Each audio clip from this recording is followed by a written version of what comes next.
I was gonna start the music and play the intro, but NASA's coverage already started, so here we go.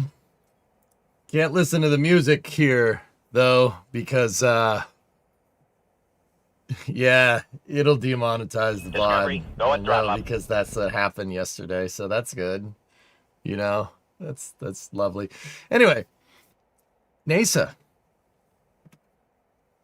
Chris, 6.69 month resub.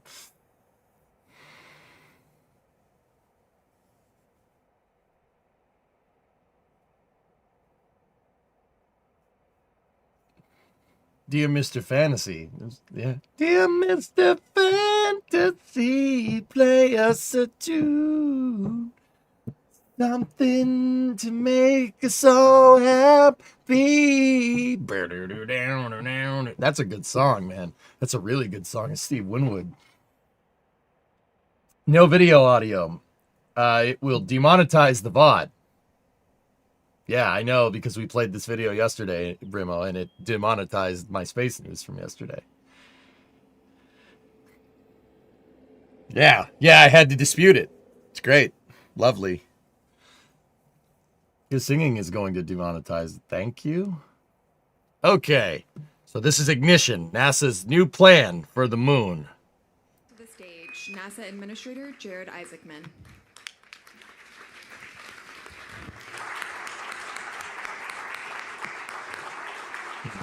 And as always, NASA's audio is Good morning, underdriven. everyone. So we are calling today's event Ignition because it represents the start of a transformative journey for NASA.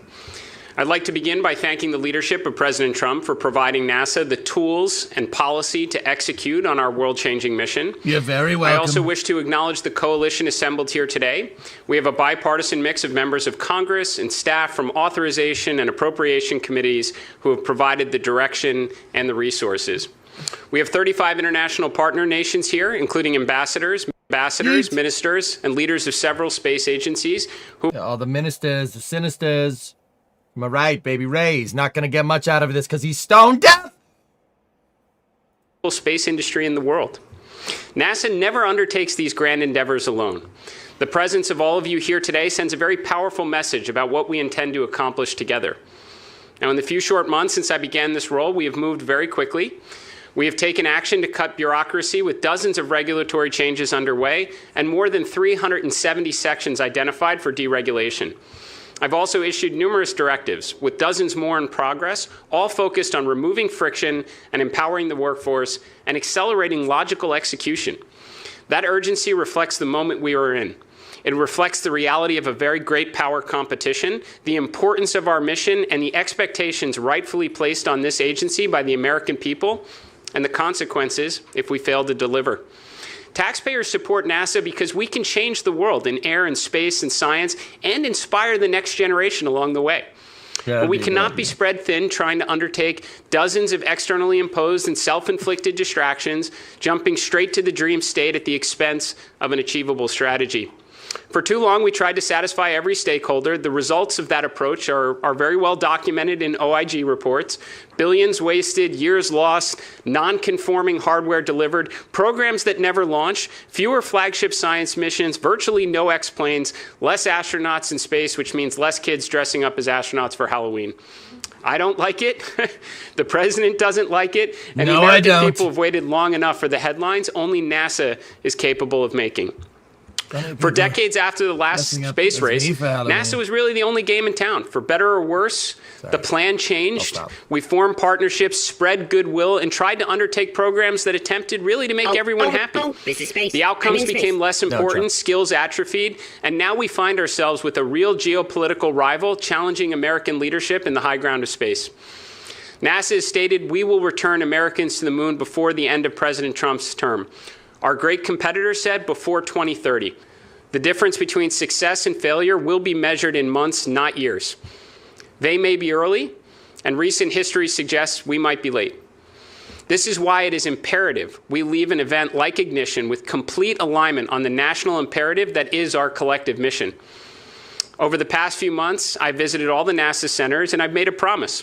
If we concentrate NASA's extraordinary resources on the most important goals on the President's national space policy, clear away needless bureaucracy and obstacles that impede progress, and empower the workforce and partners, then returning to the moon and building a moon base will seem pale in comparison of what we're capable of accomplishing in the years ahead. This is a step in that direction, and you will hear updates on NASA's strategy across a number of important initiatives today.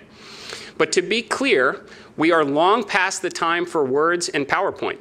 Alongside this event today, the RFIs and solicitations will go out, breakout sessions will begin, and as this spacefaring ship sets sail, the focus moves quickly to execution. And because we're past all the days of PowerPoints, I'm going to show you a PowerPoint. Send NASA and a CSA astronaut into the lunar environment, the first crewed step of the Artemis program to pick up where Gene, Harrison, and Ronald left off on Apollo 17. At the same time, we are standardizing the SLS architecture with the Centaur 5 upper stage. We're rebuilding and focusing expertise on ML1 pad turnaround and establishing the muscle memory required to support a higher launch cadence. The programs we left behind in this effort were not success stories. NASA takes ownership for the shortcomings, but contributing billions more and time that we do not have was not a pathway to success. On that note, I welcome the interest from industry to make use of these capabilities in furtherance of our shared priorities. As we move forward, we intend to launch Artemis 3 in 2027 to test the integrated operations of Orion and one or both lunar landers in Earth orbit. What we learn from that mission will ideally give us the confidence to begin lunar landing attempts starting with Artemis 4 in 2028. I'm pleased with the proposals from both SpaceX and Blue Origin to accelerate progress on their landers. As I've told both of our valued partners, alongside Axiom on the EVA suit development, NASA's here to help, to provide expertise, to clear obstacles, to challenge requirements where appropriate, and do all we can to enable our partners to be successful. Should we fail, and should we look on as our rivals achieve their lunar goals ahead of our own, we are not going to celebrate our adherence to excess requirements, policy, or bureaucratic process. This revised, step-by-step approach to learn, to build muscle memory, to bring down risk and gain confidence is exactly how NASA achieved the near impossible in the 1960s. But this time, the goal is not flags and footprints. This time, the goal is to stay. Today, we are providing a demand signal for frequent crewed missions well beyond Artemis 5. We intend to work with no fewer than 2 launch providers with the aim of crewed landings every 6 months with additional opportunities for new entrants in the years ahead. America will never again give up the moon. That brings us to the next step, building the moon base. It should not really surprise anyone that we are pausing Gateway in its current form and focusing on infrastructure that supports sustained operations on the lunar surface. Despite some of the very real hardware and schedule challenges, we can repurpose equipment and international partner commitments to support surface and other program objectives. It's worth pointing out that shifting NASA workforce priority to the surface, which has lots of advantages for safety, tech demonstration, and science, it's really the proving ground for future Mars initiatives, does not preclude revisiting the orbital outpost in the future. We will build the moon base in 3 phases. Phase 1 endeavors to support industry by moving from infrequent, bespoke efforts to a templated approach that will generate significant learning through experimentation. We will dramatically expand lunar landings through the CLIPS and the LTV program, delivering rovers, instruments, and technology payloads that test mobility, power systems, such as working with international partners and industry on the production of RUs and RTGs, communications, navigation, surface operations, and all the science payload that can be incorporated. Phase 2 transitions from experimentation to semi-habitable infrastructure and routine logistics with the aim of supporting regular astronaut operations on the surface. It's at this point we anticipate seeing the significant contributions from our great partners like JAXA's pressurized rover. Phase 3 takes advantage of the affordable mass-to-surface capabilities that cargo HLS will inevitably provide in the years ahead and enables the permanent infrastructure necessary to sustain a human presence, such as Italy's proposed habitation module. The moon base will not appear overnight. We will invest approximately $20 billion over the next 7 years and build it through dozens of missions, working together with commercial and international partners towards a deliberate and achievable plan. Just as there was Mercury and Gemini before Apollo, there will be an evolutionary path to building humanity's first permanent surface outpost beyond Earth. And we will take the world along with us as they follow along on the NASA Moonbase website and watch the assembly through lunar relay and observation satellites. At the same time, NASA will never give up its presence in low Earth orbit. The International Space Station has served humanity well, but it will not operate forever. The transition to commercial stations must be thoughtful and set up industry for success. Today, we will review a bit of the history of the International Space Station, NASA's understanding of the commercial market, the budget available to support the enormous undertaking, and the two potential options available to explore going forward. Now, regardless of the pathway, NASA will invest the limited budget available over the years to work with commercial providers to build the future LEO presence, which includes maturing capabilities, expanding commercial opportunities through the PAM program, while creating what we hope is an achievable glide path to commercially operated space stations. We will further signal demand for what we hope will be multiple crew and cargo transportation providers to support LEO requirements for decades into the future.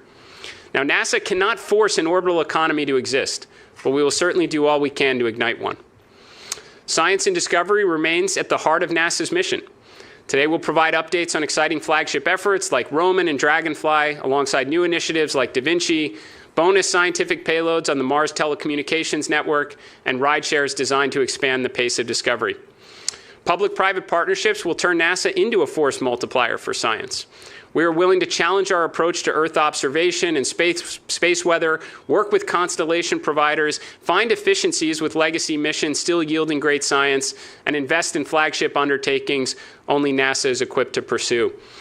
We are excited to hear about the role of philanthropic efforts that will play in increasing our understanding of the universe, so like the Eric and Wendy Schmidt observatory systems.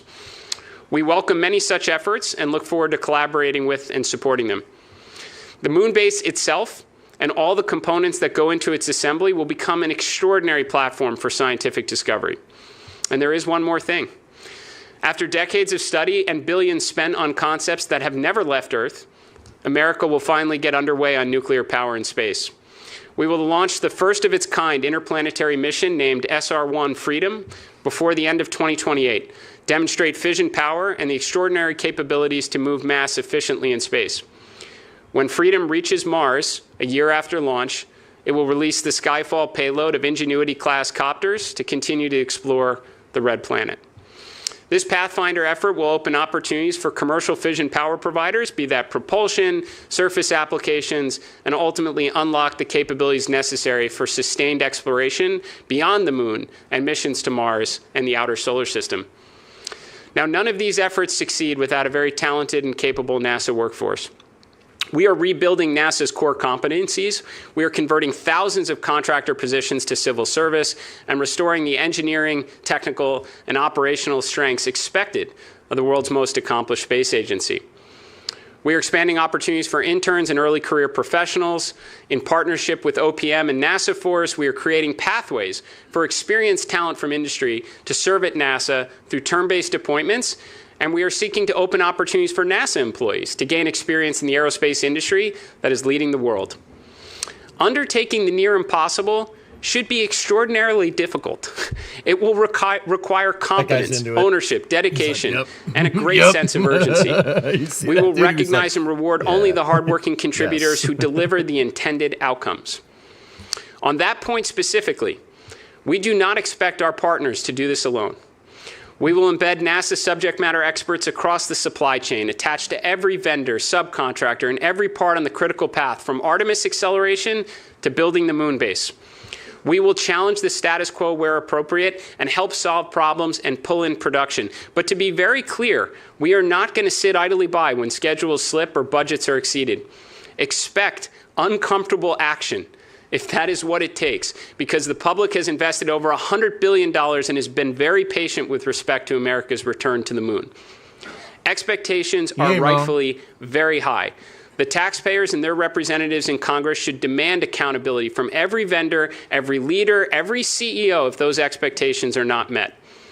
I know you all understand the message that's being delivered, and please know that I will be in the field alongside all of you, doing everything we can to ensure the correct outcomes are achieved. Looking ahead, There is no shortage of exciting rocket launches, but we will also inspire the next generation through outreach, education, grants, and programs that bring the public closer to the work we do here at NASA. Expect to see NASA aircraft at air shows and public events as we celebrate America's 250th birthday, all with the aim of inspiring the next generation to grow up and take humankind even farther. Today is called Ignition for a reason. This is the moment where we should all start believing again, when ideas become missions and when hard work delivers world-changing accomplishments. NASA once changed everything, and we're going to do it again. The greatest days of science and discovery are ahead of us, and I welcome your support and commitments as we continue the greatest adventure in human history. Thank you.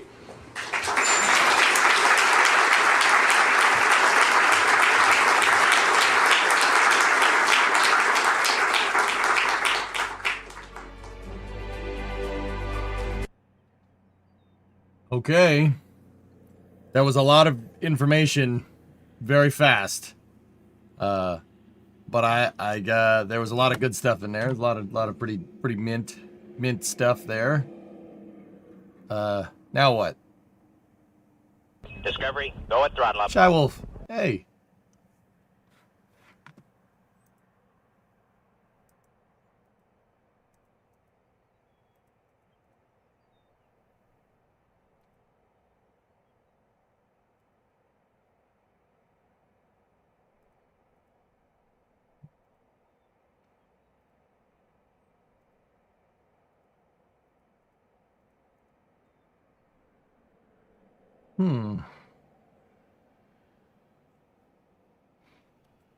Discovery, go at throttle They're up. bringing out the department heads to do the panel. Yep. Hey, Dead Crew, 66-month resub.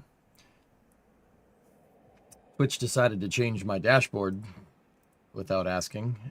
And now I can't see any alerts. That's nice. Here's the Skyfall copter.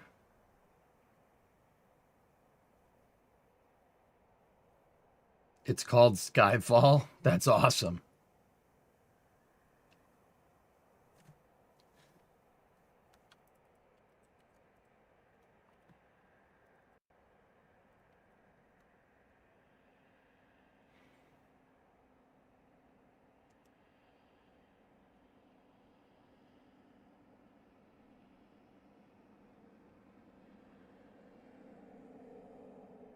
What are the odds they bring Snap out on the panel? I'm sure he's there. I'm sure Krause is there. Okay.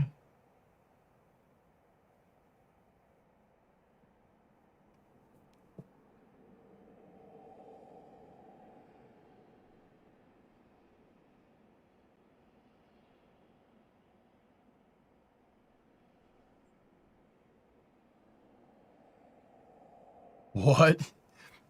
Is that carpet bombing Mars with Ingenuity helicopters?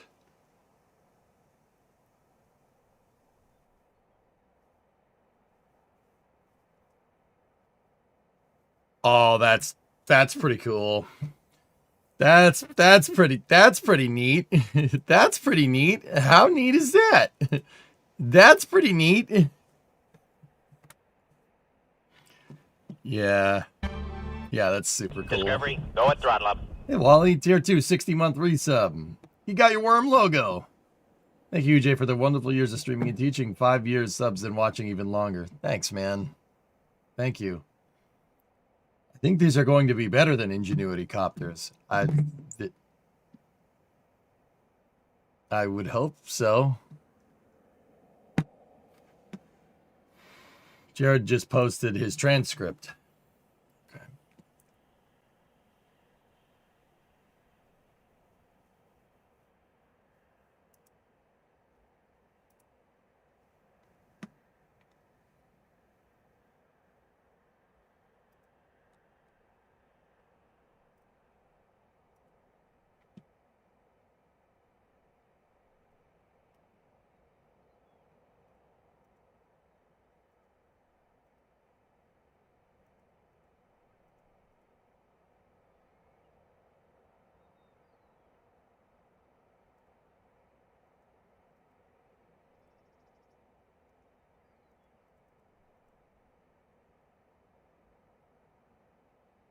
No spoilers.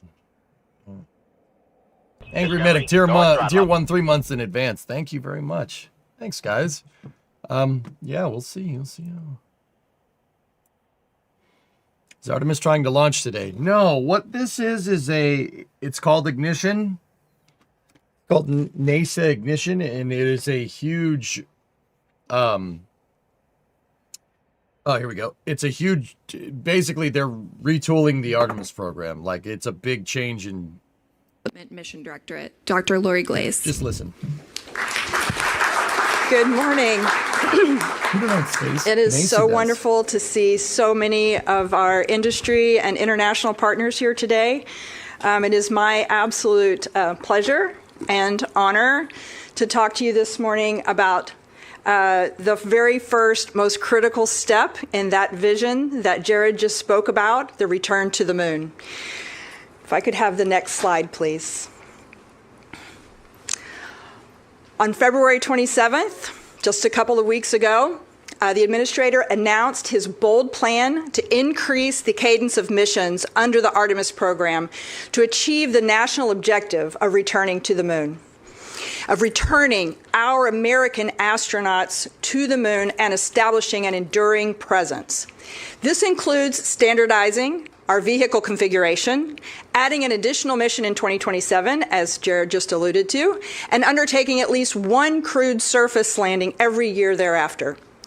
The revised sequence enables a more rapid cadence to retain our muscle memory. We've talked about our muscle memory that's been developed during launch and flight operations, and ensures that the critical landing systems are tested with crew before attempting operations on the lunar surface, dramatically reducing our mission risk. To enable these changes, as Jared just spoke to, NASA will engage in a concerted hardware, software, and analysis acceleration effort.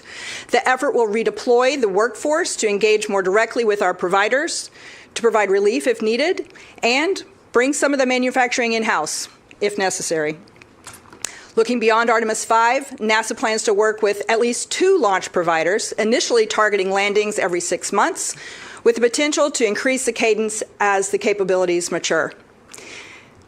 NRFI has just been released at the beginning of this presentation, or should have been at the beginning of this presentation, to solicit information from our established commercial providers and new industry entrants to help shape NASA's long-term strategy to transition from government-driven missions to the commercially sustained lunar transportation ecosystem for Artemis 6 and beyond. If I could have the next slide, please. We're following the proven stepwise approach that was demonstrated by the Apollo missions to methodically reduce risk incrementally and increase the likelihood of mission success. If I could have the next slide. With Artemis, we're applying the same stepwise approach. Each step needs to be big enough to make progress, but not so big that we take unnecessary risks given and based on our previous learnings. In this model, Artemis 2, as we all are aware, will demonstrate Orion crewed operations, including critical tests of environmental control and life support systems, and manual spacecraft maneuvering as part of a proximity operations demonstration prior to the translunar injection. Artemis 3 is now being replanned as an Earth orbit test flight, demonstrating integrated launches with rendezvous and docking demonstrations with one or both of the lander providers.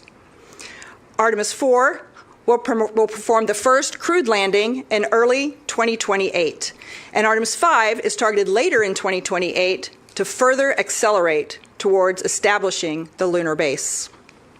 If I could have the next slide. I'm going to take a couple of moments to talk about Artemis 2. Near and dear, this is the very first critical step in the success of this plan. We've got to successfully complete Artemis 2. And I got a lot of great things to tell you about it. Next slide. Came to my realization over the last couple of days. I've been talking about launching on April 1st for a few weeks now. And then the last couple of days, I just kind of came to my mind. That's 1 week from tomorrow. 1 week. Yes. Don't be patting yourself on the back. I can tell you, I was just out at the pad last Friday as we rolled the spacecraft back out to the pad. We've been tracking it day by day in the preparations leading up to launch. And I can tell you that as of this moment, right now, there are no major issues that we're working. We are doing everything according to plan. We're following the plan. We'll be watching the weather very closely over the next week. We'll also be staying alert for anything that may go a little astray. We want to assure that our astronauts, our 3 American and Canadian crew, are all safe for this mission. We've already passed our final big review, the flight readiness review, on March 11th and 12th, so that milestone is behind us. And we are now, as I said, aiming for April 1st. The launch window extends from the 1st through the 6th. And there should be about 4 attempts possible within that 6-day period. We can go to the next slide. Thank you. So I'll give you just a little bit about the mission plan for Artemis 2. I like to basically break it up into about 4 phases. I'm not going to speak to everything on this slide, but we can think of it in 4 different parts. The first part of the mission is the launch, and then we go into this 24-hour high Earth orbit. While we're in that high Earth orbit, we are going to check out the environmental control and life support systems. This is the newest piece for Artemis 2 and the critical piece for supporting our crew and keeping them safe and healthy throughout the mission. While we're in that 24-hour orbit, we will also conduct the proximity operations demonstration. Once we have separated from the ICPS, the interim cryogenic propulsion stage, our upper stage, we will use the manual controls in Orion to approach and then regress and then approach the ICPS to see and get better feel for how those controls respond to the crew's direction. Once we're confident that all of the systems are operating within the Orion spacecraft at the completion of that 24-hour orbit, we will perform the translunar injection, which sets us on the path to the moon, around, and back, where we'll use the moon's gravity to bring us back. It's a free return trajectory. So that second phase is about 4 days out to the moon. And then we have the third phase, which is the lunar flyby, where we'll get to observe the far side of the moon and hopefully break the record, the Apollo record for the farthest any human has ever flown from Earth. And then we begin the cruise back, about another 4 days back to Earth. The final part of the mission is the re-entry to Earth's atmosphere and splashdown off the coast of San Diego in the Pacific Ocean. We'll work closely with our partners at the Department of War to recover the crew, bring them safely to shore, and return them to Johnson Space Center. So I hope you all have as much excitement as I do. I'm starting to get goosebumps. Please stay tuned and watch along with us over the coming week. And I hope to see many of you at the launch next week. If I could have the next slide. Oh, it's up already. Artemis 3, as we mentioned, is now a new Earth orbit docking demonstration in 2027. And we're really excited about this mission. And I want to talk about all the preparations we've already made and how ready we are to execute on this mission in 2027. The hardware for Artemis 3 is very mature, and we're working to meet the 2027 launch readiness. What's that mean? As soon as we complete the launch of Artemis 2, we will assess the condition of the mobile launch pad. We made significant changes to ruggedize the mobile launcher following Artemis 1, and so we anticipate the ability to turn the pad around very quickly and begin preparations for stacking of the Artemis 3 rocket. The Space Launch System hardware, the rocket hardware, most of it, a lot of it's already at Kennedy Space Center. We'll have a lot more of it there very, very soon. The interim cryogenic propulsion stage, the ICPS, is ready. We may need it for Artemis 3. We may save it for Artemis 4, but it is ready.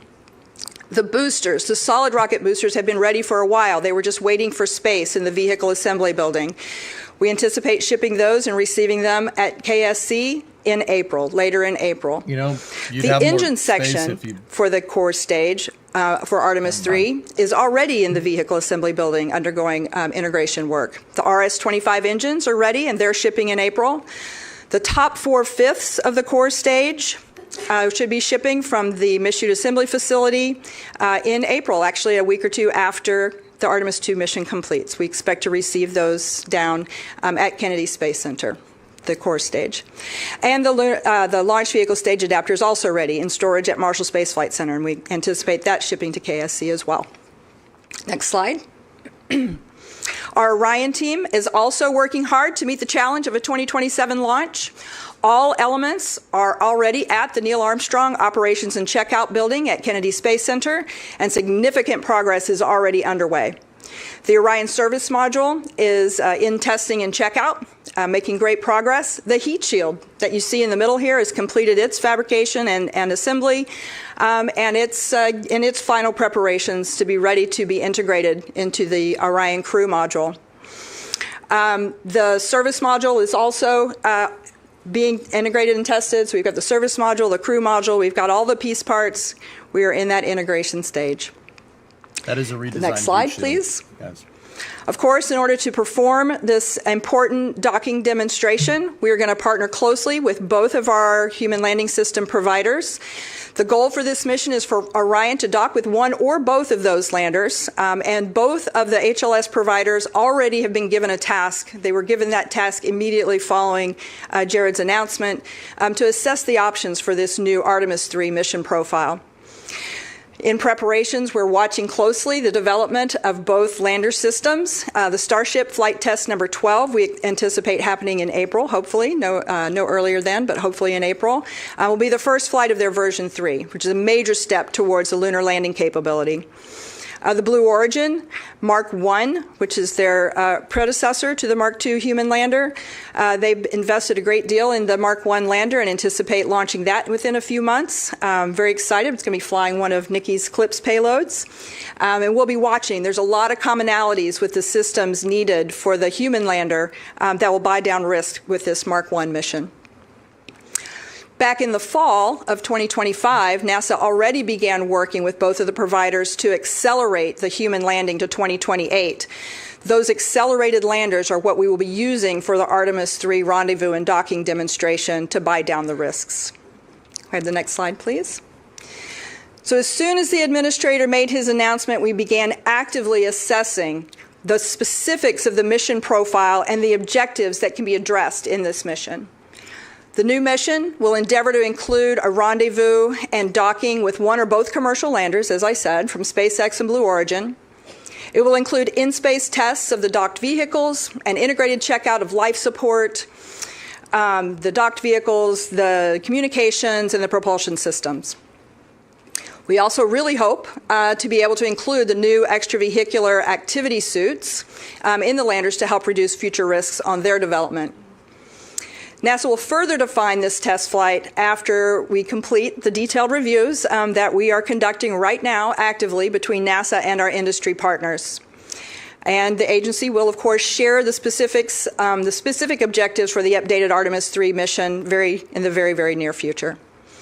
The primary objectives that we're considering as part of this mission profile include things like demonstrating the multi-launch campaign coordination. This is not simple. We need to have multiple rockets launching in a coordinated fashion such that we can all meet up together in space at the same time and place. Of course, the Orion rendezvous and proximity operations with the landers in orbit is one of the primary objectives. We want to work through crewed docking operations. We would really like to test those surface suits if possible. We'll be testing the critical lander systems and lander vehicle performance while in Earth orbit. And we'll be looking at performance of the new Orion permeable heat shield. We have the new, more permeable heat shield we'll be flying on Orion for Artemis 3. And while the Earth orbit won't put quite the demands on it that we would have returning from the moon, we will gather important data on the performance of that heat shield. We'll also get practice in increasing the mission cadence with a prompt turnaround of the pad and the ground systems, really pressing that system to do a quick turnaround. And we've talked a lot about the muscle memory, and with this mission we'll really demonstrate our ability to support the increasing mission cadence. With Artemis 4 in early 2028, NASA has undertaken an effort to work with both of the HLS providers to request and assess their proposals to accelerate the lander development. Jared referred to that earlier.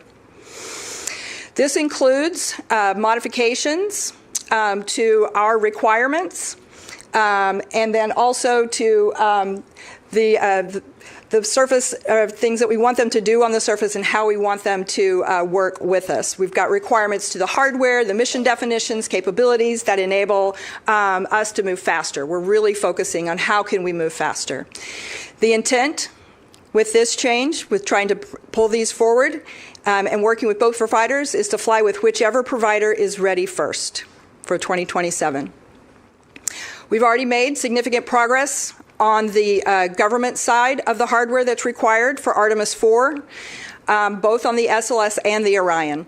The solid rocket booster segments are complete. The aft skirts for the boosters are in their final production. The core stage engine section for Artemis 4 is actually already at Kennedy Space Center.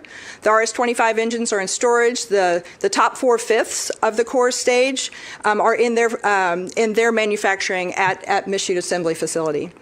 And the Orion Crew Module is also in its final assembly at ONC at Kennedy Space Center. And the Orion Service Module that's provided by our European partners is also well into its integration in Germany. We had Artemis 4 is here at KSC. Sorry, getting lost in my track here. We've got a lot of stuff here. Artemis 4 is here at Kennedy Space Center. We're already getting integrated. As I mentioned, we only have one more ICPS. We're in the process of determining whether it would be used for Artemis 3 or 4. But as part of the plan to standardize production of the transportation system, the exploration upper stage that was previously planned for Artemis 4 has been replaced with the Centaur 5, which is a proven capability as part of the ULA Vulcan launch system. Right now, all of our programs are actively engaged in understanding what modifications will be needed to be implemented in order to transition from ICPS to the Centaur 5 upper stage. The new generation suits are being developed by Axiom to support NASA's lunar surface extravehicular activities. This is a significant effort and critical to our ability to execute the first landed mission. NASA is accelerating this effort, and we're providing direct support at Axiom facilities and suppliers to increase the collaboration and accelerate hardware production. The Axiom suits are being planned for checkout, as I said, hopefully on Artemis 3, or possibly additionally on the ISS. The suits for the mission for Artemis 4 will be delivered to the Human Landing System for integration. Again, both of our providers for Artemis 4 are working on simplifying their profiles to accelerate the initial landings and those surface capabilities. The primary goal of this mission for Artemis 4 is to execute the first crewed landing since 1972. While in orbit around the moon, the two crew will have two crew transfer from Orion to the commercial lander, and then which will safely transport those two crew to the surface of the moon, and then ultimately bring them back to rendezvous with Orion in lunar orbit. While they're on the moon, the two crew will demonstrate surface operations, including deployment of science instruments and conducting an integrated surface science campaign. Both of the providers are required to complete a successful uncrewed landing prior to carrying any of our crew. We've been looking and talking with both of the providers. SpaceX has been considering alternatives of their current Starship design, of the HLS Starship design, while implementing a more streamlined approach to try and speed things up and pull things forward. The Blue Origin approach implements existing capabilities that they have today as a stepping stone toward their eventual full capacity architecture.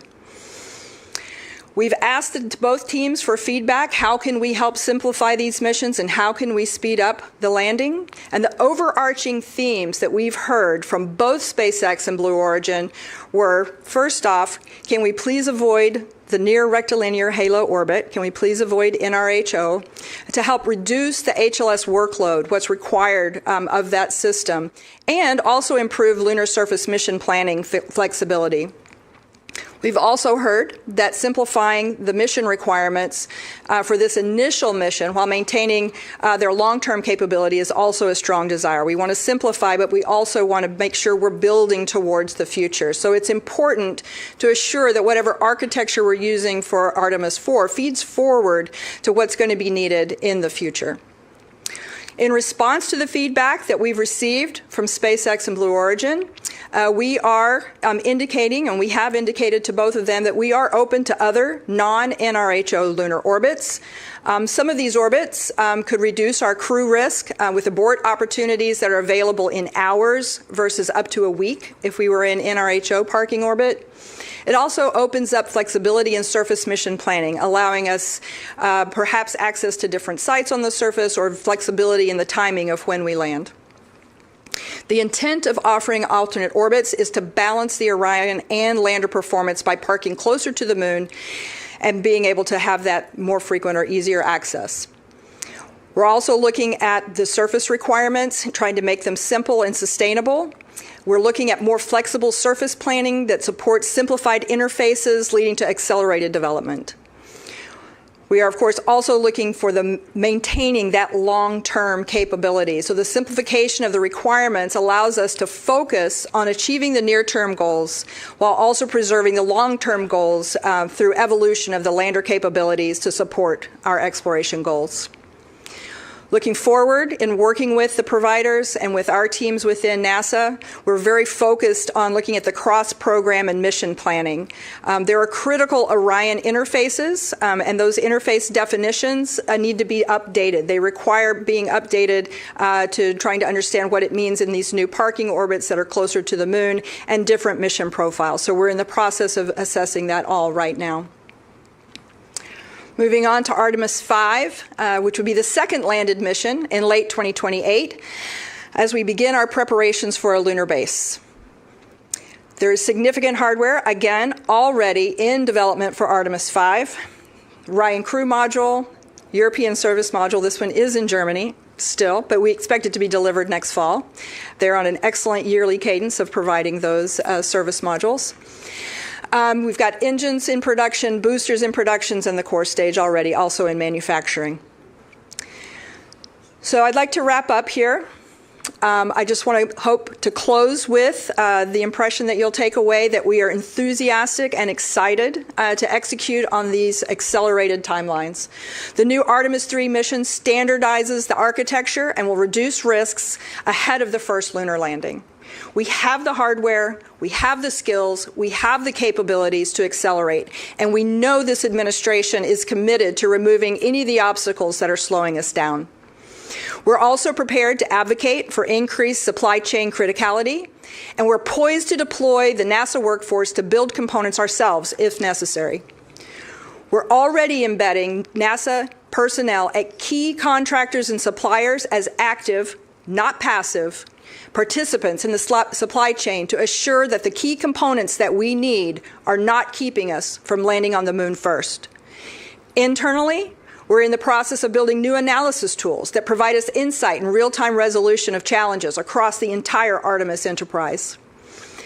And to assure that we're all moving and working toward the common goal, the administrator has invited the company leaders from each of our prime industry partners to brief him within the next few weeks on the actions they're taking to meet the accelerated schedule.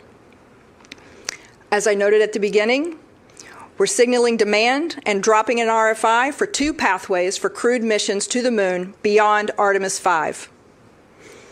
The first step in this journey begins with the Artemis 2 launch on April 1st, when Reed, Victor, Christina, Jeremy embark on their historic journey around the moon. I hope you'll be watching. I hope you'll be watching very closely, hopefully from the Cape, as we lay the foundation for Artemis 3, 4, 5, and beyond. And as Administrator Isaacman has said repeatedly, we may not have captured full global attention yet, but I'm absolutely certain that as we embark on Artemis 2, 3, 4, and 5 in the coming years, we will captivate the world. We're honored to have you working alongside us to further world-changing science and discovery. Thank you. Please remain with us. We will be coming back after a brief 10-minute break.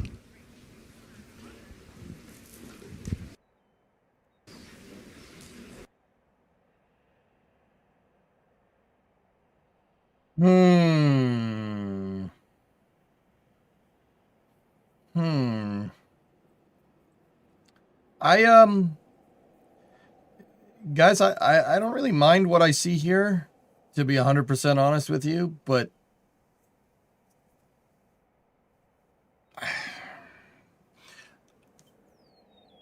I think NASA is leaning way too far into commercial. Yeah, there it is. I think this. I don't necessarily mind all these different things, but you know, yeah. I think NASA's leaning way too much into commercial.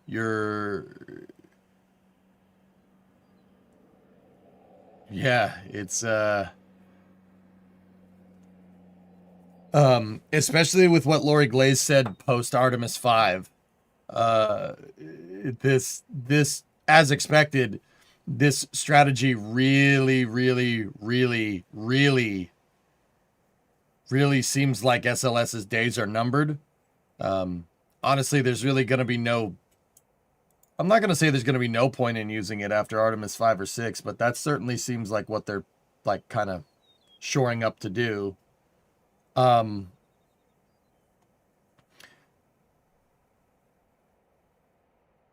Ortberg walks into Rook's office. Isaacman says, get out. It's not canceled after 5, but they, Lori Glaze said something that really stood out in my mind. It was something to the tune, I'm paraphrasing, but it was something to the tune of, you know, after Artemis, I forget if she said Artemis 5 or 6, we will lean heavily into the commercial lunar standardized economy or something like that. Something of that nature. What does that mean? What does that mean? You're just going to pay people to go to your moon base? I don't, what happens if they don't want to? You know, what happens if you want to send people out to your moon base and it's no longer a profitable venture? What if a commercial contractor doesn't want to do it?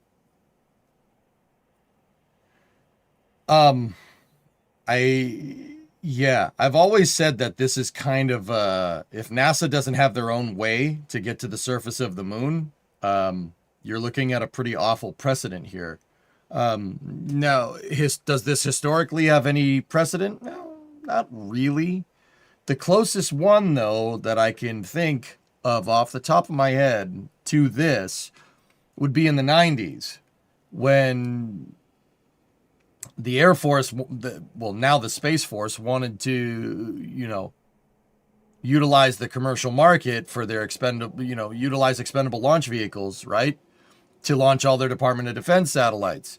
And there were launch vehicles aplenty because of the dot-com bubble, because of very big private investment into spaceflight from Boeing, McDonnell Douglas, Lockheed, Convair. Well, it would be Lockheed Martin and Boeing nowadays, right? But and then when the dot-com bubble burst and it really wasn't seen as commercially viable anymore, right? Everybody pulled out. And the Air Force said, the hell you're going to do that? And that's part of the reason why ULA exists in the first place. The government forced a merger between Boeing's space division and Lockheed's space division, and that made ULA. It's basically a consolidation of unprofitable assets in the result of the dot-com bubble bursting. Where did that get us? Oops. What happens when that happens out on the moon? NASA wants to send people to their moon base, and the commercial companies don't want to do it. What happens then? NASA can't even send a satellite to low Earth orbit on their own. I know.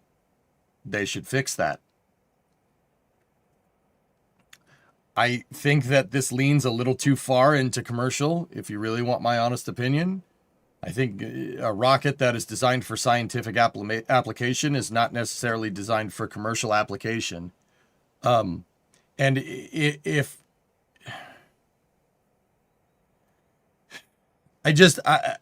look, I like Rook. I like him. I think he's a good dude. I really do. I think Lori Glaze is good at what she does, and I like Amit Krishia too. I think they're all awesome. but also at the same time, you can't tell me that you're going to go with a standardized architecture and then on the next flight, change the heat shield. And then on the flight after that, change the upper stage.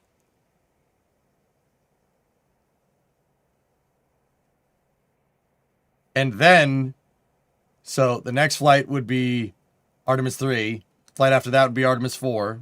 Artemis 4 would be the first one to fly with the standardized Centaur. Artemis 5 will fly with the standardized Centaur.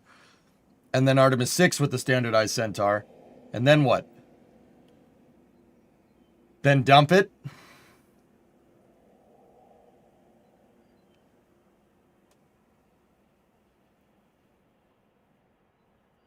So much for standardized architecture.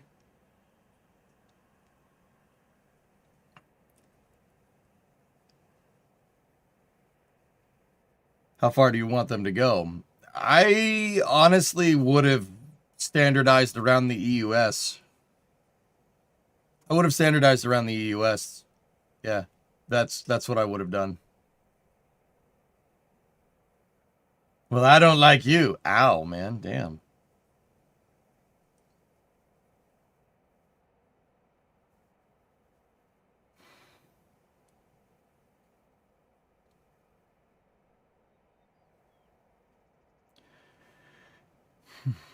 Gwen, your biggest concern is that unless Axiom deliver the suits on time, it doesn't matter if the landers and rockets are ready to go. I'm not convinced that they will. Yeah, we'll see.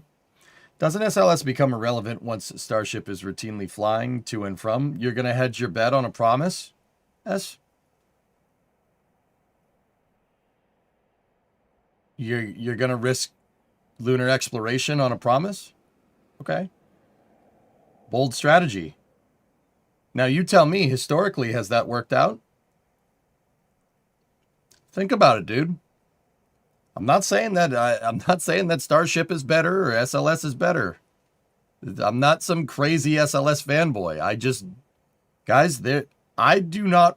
I want my space program to be airtight. Heck, I want it to be watertight. You know what I mean? I would really hope that it is airtight. That would be a good thing. No promises. I mean, once that's actually happening. Yeah, but it's not. It hasn't happened yet. It's never, ever, ever, ever wise to stake your future lunar aspirations or future space program aspirations on a promise.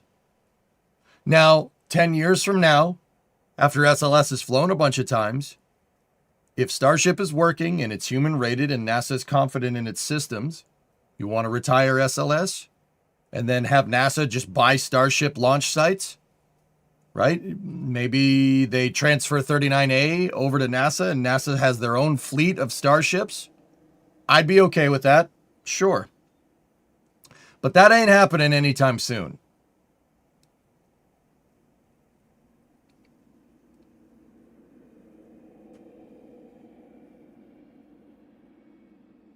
Yeah, exactly, Hazanku. That's what I'm trying to say. It's good to have dreams in space flight. That's not a bad thing. And I don't hate commercial or anything, fellas. I just think it's very, very stupid to stake your space program on a promise. It seems like post-Artemis 6, our national space program is going to be almost 100% reliant on utilizing commercial off-the-shelf operations to get to the moon. And I don't necessarily think that that's a bad thing. As long as NASA procures these options and operates them themselves, I don't really care. It is the commercial operations that I'm wondering about. So, for instance, in the past, like with the Apollo program, they bought stuff. NASA bought stuff. They bought stuff, but they operated it themselves. Okay? Big difference than paying someone for a ride. Like, for instance, with Dragon, they pay SpaceX to fly astronauts there. There's no mission control. There's no flight director. That's all done on the SpaceX side of things. If NASA wants to commercially procure and operate their own off-the-shelf commercial things, like if NASA buys a Falcon 9 or something to use, or they bought a Centaur 5, or they bought a Vulcan VC6 for them to use, I don't have a problem with that. It's that whole paying people to do it. Because if NASA procures stuff and then operates it themselves, they can do whatever they want with it.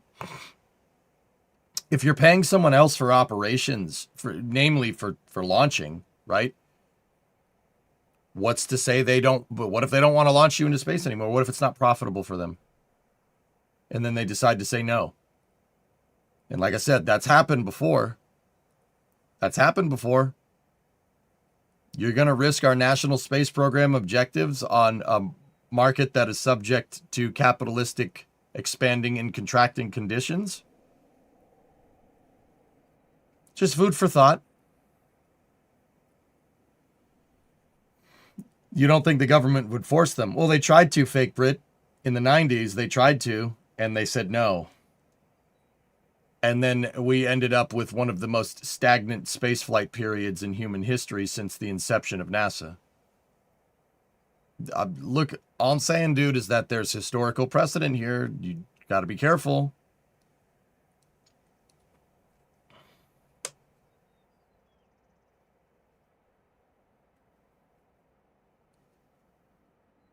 Would be a good idea to keep some core stages and boosters in storage. No, it wouldn't be a good idea to keep them in storage. It'd be a good idea to fly them until the commercial market is mature enough for NASA to procure vehicles. The U.S. government wouldn't make their own automobile nowadays. They'd buy one from General Motors or from Ford, right? They'd buy, like if the government needed an F-150, they wouldn't try to make it themselves. They'd buy one. Why is that? Because they're everywhere. It's an off-the-shelf component. Now, even then, does Ford operate the vehicles for them? No. They fly. They drive them. The government officials drive them around. I don't have any problem with NASA doing that. That's okay. It's just the operations part that I'm wondering about. Britt, I think it's very easy. It's very easy for us to lean into commercial too far. The reason why is because we did it in the 90s. And then there was a recession. And then we had nothing. And then the space shuttle, the Columbia disaster happened, and then we had nothing.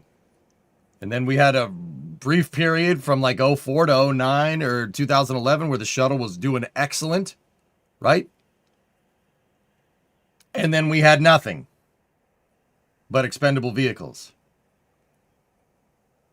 And that atmosphere is what kind of gave us SpaceX, which is very interesting. Did we hear anything on nuclear propulsion? Yeah, we did. There is a nuclear propulsion test demonstrator mission that is scheduled to fly in 2028. Do you think NASA buying a Starship launch pad and ships is the best option? No, I don't. I don't think that's the best option at all. I think NASA should just keep operating SLS, if you really want my honest opinion, or clean sheet some type of super heavy reusable launch vehicle. Basically just build a bigger Falcon 9. Build a bigger Falcon 9. There is more in min to min than bug. Okay. Sentences would be useful, W.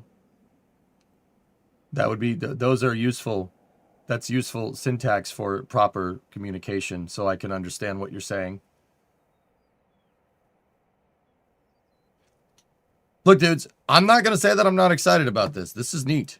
This is very neat. I just got to be careful here. You can't lean, if you lean too far into commercial, it'll bite you.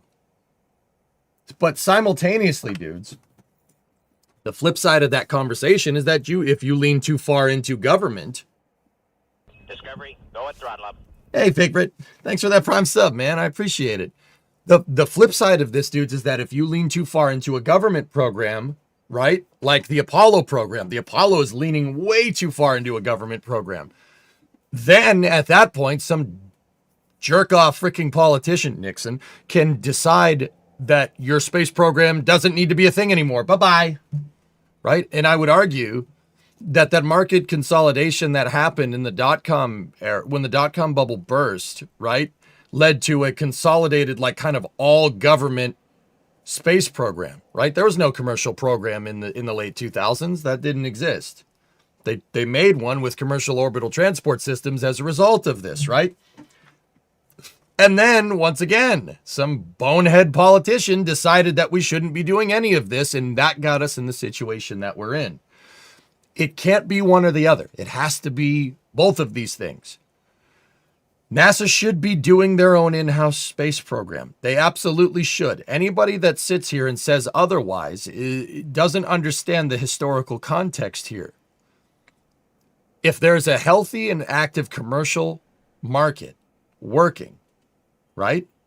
And there's an active and healthy in-house national space program, that is the most sustainable way forward. There's no questions here. Like, is that the most expensive?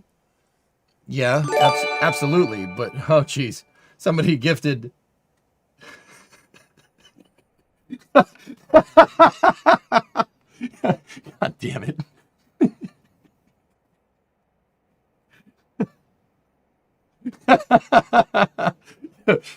I'm trying to have a serious conversation here, you dick.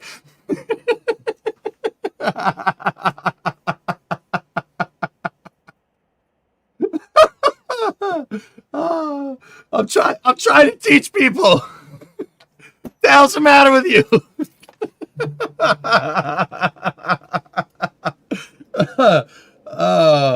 Okay. Yeah. All right. What I'm saying is you got to do both. I want NASA to be doing an Apollo program style thing, and I want the commercial market to be reinforcing that program. That, I think, is the most sustainable way forward. Is it the most expensive? Yeah, absolutely. But one will balance the other. You know what I mean? The biggest, most beautiful round objects.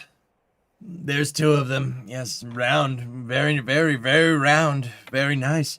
They're very round and very nice. Ask anyone. Is that what you wanted to hear? Very orange. You guys suck.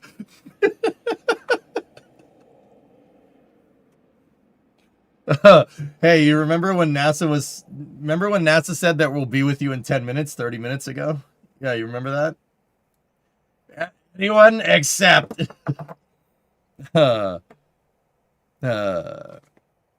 so you become administrator after Artemis 2. What's the plan considering all the budget and political challenges? I would standardize SLS around the EUS architecture, what was originally intended. Once again, you have the president said get there by 2028.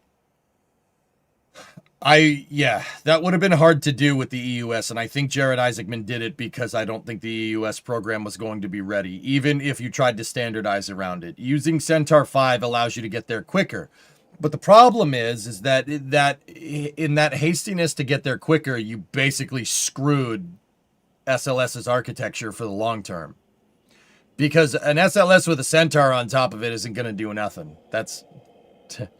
That is forcing NASA to use commercial landers inadvertently, rather than eventually moving to a co-manifested lander.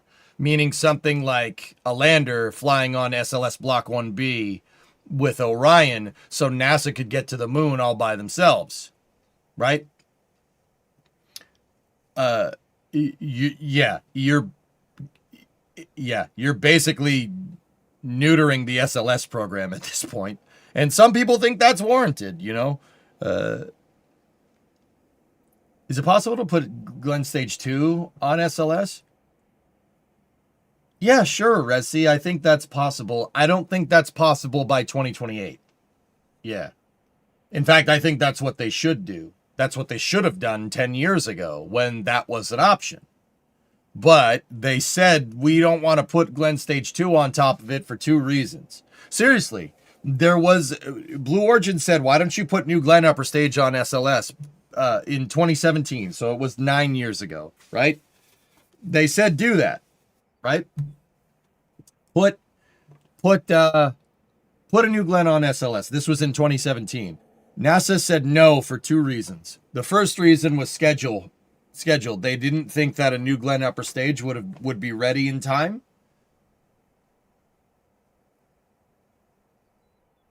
That's funny. And then the second one was they can't because the VAB, you would need to raise the roof on one of the high bays in the VAB, and that would be too much of a challenge.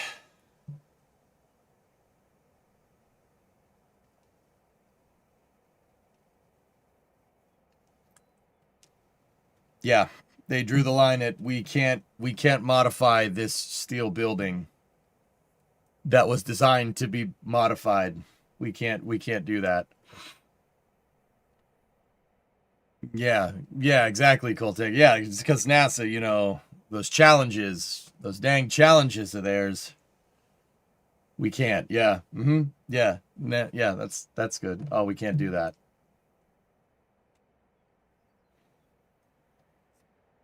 You can't do any major design changes until Artemis 5. It's stupid to change the architecture now. Hey, they're back. All right, what do we got? Welcome to the stage, NASA Moonbase Program Executive, Carlos Garcia Galan.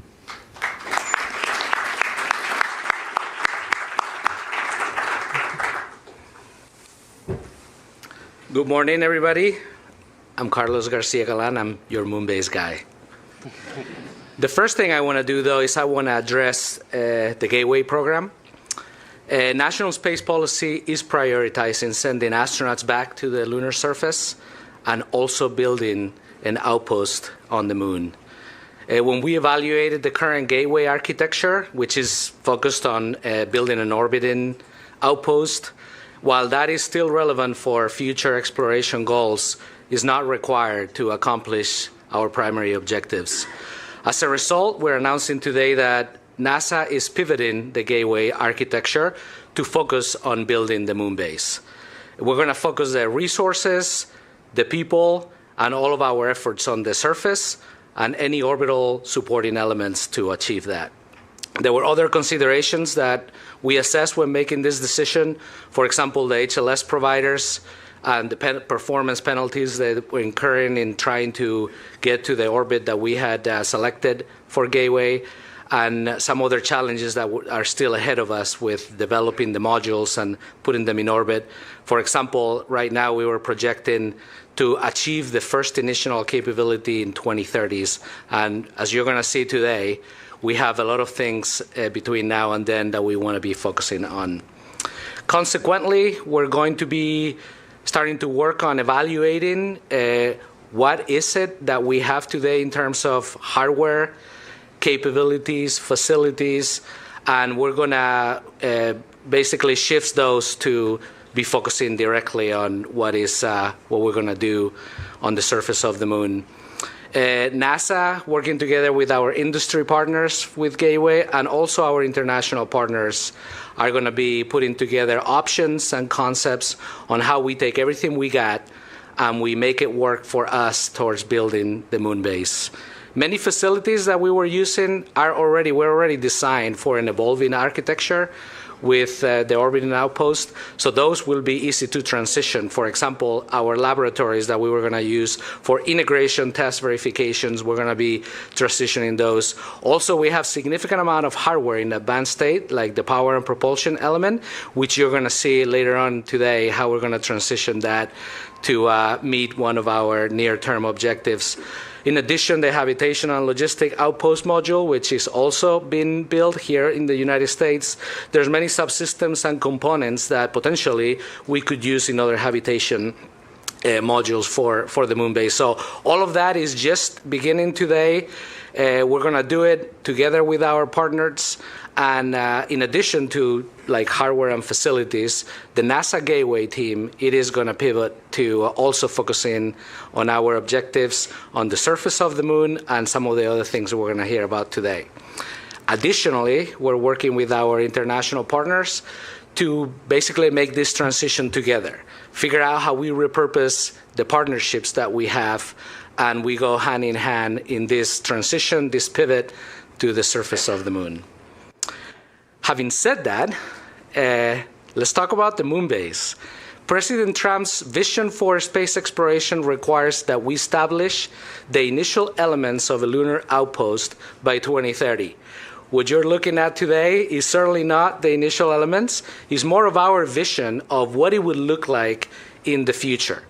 So when you look at this picture, I'm going to ask you a few times today to transport yourselves to the future and to the lunar surface. When you look at this picture, it's very clear that to execute this vision, we're going to need to achieve the near impossible. But this is what we do. We're NASA. We're going to have to deploy systems in very high cadence that will survive extremes in temperature, illumination, and very complex and rugged terrain with very steep slopes.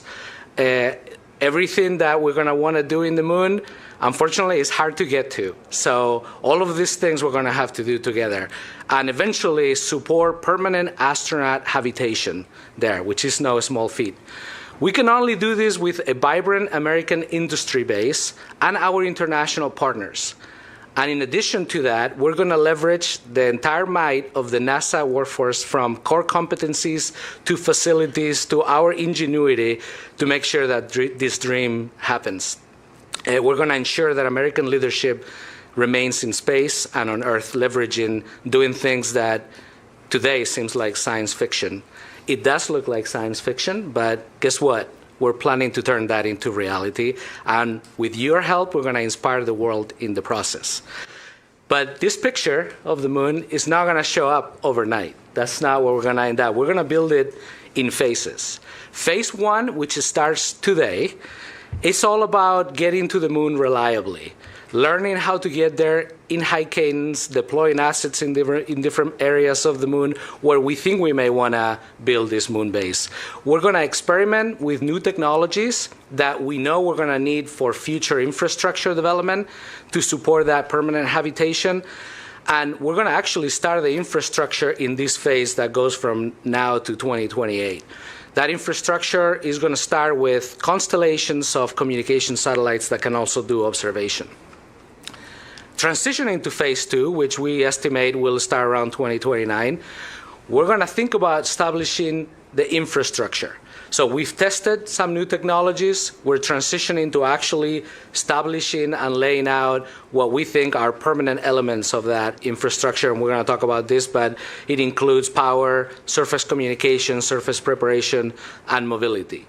And then once that's established, we're going to transition into achieving semi-permanent and permanent crew presence on the moon base. So that is going to include habitation modules and everything we need to keep the crews alive and enable them to do groundbreaking science and exploration on the surface of the moon. Go to the next chart, please. So the moon has a surface area about the size of the continent in Africa.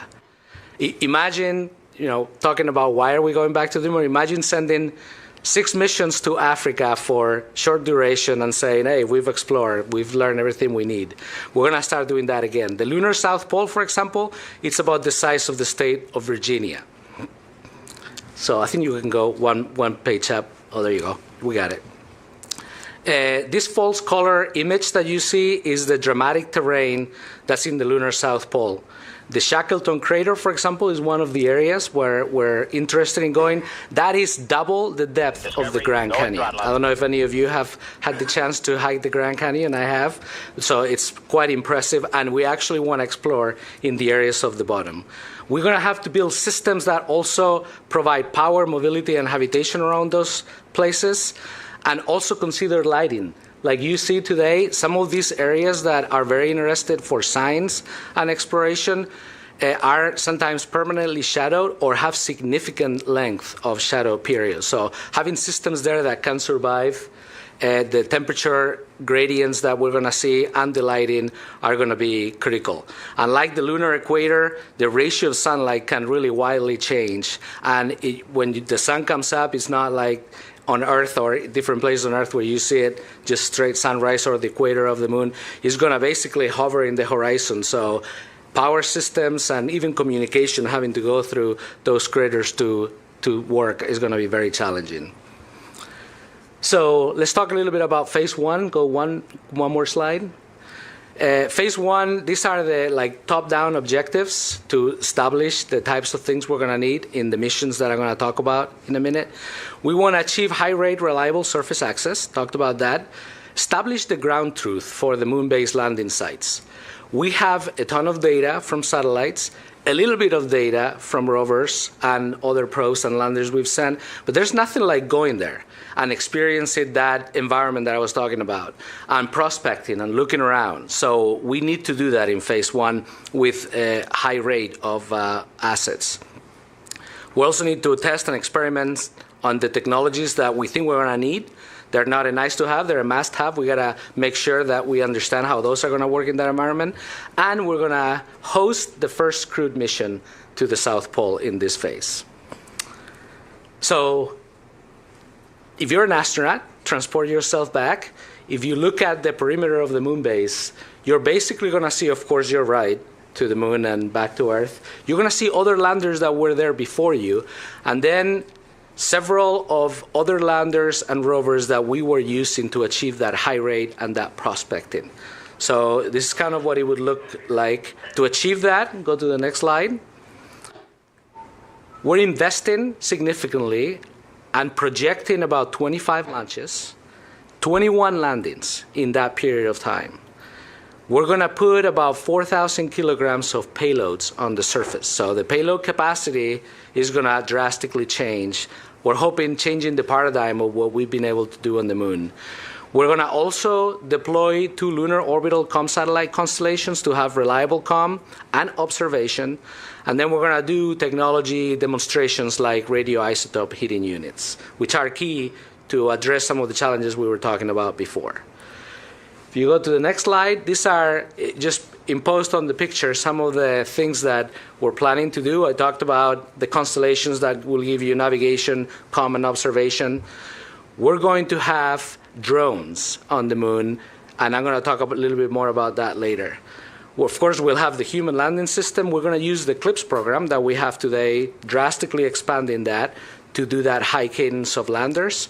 And then we're going to do a series of different demonstrations. And some of these key missions I'm going to talk about in more detail in a minute. But certainly the radioisotope heating units to survive the night, lunar terrain vehicles, rovers of different kinds, all of those are in our plans. Go to the next slide.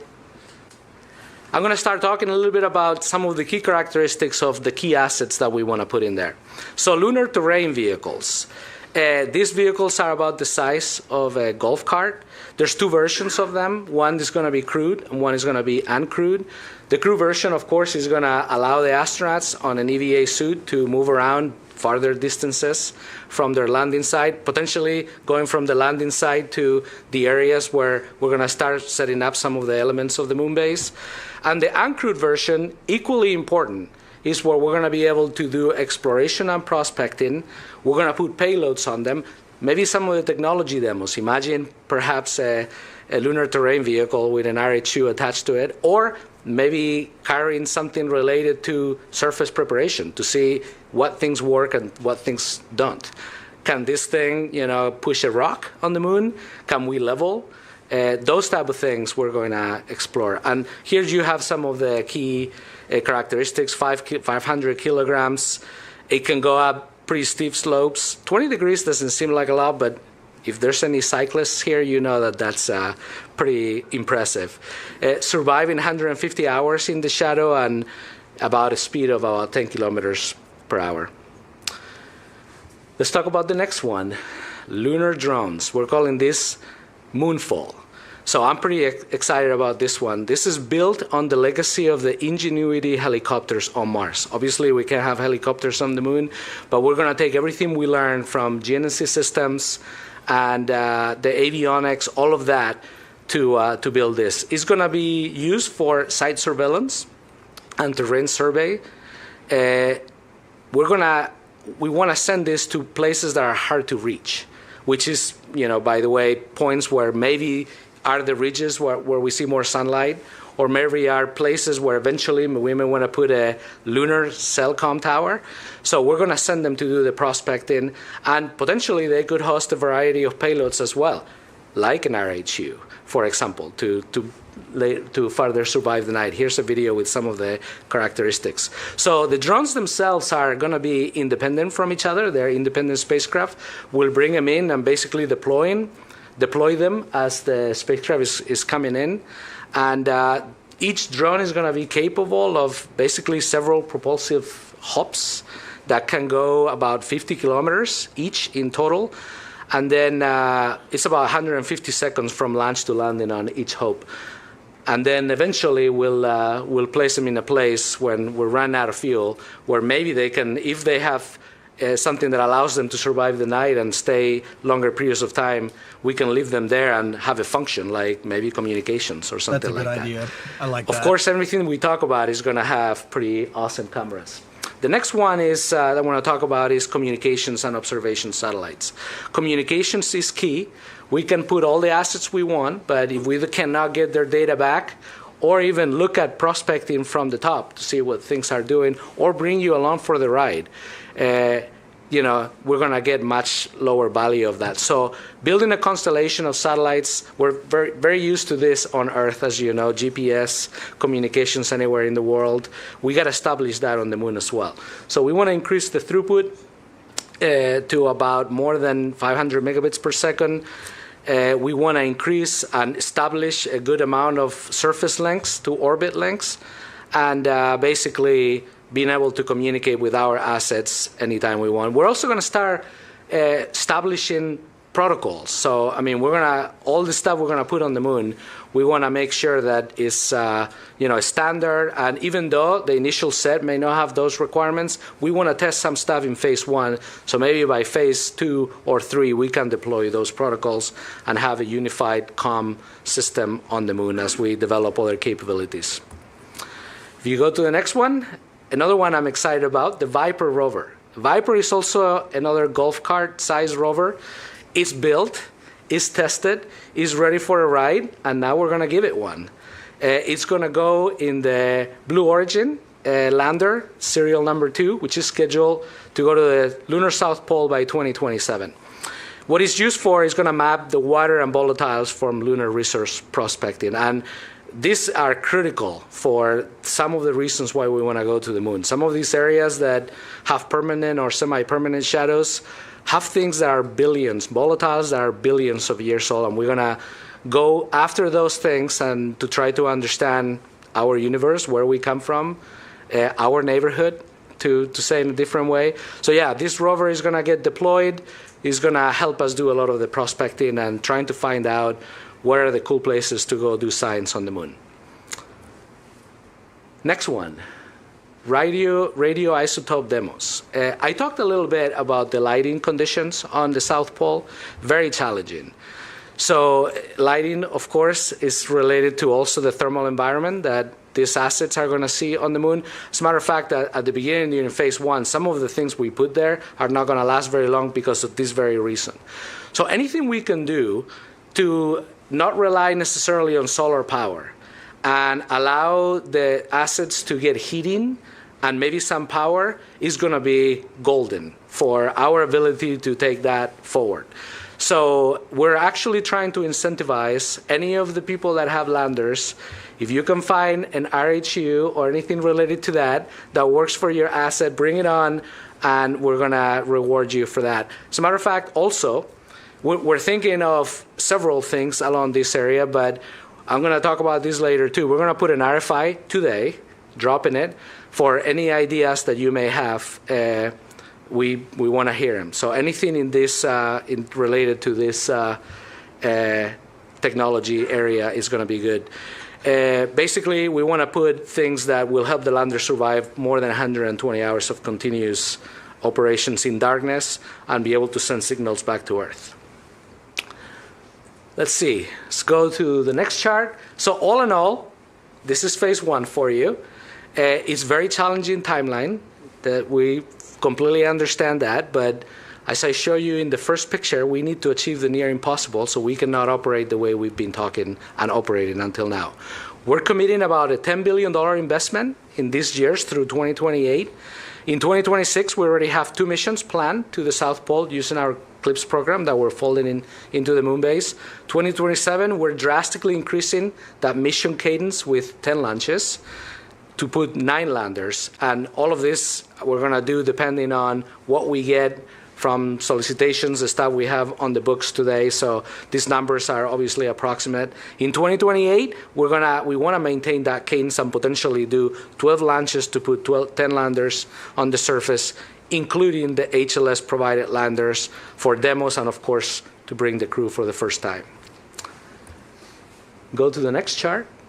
Okay, let's talk about phase 2. So, all right, we've learned how to get to the moon reliably. We've tested technologies. Now we're transitioning into, we're building the moon base. So we're laying out infrastructure to be able to support the habitation modules later. We're going to drastically increase the CLIPS lander payload mass capacity to about 5 metric tons. We're going to use some of also the heavy cargo landers, so there's a lot more than that coming. But from CLIPS perspective, we're wanting to increase the size of the landers and their ability to take cargo. We're going to do technology demos to enable lunar permanence, and we're going to, at this point, we would like to increase our crew visits to the moon base, doing it semi-annually, so 2 missions per year. Oh, yeah, it's just 5 tons now. Top objectives. All right, back to the moon. Think about if you were an astronaut, what would you look at if you're looking at the moon base? So you saw some of the rovers that you saw in phase 1. Maybe some of them are not working anymore, but they're still there. You see additional rovers with increased capability.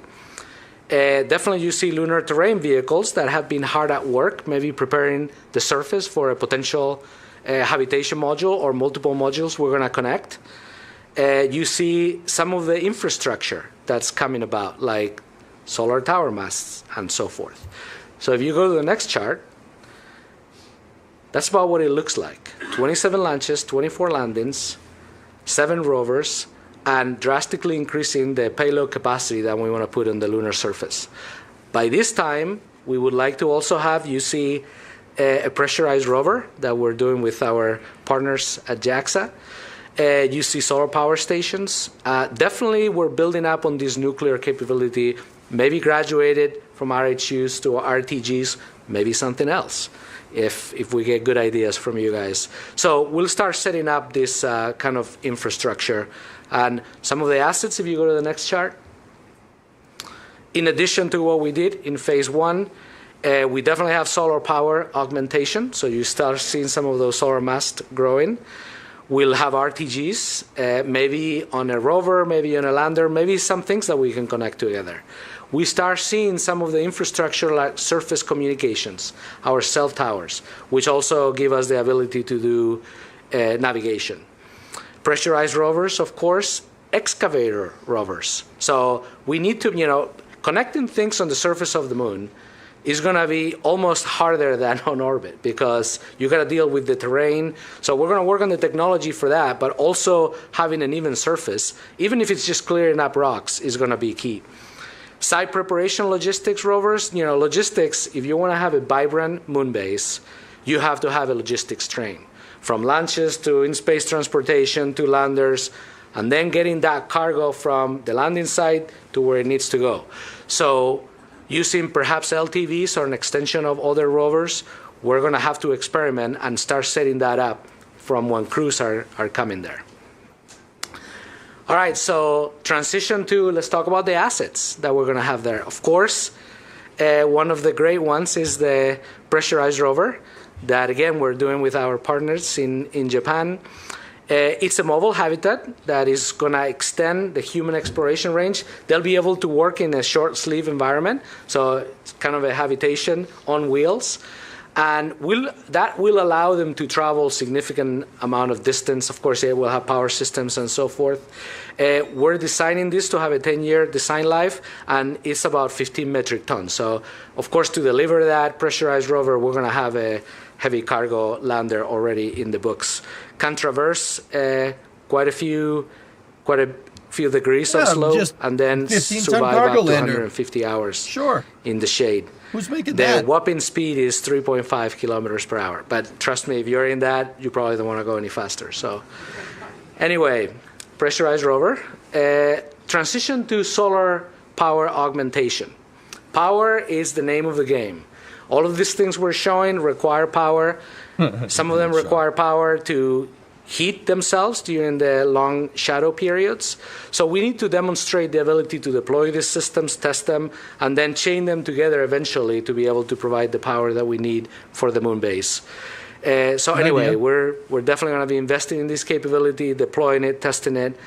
We're looking, when we deploy some of those permanent assets, we're looking at about 10 kilowatts plus during illumination. And then when we're in the shade, 360 kilowatt hours for the assets that we want to serve. You're thinking, okay, we have habitation modules, so it's for that, but we also have a bunch of rovers. So maybe having stations where the rovers come in, hook up to it, either with, cables and connectors or wirelessly and charge up is some of the things we're going to have to do. All right, next. In the theme of infrastructure, which is really the theme of phase 2, surface communication. So we want to establish and expand the network to enable more throughput, more connections, constant communication with our surface assets. We want to deploy dedicated surface-to-orbital communication stations, and you see a little bit of a picture of that in the landscape, and deploy the system for direct communication across the surface. And again, I talked about earlier with craters all over the place, which is where we want to be. It is going to be hard to achieve. There's a lot of multipathing. There's hard to find line of sight places to communicate directly. So all of that, even though we all know communications, doing it on the surface of the moon in the South Pole is not going to be easy. We're looking at perhaps 10-kilometer range of direct line of sight. That's what we want to achieve. All right, and then one of my favorites, the site preparation and logistics rovers. We're already starting. I'm going to show you a video of that later. We're starting to experiment with this on the ground. So these are rovers that are deployed to start working on surface prep. And we want them to last long so they can be working for us while the crews are preparing to launch to come to the lunar base. We're thinking this is a key capability for the lunar terrain vehicles, the upscale version 2 that we want to be deploying during phase 2. And also, we may want to be doing some excavation and compaction. I know this is very challenging in 1/6 gravity. We know that. We're testing like what you see here, and you'll see in the video, is like double drum to even that stuff out. But there's many challenges that I'm sure you can come up and have maybe good ideas that we want to hear about. We're going to be investing in this capability as well. And then if you go to the next chart, nuclear surface power capability. So we talked about experimenting a lot.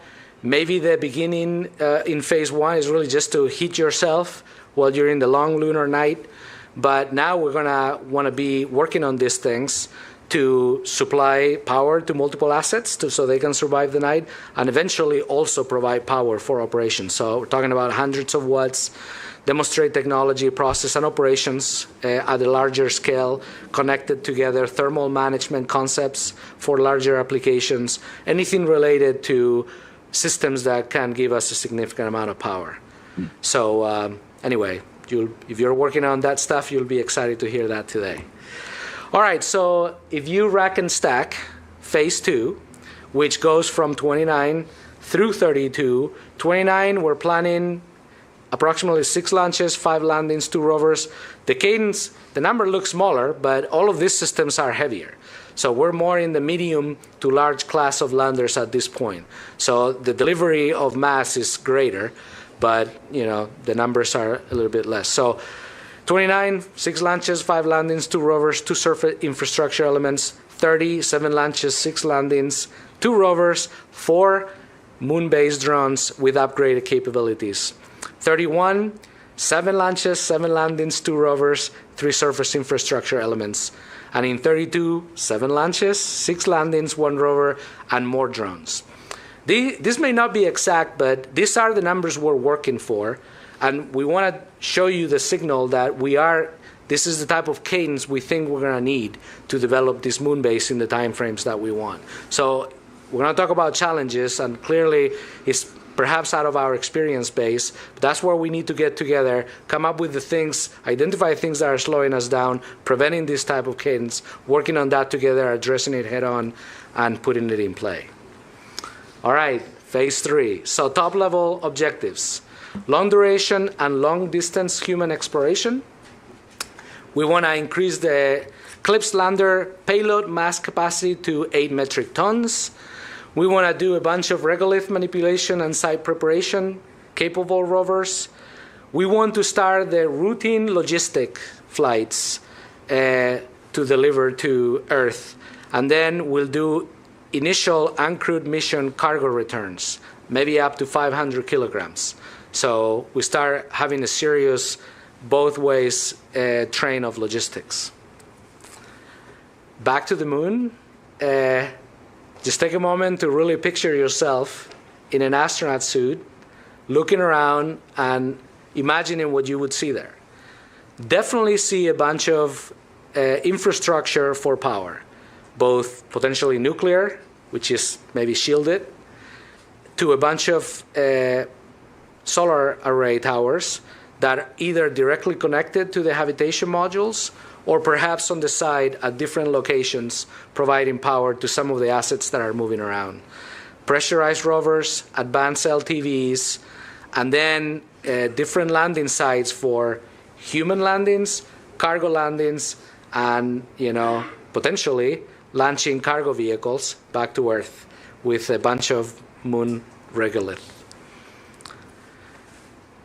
This is kind of the stats.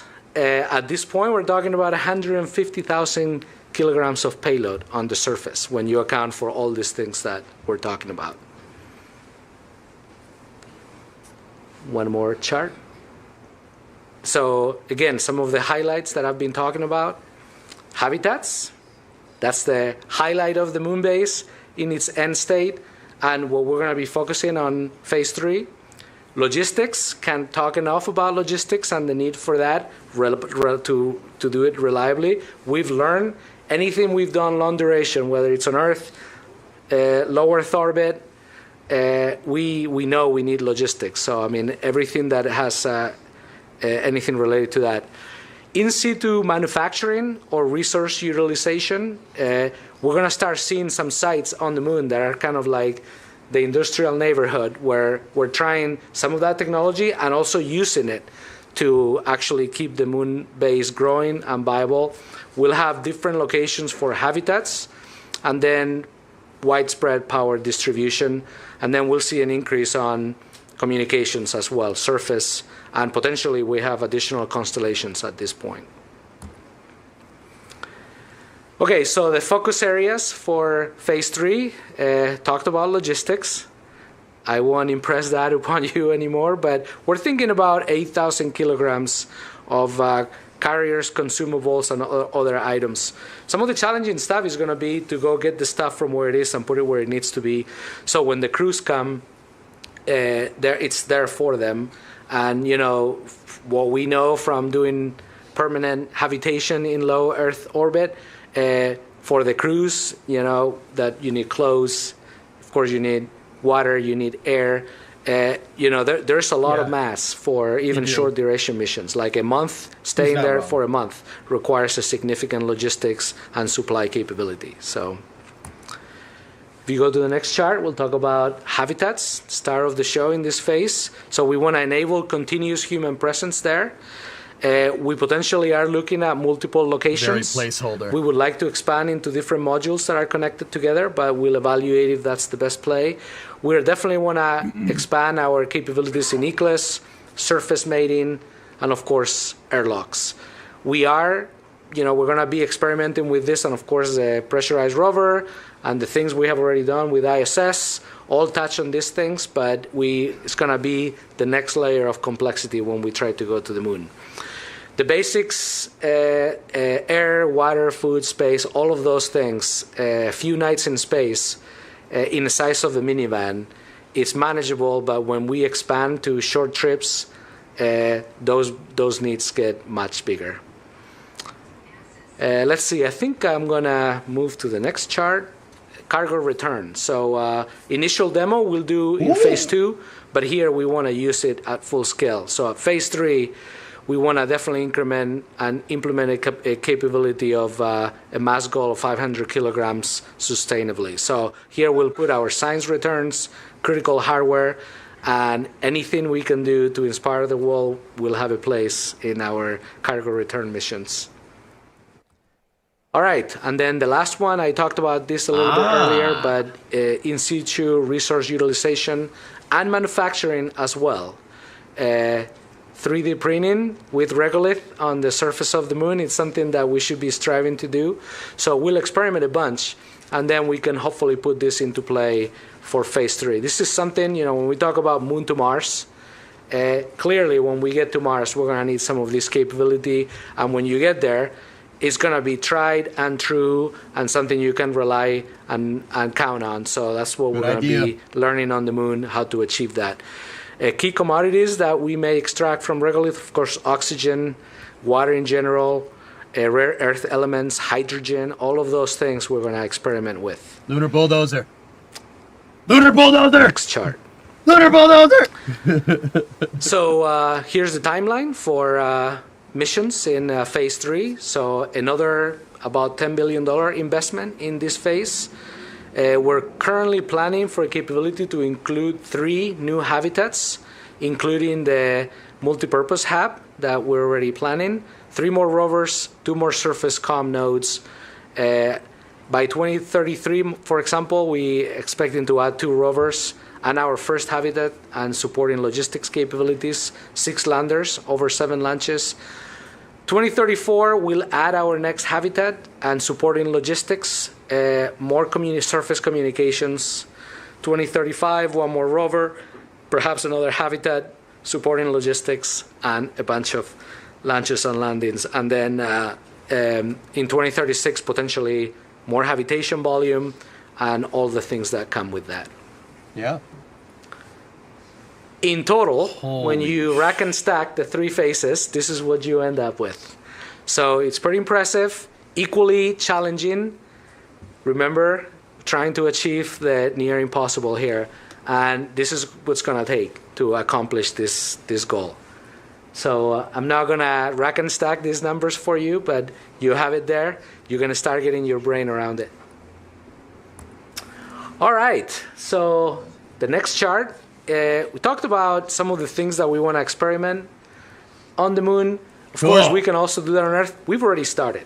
So here's some videos of folks, NASA folks, and also some of our industry partners working in some of this technology, from rovers that can go up terrain, fuel transfer, regolith preparation, manufacturing, and all kinds of things, avionics, hardening.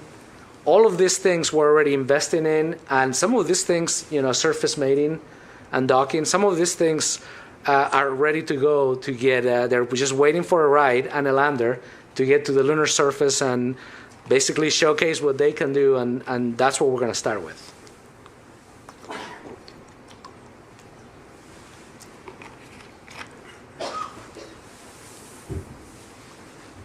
Okay, so here's all the cool aspects of putting assets on the surface of the moon and traversing and potentially experimenting with what we're planning to do in the 3 phases.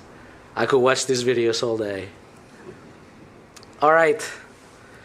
So one of the key things, you go to the next chart, one of the key objectives that we have is not only to develop the technology that we need to eventually go to Mars, establish a moon base, which we have never done in deep space. It is imperative that we inspire the next generation of engineers, communicators, explorers. We can only do that if we take you along with us. We're going to basically require that every asset that we have has a bunch of cool cameras, things that will give us the perspective of what we're doing, which to date is almost like science fiction, and things that will inspire people that are currently in college, high school, middle school. It's like, wow, That is what I want to do. That's what I want to dedicate my career and my life to do. And they will be the ones that come up with some of these challenging things that we don't know how to solve yet. So we're going to have a website that we're starting already working on, where you will be able to follow us along the way, from launches to things getting to the moon, to the rovers prospecting, getting to places that we have never seen.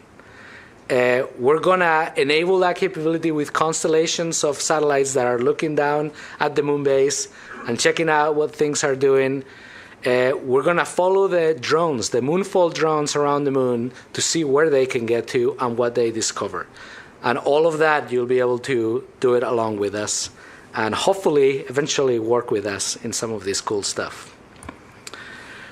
We talked, go to the next chart. We talked a little bit about, when I showed you that phase 1, 2, 3 collated set of missions and all that stuff, it's a huge challenge, and we know that.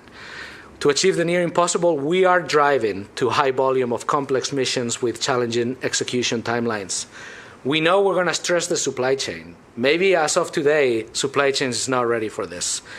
We're going to basically need to access reliable facilities that allow us to do the very unique testing that we have to do for surface operations. Manufacturing capacity and capability, technology maturation.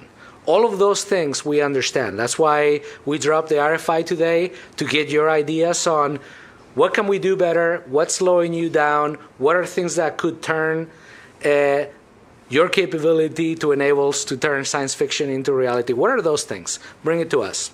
In addition to that, and you heard Administrator Isaacman talk about that earlier, we're going to use the NASA workforce in a way that perhaps we haven't in the past, especially recently. We're going to make sure that these missions are as reliable as we can make them. We don't want to impede the innovation from industry, but the things that we know how to do, we're going to embed. So we're going to really focus our NASA workforce to basically helping you in industry, providing solutions. If you want them to work in line, they will be working in line, and then also reviewing the things that you're doing to make sure that we have a good shot. We're going to take a lot of shots on goal. We want to win a lot of games as well. So we're going to put that into play, as well as we're going to do a review of our facilities. Some of them have unique capabilities that nobody else has, and we want to make those available for you so we can do this together.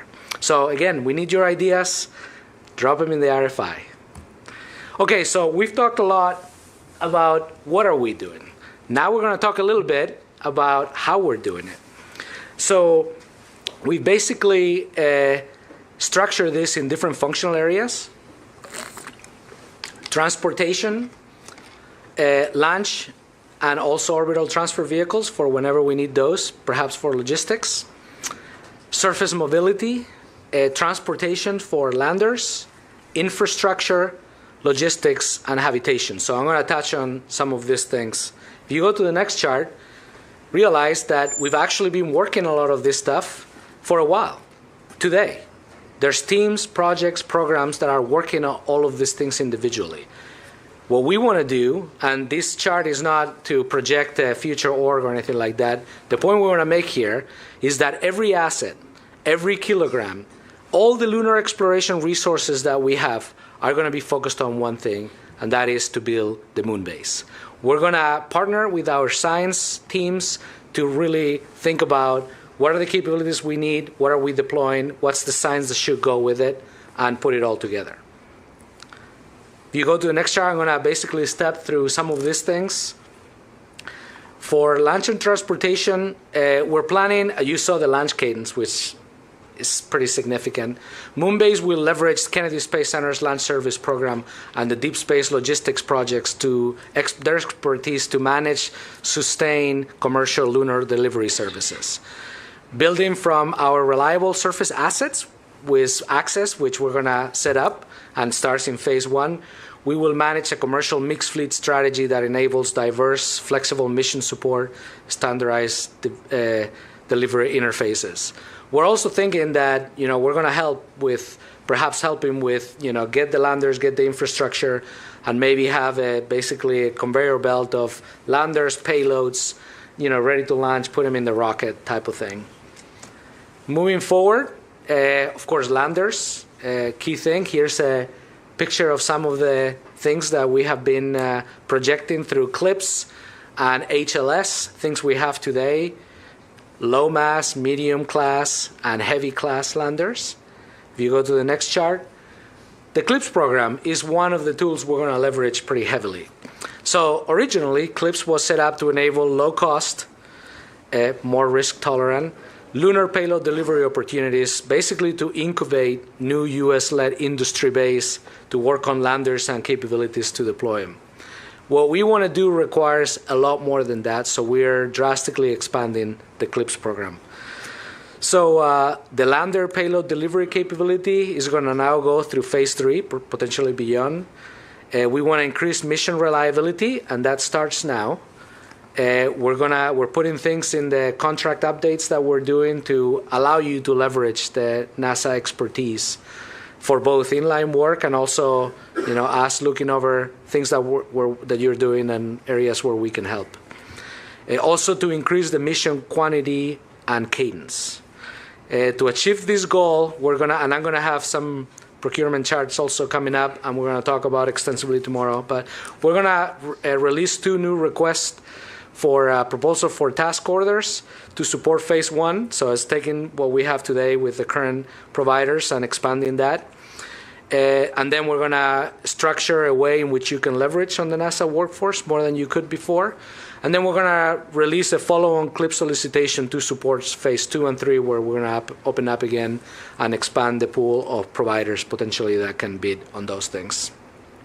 So definitely a WASIS for CLIPS. And hopefully you'll get to read the solicitations and the stuff we're putting out today. What is that? And be excited to participate in this building the moon base with us. All right, large cargo landers. Not going to talk about much of this because this is already in play with the HLS program. So, quite a bit of capability that is in process of being available for, especially for phase 3, for phase 2 and 3 for us. Go to the next chart. Transportation elements. So we talked about the land services. We'll have new lander opportunities with the solicitations that we already talked about. And some of the CLIPS deliveries are kind of summarized here. And again, we'll focus on the details all of this tomorrow with open sessions and also closed sessions with existing providers. Next chart. Okay, infrastructure. So here's where we're going to talk about communications and also power. So I'm going to step through this. And in these charts, I'm going to talk a little bit about the evolution that we are looking for. So when we talk about communications, here's the different things we're going to have wholesale at the different phases. So phase 1, we talked about the constellation of comm with observation, and as a bonus, if we can get navigation, we'll strive for that. Then phase 2, you get to the definite navigation on the on-orbit constellations in addition to surface communication, and potentially we'll also entertain the possibility of doing an atomic clock demo. So eventually we can build up very reliable navigation system on the surface. Good idea. So the evolution, if you go to the next chart, please. The evolution of this in phase 1, and I've talked through some of these capabilities already, but I wanted to kind of put it in a summary. So orbital comm, PNT, relay, deploy. We're going to deploy our initial 5 satellite constellation that's already in progress, and we're going to look to add a second constellation that's dissimilar to that.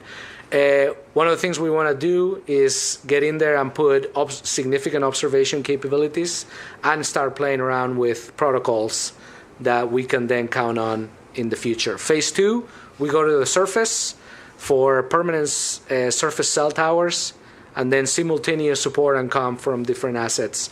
And then this is where we start building the navigation infrastructure. Phase 3, is the surface communications, expanded capability with standard protocols, and the same thing for navigation. Next chart is going to dive into the surface power. So click one more, and of course we'll start with solar and regenerative fuel cell type of technologies. We will go into the RHU for heating some of our assets and RTG in phase 2. Definitely experiment in phase 1 as much as we can. This is a key infrastructure component. And then in phase 2 is when we're going to actually start deploying and linking things together. And then the fission surface power program, it's scheduled to deliver something on phase 3 for more capacity and maybe more than one thing for the capacity that we'll expect we'll need for the moon base. Next chart. Here's kind of the phase evolution of that. So deploying the assets for communications, that's an infrastructure thing we're going to do in phase 1. Demo, nuclear, and other things that will allow us to do the survive the night and long shadow periods. Then we transition into the deployment of the power infrastructure on phase 2, solar and nuclear, and then completing that and distributing that to all the assets during phase 3. All right, mobility. There you go, one more chart. There you go. So this is the combination of all the mobility assets that we plan to have. So in phase 1, definitely a bunch of rovers of smaller size with different payloads and capabilities for prospecting and experimenting. We'll also have the lunar terrain vehicle. I'm going to talk a little bit about that in a minute, but we're going to change a little bit course on that, and basically we'll have incremental capability build up for the LTVs. So LTVs in phase 1, more capable LTVs in phase 2, and even better on phase 3. We're definitely looking for our international partners to also help in this area. This is a great opportunity. We're going to have definitely transportation capability by this point in phase 2. So looking for what are your ideas and capabilities that you want to deploy. And again, rovers, from having prospecting to surface prep to carrying logistics around, something we're going to need. Science rovers, of course, that's why we're going to the moon for, to do the groundbreaking science. And then, of course, pressurized and advanced LTVs in later phases. Go to the next chart. Here's the evolution of that. During CLIPS 1.0, we already talked about delivering several rovers, including Viper, Flip, and the Rashid UAE rover. We were bringing in the drones, Moonfall. So those things I already talked about, what they would be used for. And then the LTV phase 1 capability, we'll talk about this a little bit more in a minute. Phase 2, more capable LTVs with increased reliability, service life, survive the night, payload capacity. Partner rovers, of course, including the pressurized rover. That's a big one in this phase.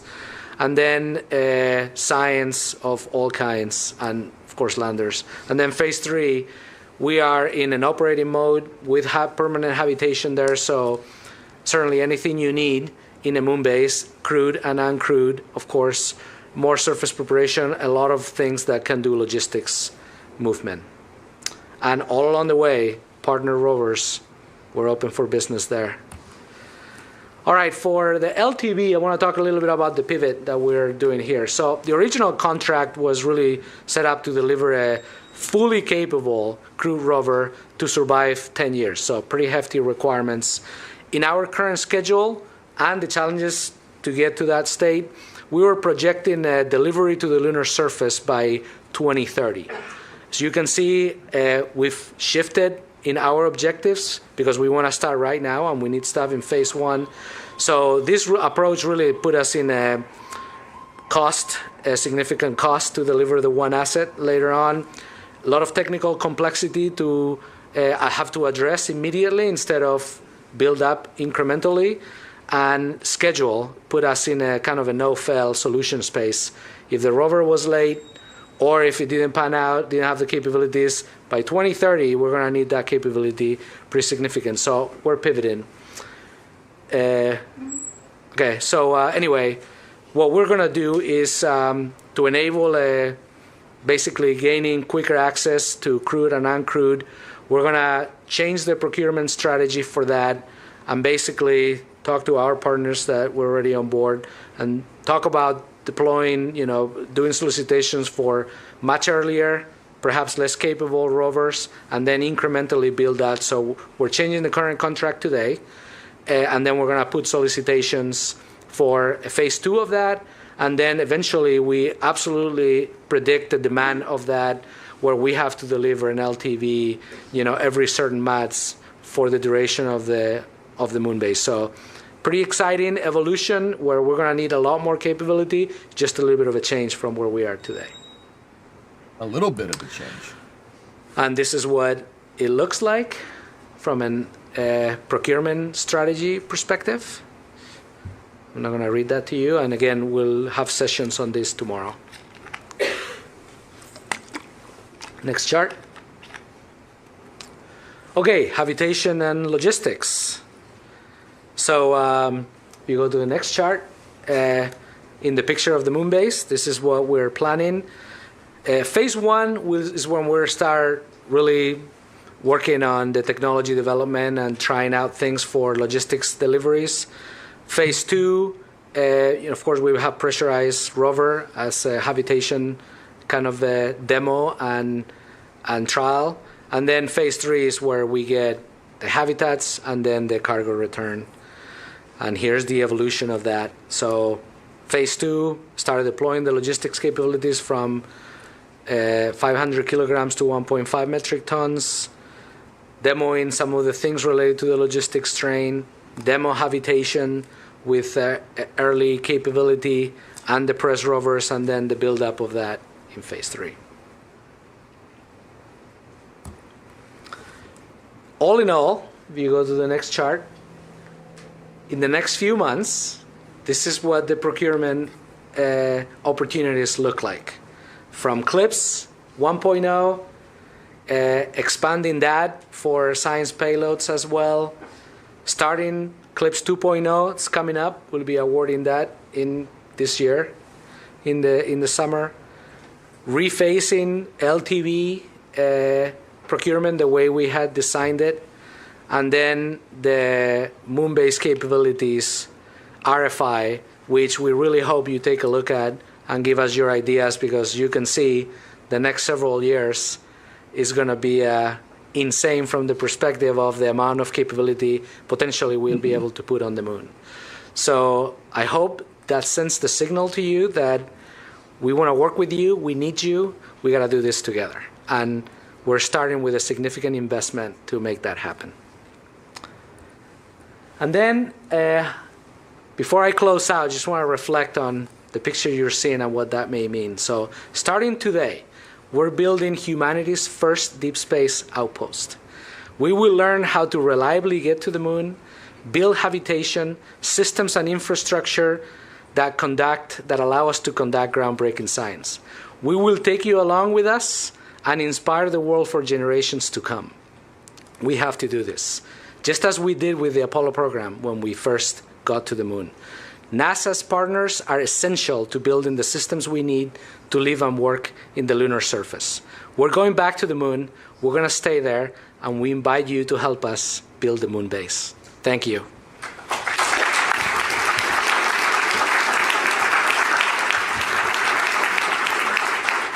We will now be taking a break for lunch, which is staged in the lobby, so please feel free to move about as you see fit.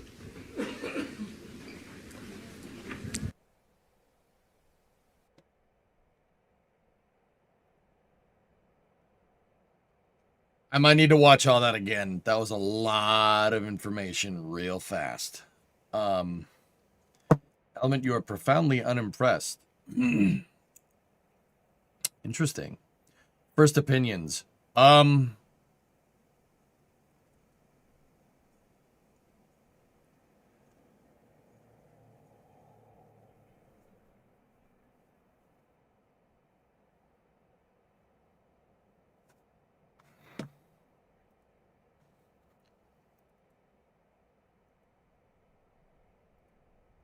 Give me a second. Give me a second.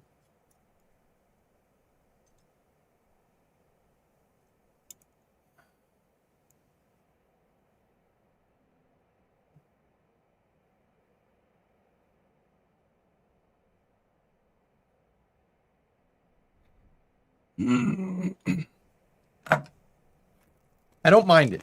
This is a way to do things, guys. Here's the official press release. I do like how they seem to know exactly what they need to do.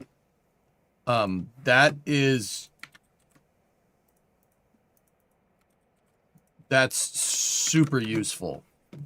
I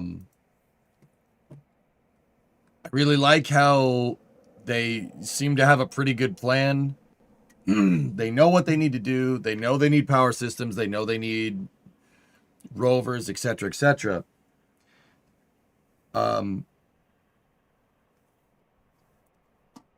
What I don't like is how none of that exists. Yeah, there it is. So all of these rovers, pieces of equipment, with the exception of a couple of NASA missions, like the Hopper probes, right? That seem to be through JPL. None of it seems to be A, in-house, or B, even made yet. And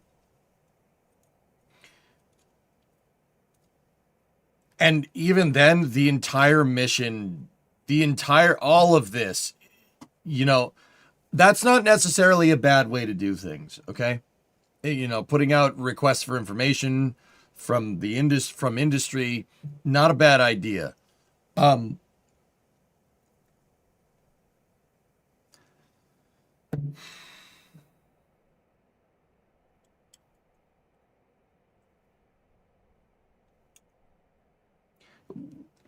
This entirely pivots on your landers being able to scale.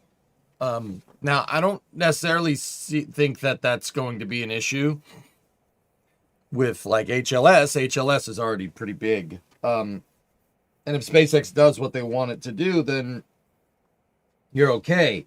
But that is a huge promise. Will Blue Moon be able to scale? They wanted... What CLIPS landers are we using here? They wanted 12 landings next year. Okay. I don't mean to snap everybody back to reality here, but okay, what rockets are we using for that? What rockets are we using? And now before people get, oh, Falcon 9. Oh, we're going to use New Glenn.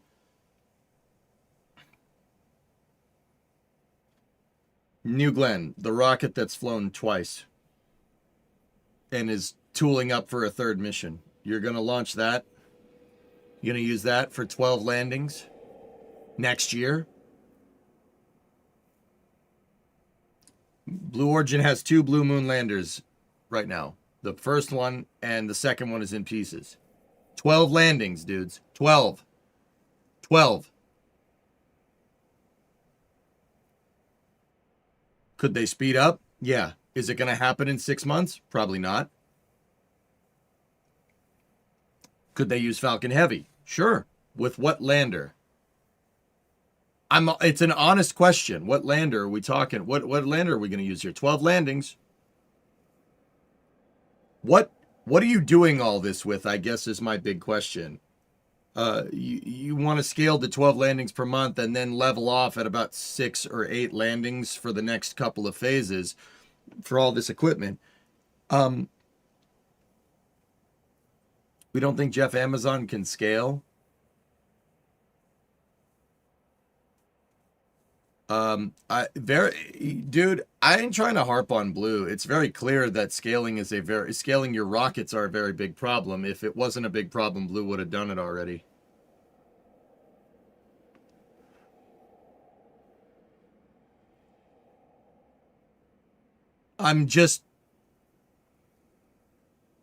Look, okay. The gist of what I'm getting at, guys, is that all of this stems on having an operable, reliable lander.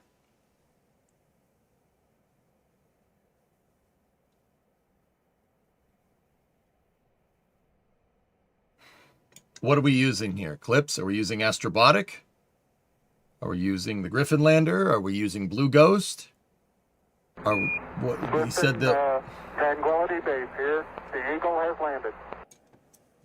This is the NASA I've been dreaming of my whole life. It's the first time NASA actually appears to be pushing the limits of what's possible rather than doing something that's already been done. If NASA isn't taking on the impossible, then what's the point?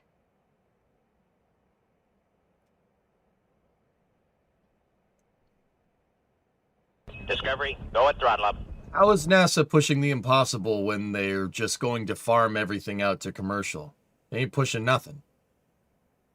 It's very clear that most of this stuff is an RFI, which means that the industry, they're gonna try to lean into commercial. Okay.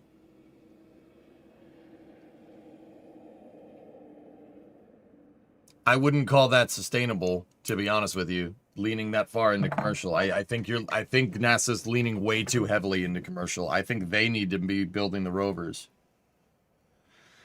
They need to be building the rovers. They need to be building the power generation systems. They need to be building the radiators, the terrain vehicles, which they are, the grading vehicles and the bulldozers and ISRU. They need to be, at the very least, be building all that out. I would hope these RFIs are done for in-house programs, but yeah, so what happens if someone wants to change the plan? Then all these companies go belly up. Remember, NASA is supposed to be doing, I like what NASA's doing here. It's a pretty built out plan. But once again, it leans way too far into commercial, in my opinion. It's not in my opinion. You know what? It is not. That's not like, well, I think this. I'm not using that to defend my point of view. It leans way too heavily into commercial. This is not, that's where my skepticism is coming from. Because once again, fellas, like you're going to say, oh, it leads into commercial. That's such a good idea. Commercial has been really good. Who? What commercial companies have been good? SpaceX? Sure. You're going to have SpaceX just build your whole moon base for you?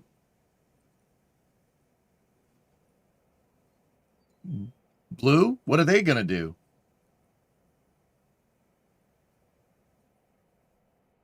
Firefly. Okay, so Blue Ghost can land like a shoebox worth of payload onto the moon. And that's not necessarily a bad thing. Could Firefly build a bigger lander? Sure. There's no doubt in my mind. 2028. You got 2028, remember. 12 launches. These are ambitious goals, and NASA should be doing ambitious things. That's absolutely a thing.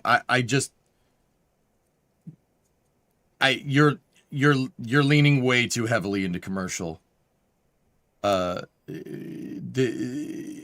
Understand that a lot of these missions are not profitable ventures, meaning that, okay, say they put out an RFI for a rover and a company builds them a rover.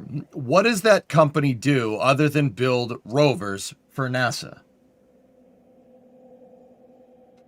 What happens if NASA doesn't need any more rovers?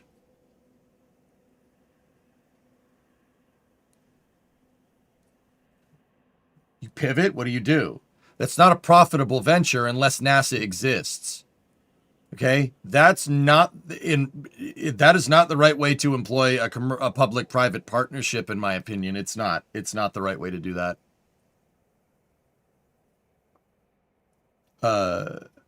NASA needs to be building out the infrastructure. To be very clear, I like these goals. I like these plans. NASA needs to be building them. That is the most sustainable way forward.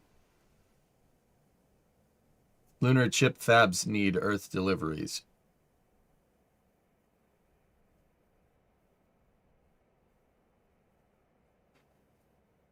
You're citing Terafab as your benchmark for a realistic space program.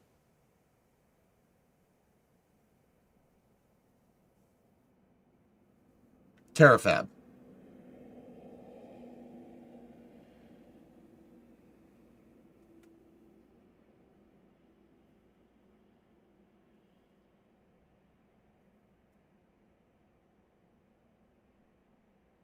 Don't bet against Elon. Troy, this isn't a bet against Elon. Don't get me wrong. I'm no SpaceX hater, dude.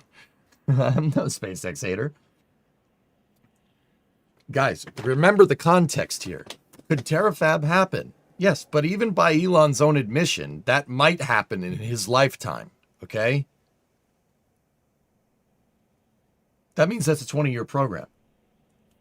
Phase 1 of this program ends in 3 years. They want to have over 20 landings in the next 3 years.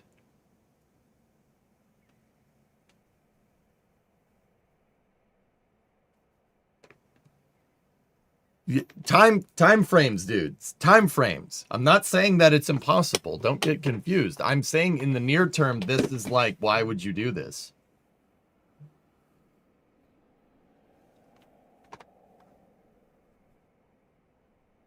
NASA are the engineering consultants, the builder and the project manager, just like a construction project. All the specialist contractors come in under their management. Yeah.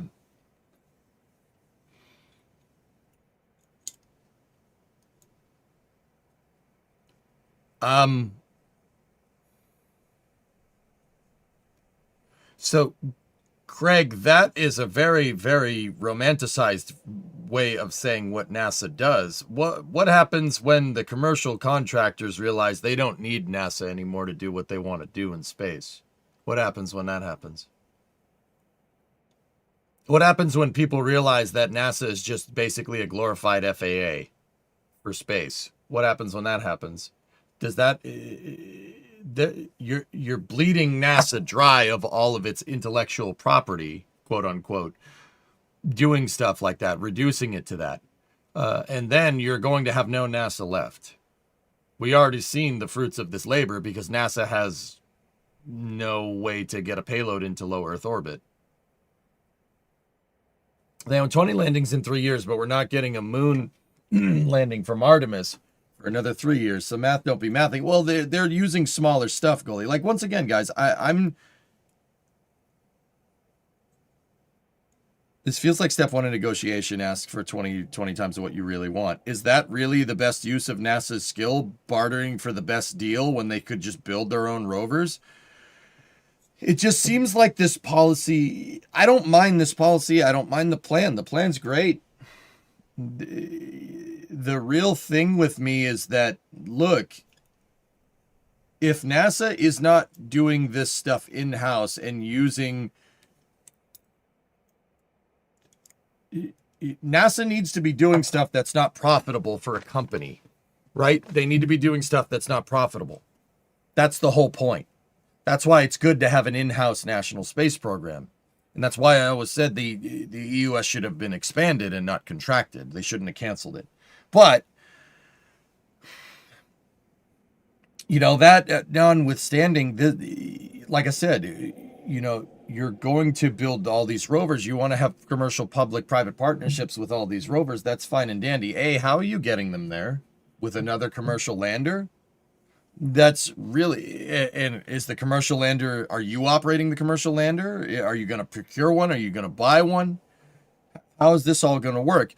At the end of the day, guys, there right now at this particular moment in time, and then probably I'd say at least conservatively for the next 5 years, there is little to no profit for building lunar landers at all.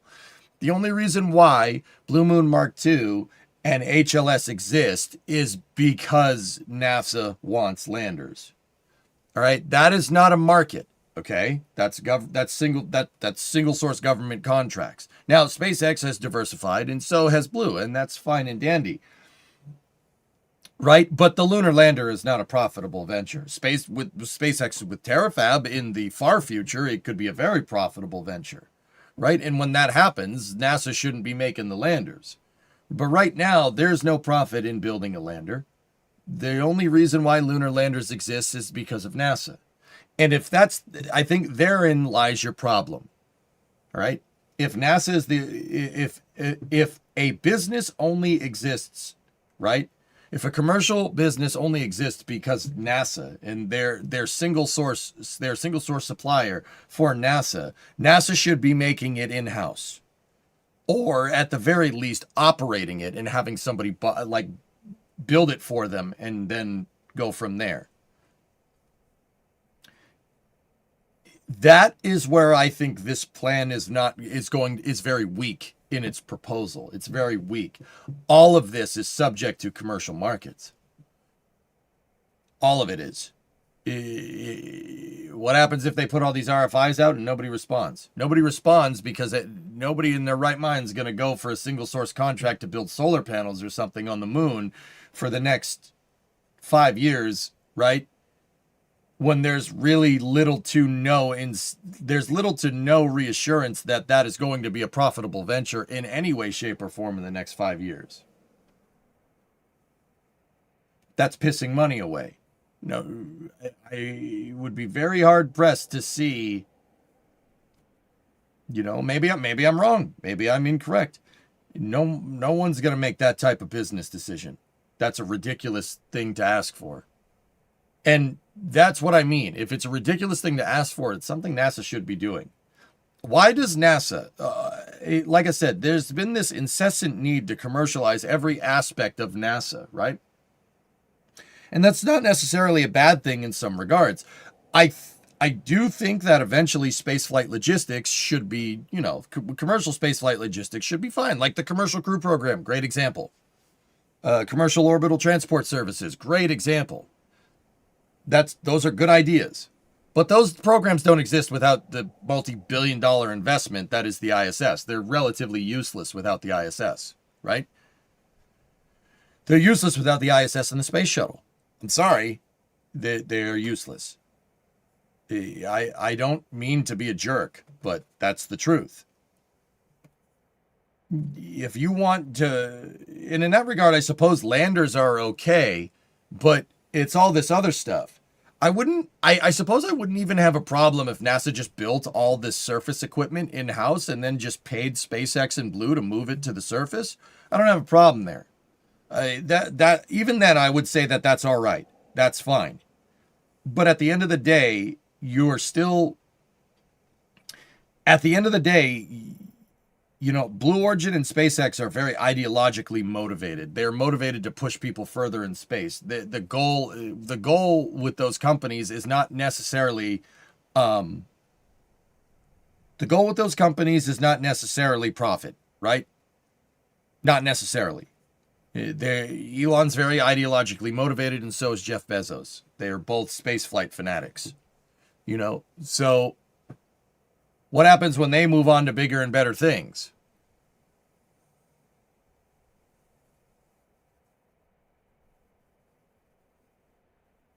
Why do you design a rover when NASA's already designed one that works? Yeah. Okay, look, NASA's full of dreamers, and that's inspiring and all, but how does that get us to the moon? NASA does not have and will not have the budget to do this. I wouldn't necessarily bet against the budget, to be honest with you, contingency. I would not bet against the budget. If that guy thinks you can do this for $30 billion, he's smoking too much of his own stuff. They've spent $30 billion trying to build a train to nowhere in California. Well, like I said, NASA does have pretty strong support in Congress with this plan. They do. I wouldn't necessarily bet against the budget. Where my beef really kind of lies is you're going to get the budget to do all this stuff and then just farm it out to commercial. It'd be much better if I think it would be much better if they brought it all in-house. The incessant drive for commercialization is going to just turn NASA into a regulatory body for space, which that's not what they should be doing. That is not their textbook definition.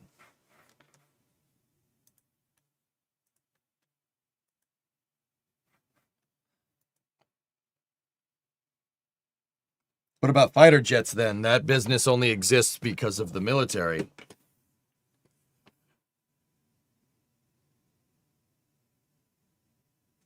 Sad, I don't really understand your point, dude.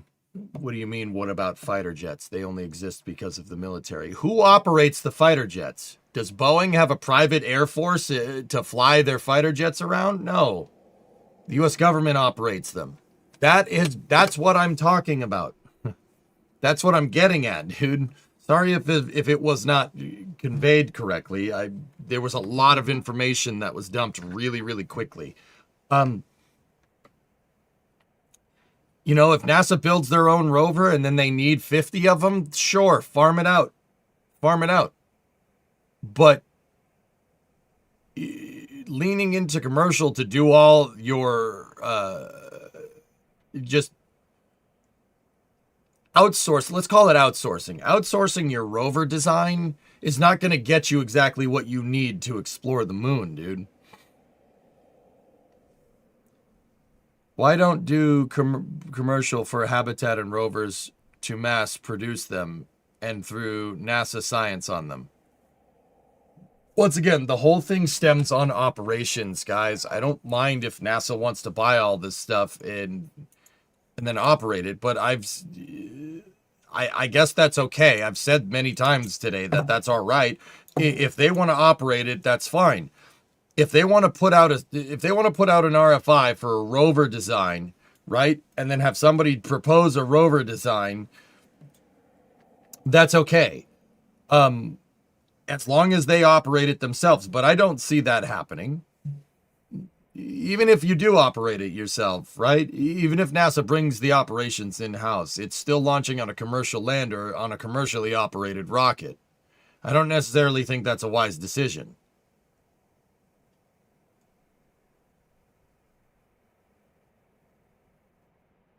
So why do you think NASA is doing this? Why not build in-house? Well, you know what, Lev, to be 100% honest, there's not anything that particularly says that they are or aren't. RFIs are just RFIs. If NASA is going to pay people to build this stuff after they say exactly what they need, I suppose we should probably check those requests for information, right? If NASA wants to go say like, hey, if you were going to build a solar farm, how would you build it on the moon? And a company says, this is how we do it. And NASA says, okay, I'll take 20 of those. You deliver them to me and I launch them into space. I wouldn't necessarily have a problem with that. That's fine. Procurement is not a big deal. It's the operations parts of this infrastructure that I'm like, about. Like I said, I don't necessarily think this is a bad plan. It's fine to me. If anything, it's the most comprehensive lunar architectural plan we've probably ever had. Like, to speak, to flip to the other side, like to the optimistic side. This is really good. It's really well thought out. Very, very well done. I'm just really wondering what these RFIs say. The RFIs say.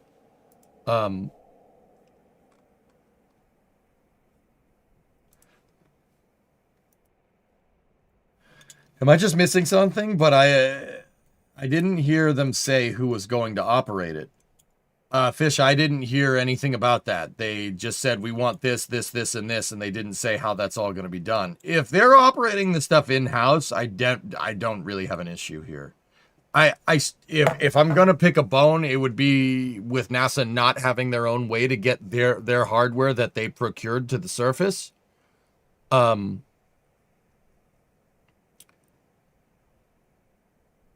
Also, why wouldn't NASA own them if they bought them? Trey, NASA doesn't own the Dragon capsules. They bought flights on the Dragon. They didn't buy the capsules themselves. What I'm saying is, in this analogy, right, it would be better if NASA bought a Dragon capsule and operated it themselves, right? They need to buy all this equipment and then operate it themselves, not pay somebody to operate them for them. That's where my problem is. When the RFIs go out, can we view them? Yeah. Some of them are already out right now. So let me look at this is the RFI for logistics transportation. Here. So an RFI is a request for information. This is not a request for proposal. No proposals are to be submitted in response to this. This is basically NASA saying, if you were going to do this, how would you do it? And then RFIs move to an RFP, which is a request for proposal. So if they figure out that there's a bunch of people that responded to the RFI with pretty good ideas, they'll say, okay, that seems like a good idea. How would you do it? It's a more fleshed out version.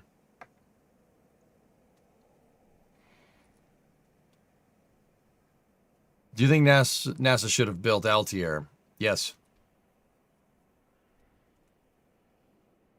So the American military has spent this. Guys, look, don't get that. Don't get sucked into that. Don't get sucked into that. Anybody that's going to try to make an argument that defense spending is comparable to spaceflight spending is off their rocker. That is a ridiculous argument. That's a huge false dichotomy. Do not believe that nonsense. And I'm serious. Would I like it if NASA's budget was $1 trillion? Yeah, that'd be great.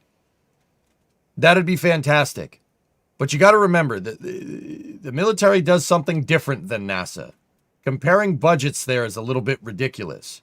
In fact, I would say the reason, the U.S. spends money on stuff so we can do stuff like what NASA does.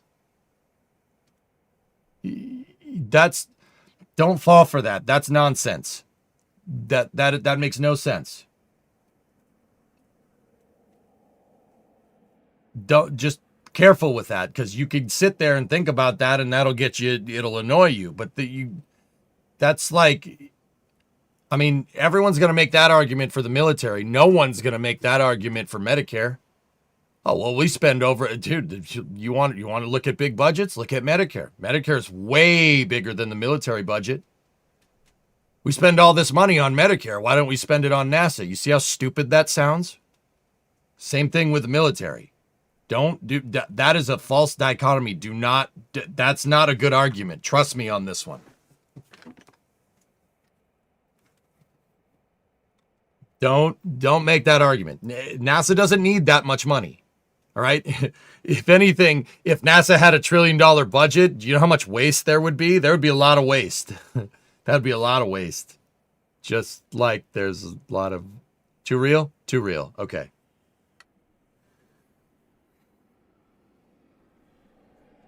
too real. All right, cool. So just don't be careful there. All right. Don't go around spouting that. That is a very uninformed opinion. No matter how you cut it, just be careful about doing that. If you want to keep saying stuff like that, that's fine. But I'm telling you, just careful. I wouldn't use that as an argument for more funding for NASA. If you gave the current military procurement NASA's budget, our military wouldn't be able to procure nothing. Yeah, something like that. Like it, 71 months. Thank you. It's been a long time. Glad it's been spent with you. Happy to spend more months. All right, right on, man. Military has waste, but look at the nice things that they have. I want NASA to have the same coolness of stuff. Yeah. I don't think they... dude, I don't... All right. If we're going to talk about increasing NASA's budget, okay. We're comparing it to the military, which is like $800 billion or something for defense, right? That's like 800 billion or whatever, right? You're going to compare it to that. Dude, if, Listen, Tranquility Base here. The Eagle has landed. Think about how many more RS-25s we could throw in the ocean with $1 trillion. Discovery, go at throttle up. False profundity, 12-month resub. Shoot.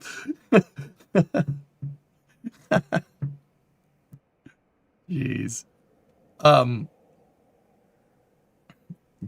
Okay, what was I saying? Discovery, go at throttle up. Bueller, 95-month resub. Thank you so much, dude.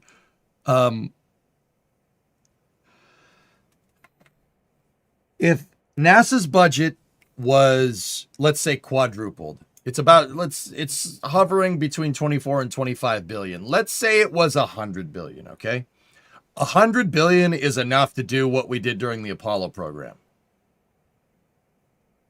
I would say that the Apollo program is very applicable in terms of a very comprehensive plan to do a very difficult idea and actually get it done. That would be more like octupling NASA's budget. So you'd need, if NASA had like a $200 billion budget, that's enough to do Apollo and then some. Okay? They don't need 800 billion. They don't. Spaceflight, you're overpricing it. Big time, dude.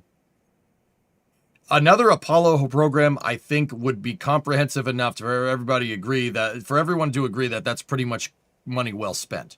That is a comprehensive scientific exploration space program. That was not nearly as much money as you think it is, comparatively.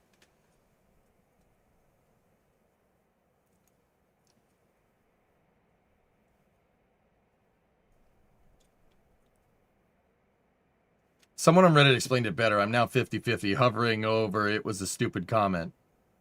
Hit me in the reality. I'm sorry, Moon. I'm not trying to be a jerk, dude. I really am not. This is not... I want what's best for NASA. I have no other swords or no other axe to grind there, all right? NASA does not need that much money. That's the reality of the situation. Space flight isn't that expensive.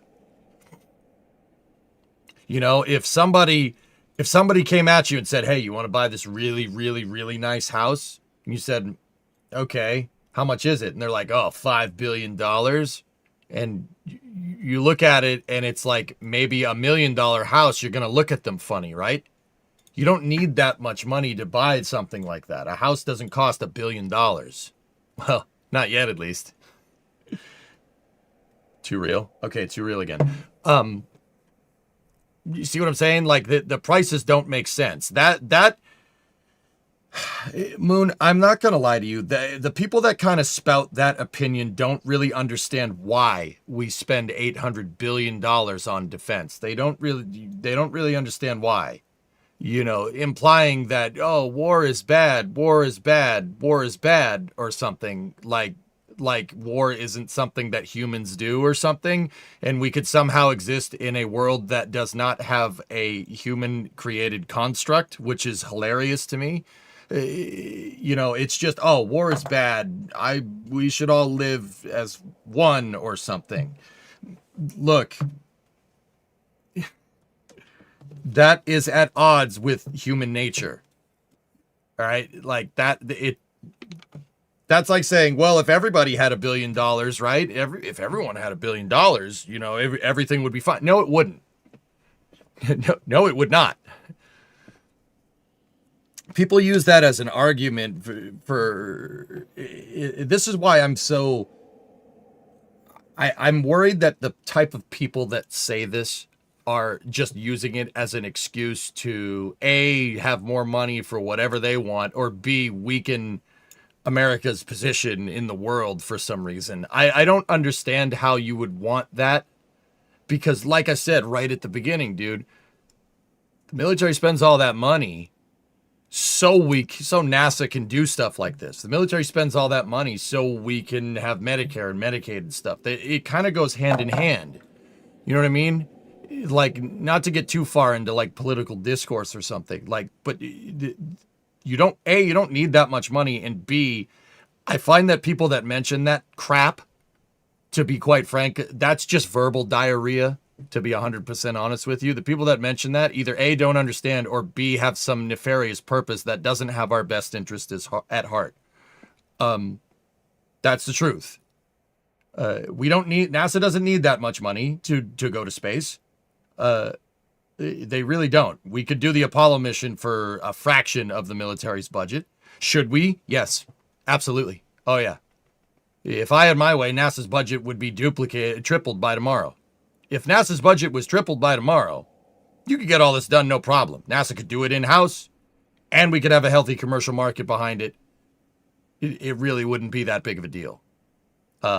That's always been what I think is the best way forward, but a lot of people don't agree with that. I also find that people drive for commercial a lot with NASA because it's as if it's some type of way for NASA to save money. You know, that's a double-edged sword in itself, dude, because, okay, you understand that NASA saving money doesn't mean that they can procure that. They can, like, unless it's specifically said in legislature, right, that they have free reign to do with that money as they see fit. If you're saving money, if NASA is saving money by using commercial, that is defunding NASA. That is de facto defunding NASA. Like the Commercial Crew program is a good example. Now, that might not be necessarily the best argument here because Dragon is amazing and SpaceX is awesome. But if you consider the commercial crew program in a world where, you know, SpaceX doesn't exist, right? And they have, let's say in some alternative timeline, SpaceX went belly up after Falcon 1, right? And they're using Dream Chaser and Starliner to get to the station now. Okay. So NASA gave up their low Earth orbit access capability with Ares 1 for Starliner and Dream Chaser? Does that sound okay? No. That's not a good idea. That's not a good idea at all. See what I'm saying? All that did is just defund NASA and just gave them less capability, right? Every time throughout NASA's history where somebody's came along and said, we can do something for cheaper, right? Ends up with NASA having less capability, and less money. Oh, the shuttle can do things for cheaper. We'll be able to do what we did with the Saturn V with the space shuttle. Oh, yeah? No, that's a great idea. See what I'm saying? So, to kind of reel us back in, I don't necessarily mind these ideas. I think this is a pretty damn comprehensive lunar program. It's well thought out. It seems to be really well thought out. They have the RFIs ready, which shows initiative. It's not like we'll release the RFI in the coming weeks. No, the RFIs are ready right now. I'm cool with that. I don't necessarily mind it. I think NASA's leaning a little too far into commercial.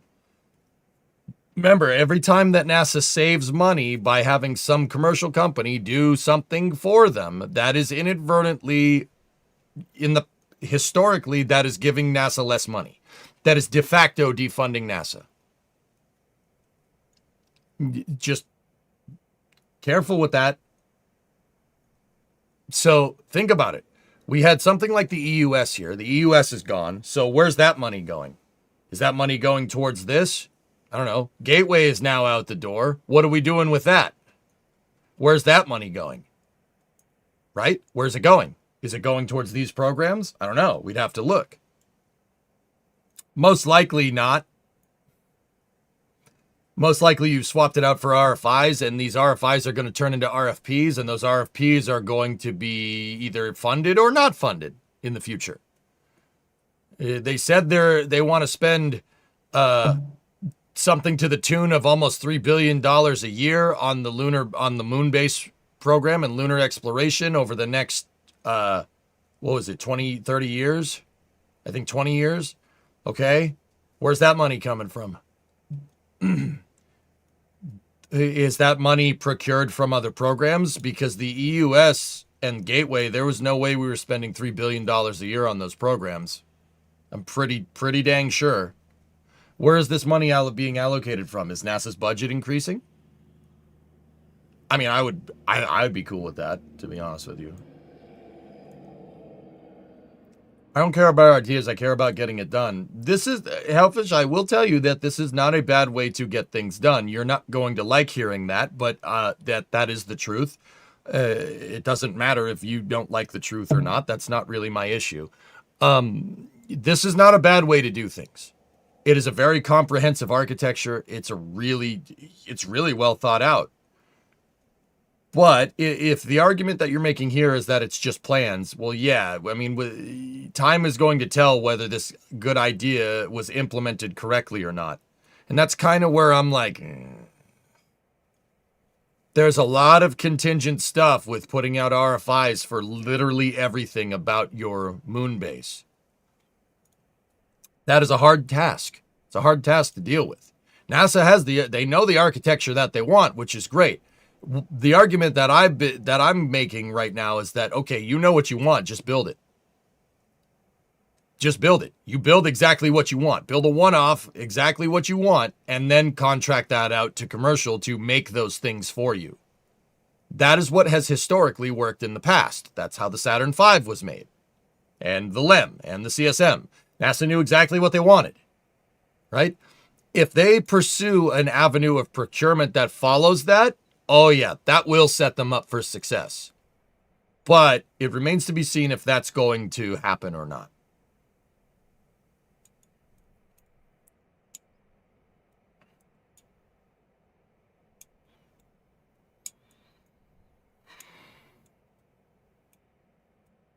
Hey, EJ, you staying live for the science one? I'm a little worried for some science missions. Yeah, I'll be here. Is NASA crowdsourcing ideas? That isn't a plan. Is that an idea that someone still has to figure out? That's what I'm really wondering, Trojan. They seem to know exactly what they want. And if you know exactly what you want, just build it. Start designing stuff. Maybe they're going to use, it's possible that they're going to use these RFIs to do that. And you know what, dude? If they do it that way, I don't have a problem. We're good. That's great. That's a great idea. Right? Use these RFIs to flesh out your designs, design something, and then have commercial companies build it for you. And then, stamp the NASA logo on it as a NASA payload and send it and pay Blue and SpaceX to send it up there. I don't have a problem with that.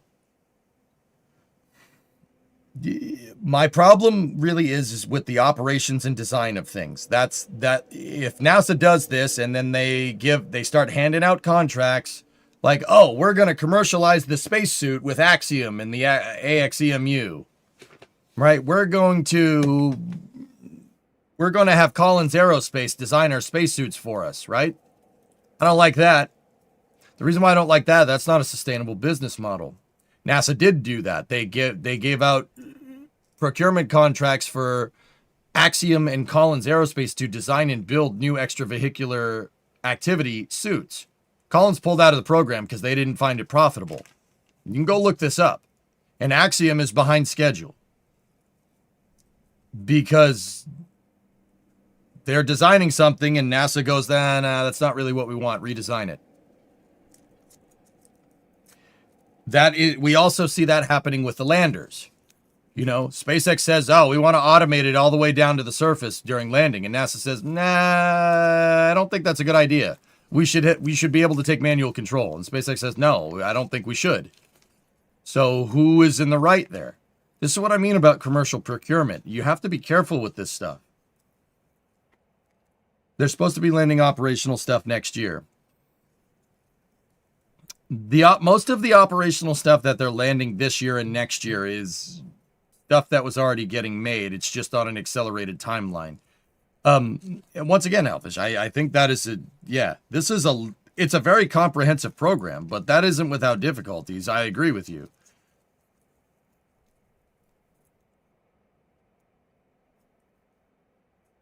NASA gave them the manual control requirements from the start. And therein lies my problem with commercializing everything. NASA needs to design the stuff in-house. They don't design the stuff in-house and tell people exactly what they need to make. You got a big problem. If that's how they did it during the Apollo program, guys. NASA designed everything, and then they went to the commercial companies and said, hey, build this. Can you make this for us in this amount of time? There was literally no farming out of the design to anyone. If NASA's looking at doing that with this architecture, I'm cool with it. Is it going to happen soon? No, probably not. But it could happen sooner. Like with this architecture, if they're doing stuff like that and they want to, let's say we don't make 2028. Let's say we land in 2029. I'm fine with that. Yeah, that's good with me. Land in 2030. That's fine. Sure.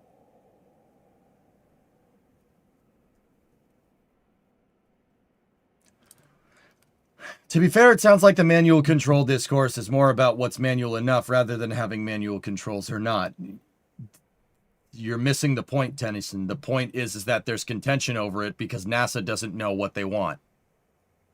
That's not the point of... You're splitting hairs at that point. That's not what I'm trying to say. If NASA just told SpaceX to build them a lander, right? And they did...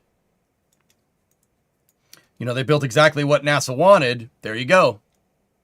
You wouldn't have this problem now, would you? what is manual enough. The design requirements need to be set in stone. You keep saying design in-house, but they don't seem to have that ability right now. I know. They should fix that. Is that going to take time? Yes. Will that be way more sustainable in the long run? Absolutely.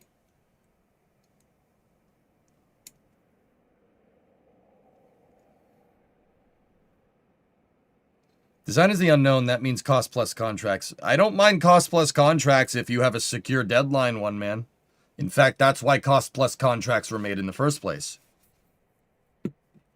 Because you don't know how much stuff something's going to cost until you actually go and do it. As long as you have a time frame for your cost plus contract, and if you reward with incentives for doing it on time, cost plus works just fine. I really hate that there is a stigma towards cost plus contracts. Because a couple of spaceflight pundits have incessantly beaten people over the head with their words that how it's a bad idea. It's not a bad idea. The implementation is the bad idea. If you implement a cost plus contract with no deadline, that's a waste. That's never going to get you anywhere. Cost plus contracts only work with a definite delivery, not indefinite delivery. All right, in spaceflight contracts, there's something called IDIQ, which is indefinite quantity, indefinite delivery. And then there's exact quantity, definite delivery. There's the opposite of that. The Apollo program used stuff like that, right? And that's a good idea. I would argue that developing on a fixed price is really, unless you really know what you're doing, that's a really bad idea. In fact, I would go so far as to say, people aren't going to like hearing this. I would go so far as to say that Boeing developing Starliner on a firm fixed price was a really bad idea, and that's part of the reason why Starliner ends up being a gigantic pile of doo-doo. Those legacy contractors are much more set up for a cost plus definite quantity. So, cost plus because you don't know how much it's going to cost, but you have to deliver it by this date or there's going to be hell to pay, is much better suited for something like that. But people don't want to hear that. They don't want to hear that information. I'm sorry. I'm sorry the truth hurts people's feelings.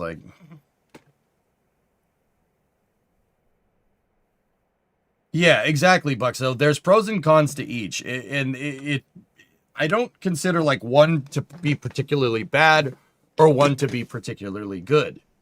That's like saying, oh, I hate a screwdriver. It's like, what? What are you talking about? I hate screwdrivers. I was trying to hammer this nail in, right? And the screwdriver was terrible at it. This is ridiculous. What a piece of crap this is. It's like, bro, have you tried using a hammer? Well, no, I can't use a hammer. Why would I use a hammer? Why would I use a hammer to hammer this nail in? It's like, because that's what it's hammer. Oh, I know. I hate hammers. Screwdrivers are the best way to do things. It's like, okay, you don't know what you're talking about. All right. That's why I don't like people saying oh, cost plus is terrible. Cost plus contracts is that's the bad thing. No, shut the hell up. You have no idea what you're talking about. God dang, man. Oh, I hate bandsaws. Why do you hate bandsaws? Well, I hate them. The bandsaw doesn't cut through this wood correctly. Yeah, because it's a bandsaw. It's supposed to cut metal. Wow. Yeah, it's really bad at that. Yeah, I know. Because that's not the right tool for the job. Now, soldering irons are stupid. Why are soldering irons stupid? Well, because I'm trying to weld these two panels together and the soldering iron doesn't get hot enough. Yeah, that's because it's a soldering iron. Maybe you should use a welder to weld the panels together. I don't know. Ever think of that? Last, what's up, reindeer?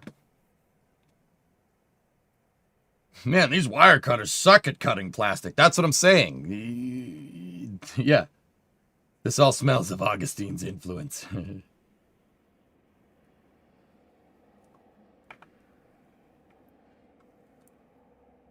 Yeah, reindeer.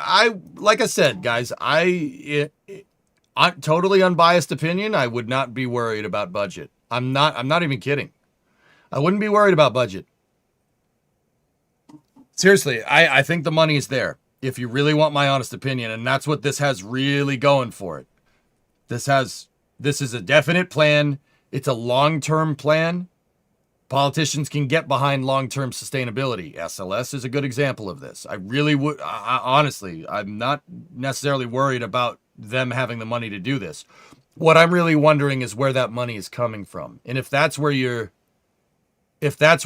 kind of anxiety lies, yeah. I'm worried they're basically just going to gut other programs to do this when that's not really, I would say, the right move. I would say increasing NASA's budget is the right move, but, you know, why would we fund projects with the money that's required to get them done? Why would we do that? What are you, crazy? What are you, crazy? Oh, this project costs $1 billion to do. Oh, is 200 million okay? No, it's not. No, it's not okay because it needs $1 billion to build a big enough rocket. Oh, how about 5 million, 500 million? Nope, still not enough. You can't legislate or finance against physics. That's not, spaceflight is kind of beholden to that. You can't just make a cheaper rocket. The only way you make a cheaper rocket is by investing significant money to scale your rocket enough to make it inexpensive enough. There's no way to get around this problem because Isaac Newton and Johannes Kepler and Konstantin Tsiolkovsky, those dang guys with their physics.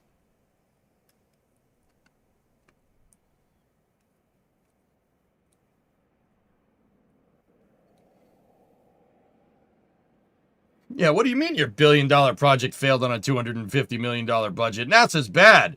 Yeah, Reaver, exactly. Anytime people say, oh, SLS is a pile of junk, it's too expensive. Ever wonder why? And people have the gall to say, oh, legacy contractors are the reason. It's the legacy contractor. Why that's expensive. No, it's not. It's not. You're asking, they've asked them to build they've asked them for multi-billion dollar projects for multi-million dollar budgets. Look at SLS's funding. You needn't look no further than their funding to realize why the SLS is so damn expensive and why it's only launching to the tune of once every 3 years. It's the flat funding of the budget. You funded SLS on fixed prices. They funded a moon rocket with fixed prices because somebody thought somehow that using off-the-shelf components would keep things cheap, which is not, that's not how that works at all. But, you know, whatever. What was the press conference? Oh, it's Phil. You're going to have to go back and watch it, dude. There was such a big information dump. Long story short, NASA has a pretty damn tentative, albeit very tentative plan of going back to the moon over the next 10 years. It's pretty good. It's pretty comprehensive. I'm just really wondering about how they're going to go about doing it. But it is a good plan, at least.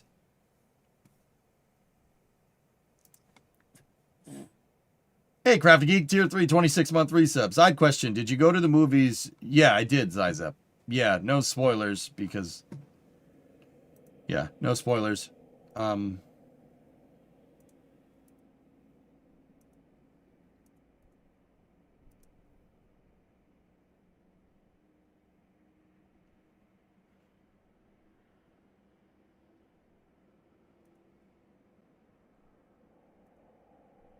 Give me 1 second. I got to refresh my dashboard. My chat crashed. There we go. Cool. I think part of the plan is to push it far along enough that an admin change just doesn't cancel everything. Long-term programs are more sustainable, Darker. Yeah. Legacy contractors are dying for a reason. These Zelix, we say stuff like that. And Boeing, I would say, yeah, Boeing has a little bit of an issue. But if you look at other legacy contractors that are involved with NASA programs, like Lockheed Martin, for instance, you know, building the Orion capsule, et cetera, I would say that Lockheed is doing quite well right now.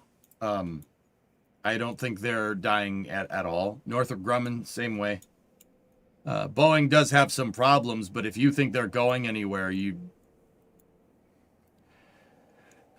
I'm telling you, the more old space legacy contractors are better set up and they're better tooled up for cost plus contracts. They're better tooled up to get stuff done quickly with pretty much a blank check. They are better tooled for that.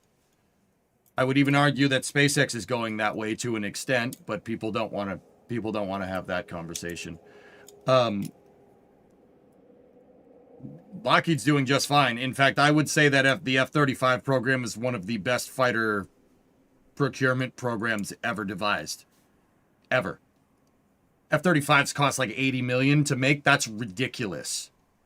Now, it cost a lot of money to tool up an assembly line to build that at that price, but you beat it with scale, which is always what works.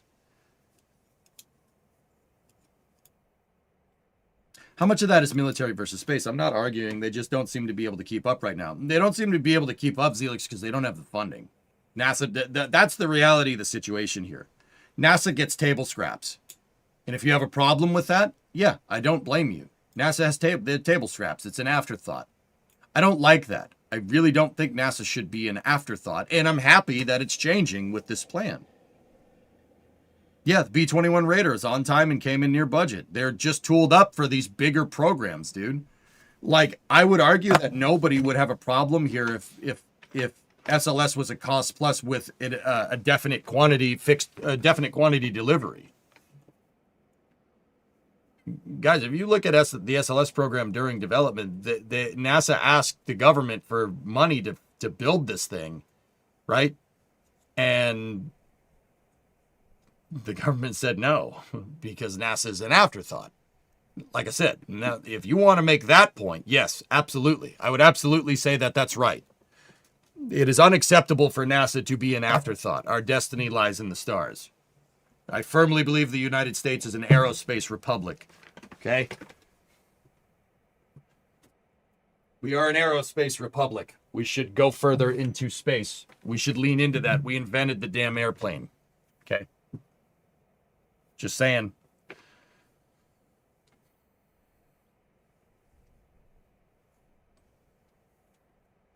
Zelix, my argument essentially boils down to, like, where my beef lies is that NASA is an afterthought.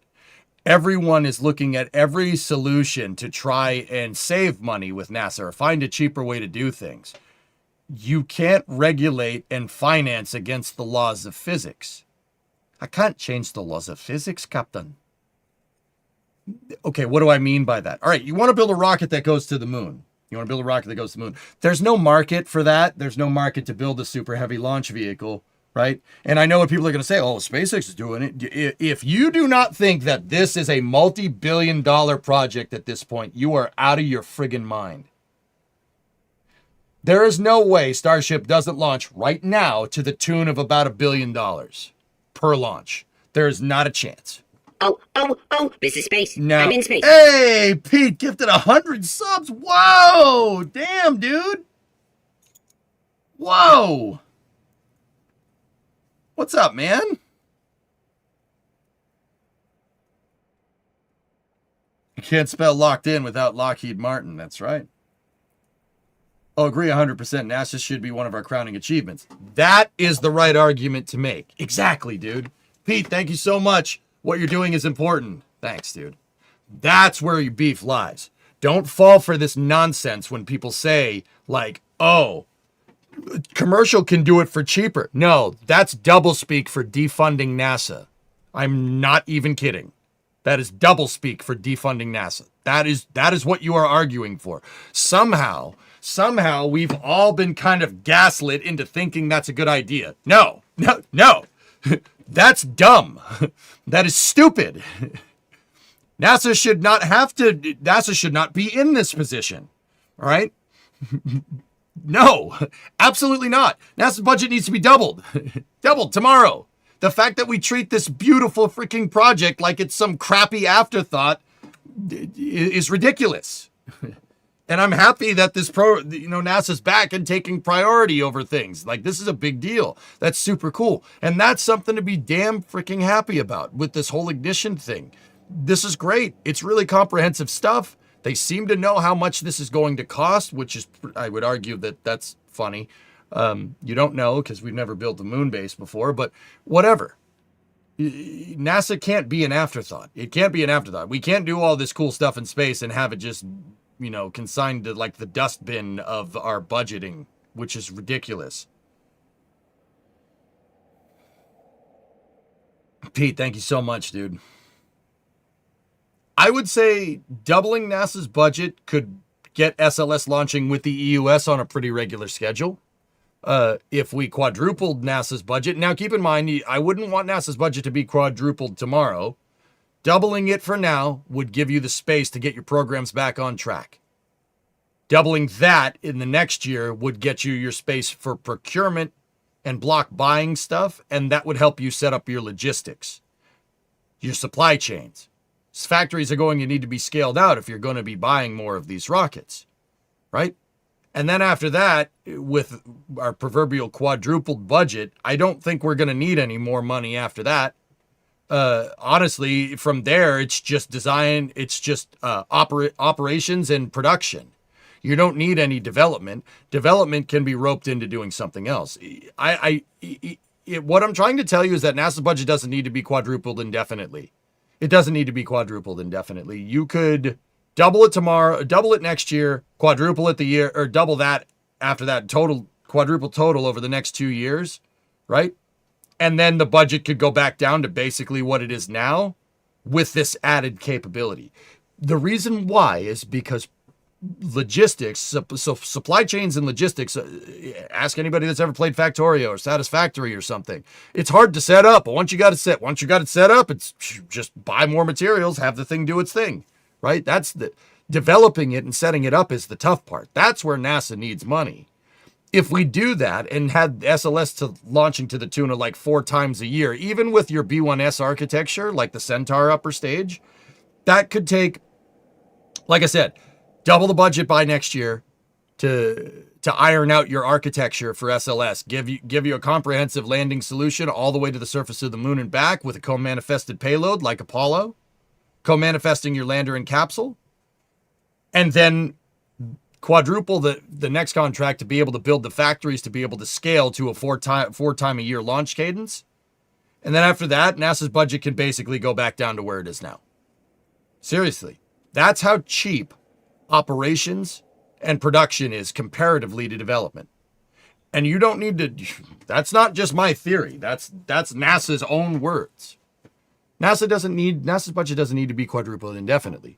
If you quadrupled it over the next 5 years and then brought it back down to where it is now, we could actually have a moon base, and that would be really easy to do. Right, but everybody is circumventing the actual thing here. Commercial is just being used as an excuse to defund NASA. And I have a problem with that. I have a big problem with that.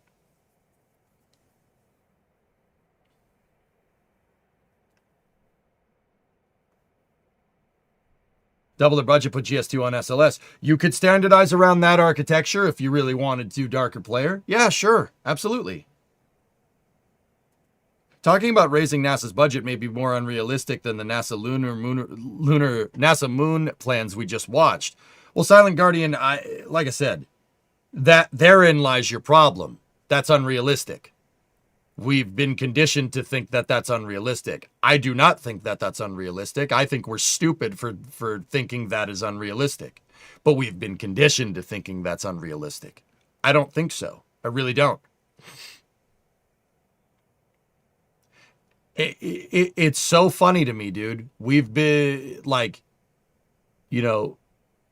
we say we want to build a mansion, right? We say we want to build a mansion. All right. A really, like, let's say a 4,000 square foot house, right? You want to build a big mansion, 3-car garage, pool, all this stuff, right? You want to build all this stuff, right? We say we want to do this, right?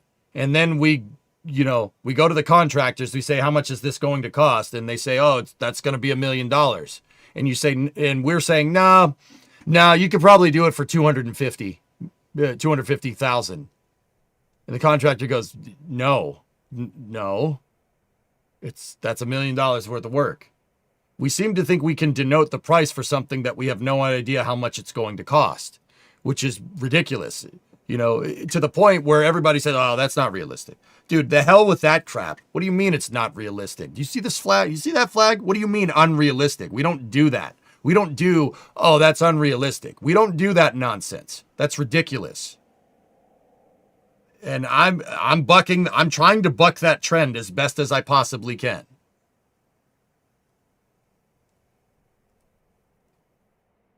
Do you think this all is being structured in a way to survive and thrive through administration changes?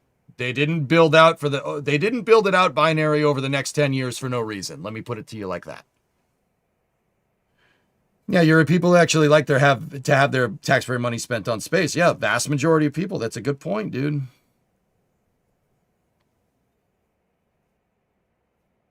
At some point, yelling into the void is just tiring.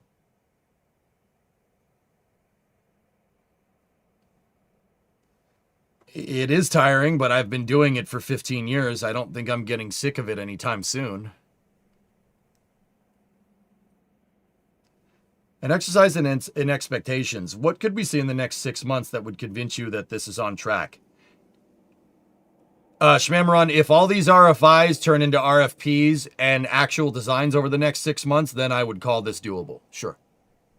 That is a very tall ask. That's going to be the hard part.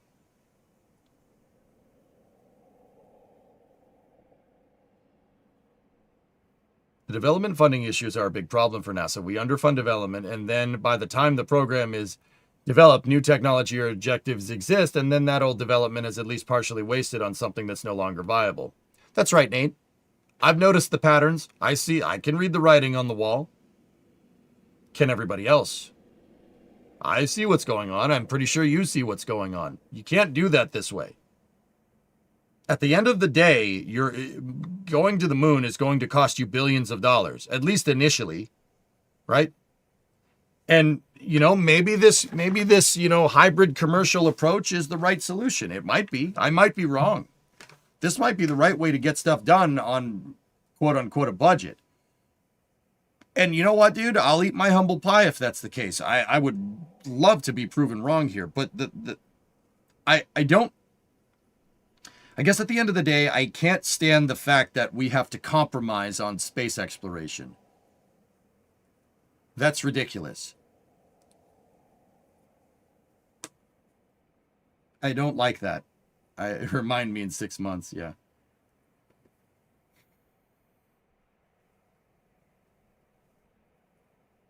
If spaceflight and the hope for the future is just yelling into the void, you might not have the heart for space anymore. Hard truth. You talking about me, Reaver? Oh, I'm going to keep telling people this stuff. I ain't going to stop.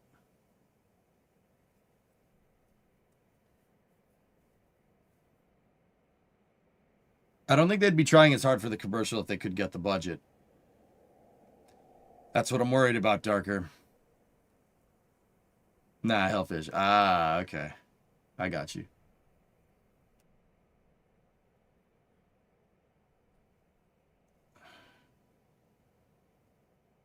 I would want my taxpayer money spent on space exploration instead of whatever the government is doing right now.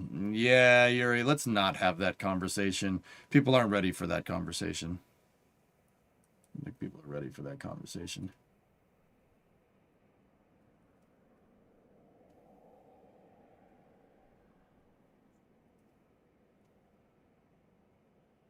Anywho, how is my winter car? Melon, I haven't played it in a little while. Yeah, I haven't played it in a little bit. We'll change that soon. So when is the next meeting, guys? I do believe the next one is in a couple of hours. I have to see when the next ignition meeting is.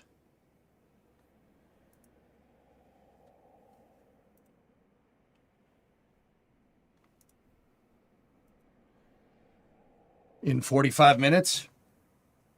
Cool. I might go get some lunch, dude. Ah.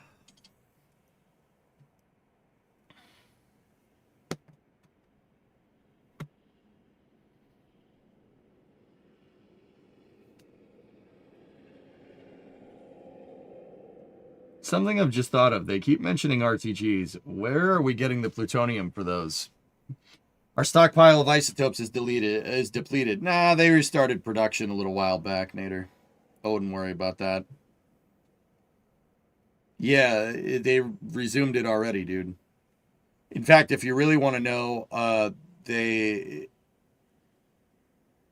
if I'm remembering this correctly, the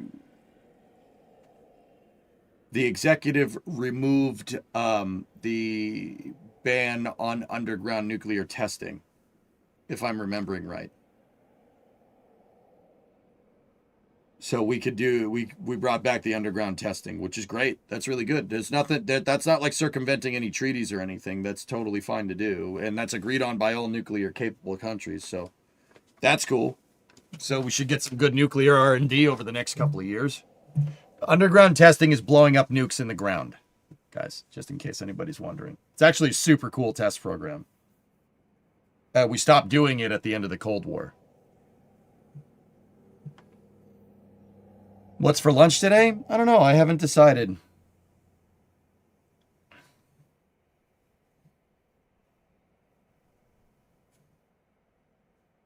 Something like that, Hellfish. They stopped it in the 90s because peace, man. There's some nonsense like that. Do we know when the talks are coming back? There will be a presentation in about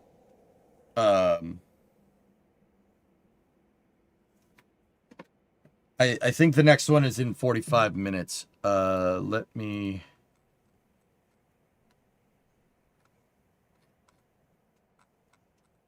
take a look.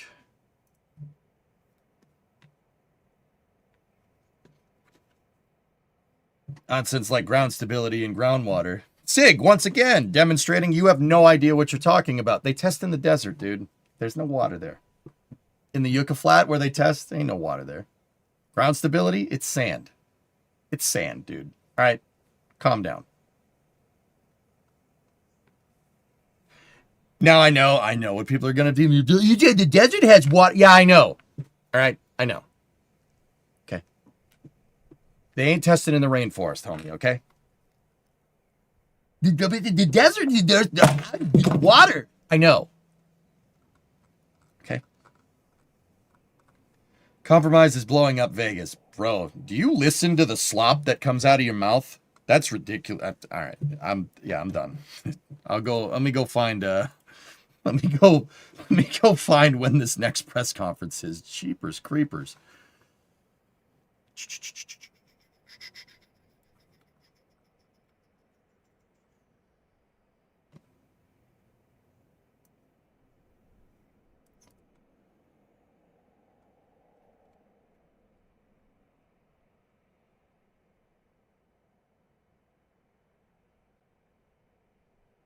Series of high-level panels providing updates on the mission profile. Okay.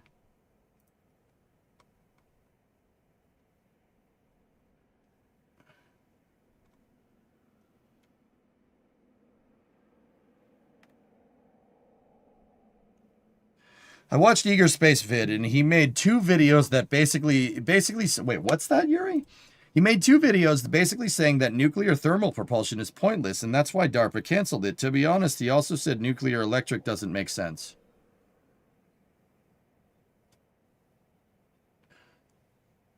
So Eager Space made a video on saying nuclear thermal propulsion, something that's been tested and successfully prototyped, is useless? Okay.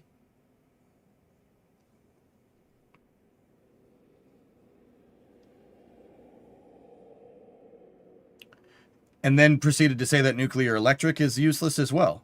Yeah. Yeah, Yuri, I'm going to go ahead and say that that's probably incorrect. Like, I'm just putting it out there. That's probably wrong. You are not going to convince me that the Apollo program with the blank check that they had from Uncle Sam was not trying to pursue the most viable near future pathway of furthering exploration. I.e., if the Apollo program wanted nuclear thermal, it's probably unlikely that it is useless. I think that's really really weird way of telling me you have no idea what you're talking about. Like, why would the Apollo program procure it if it was useless? I'm pretty sure that that's not a thing. Now, if I had to guess, that person's Eager's probably making some argument about the mass fraction of a nuclear engine, etc., blah, blah, blah, blah, blah. Oh, well, it's too heavy. It's too heavy to do this. It's too heavy to do that, implying we couldn't make some type of alloy that's a good moderator, right? Oh, wait, we did in the 60s. To be able to moderate a nuclear reaction, a nuclear thermal engine, to moderate the reaction correctly and make it light enough to make sense to put on an S4B. Oh wait, yeah, we already did that. We already did that in the 60s. So yeah, I actually disagree with people that say nuclear thermal is useless. I actually disagree with Jared Isaacman. He's like, well, nuclear thermal doesn't do anything. It doesn't do anything. You know, it was tested and it doesn't do anything. Yeah, it was tested and they stopped doing it because nuclear is bad. Peace and free love, man. They stopped it because of the nuclear test ban treaty and the Apollo program getting canceled. But you ain't going to convince me that, you know, the guys that came up with the Saturn V and the S4B, you know, you ain't going to convince me that them immediately trying to move your upper stage to a nuclear thermal style system is useless.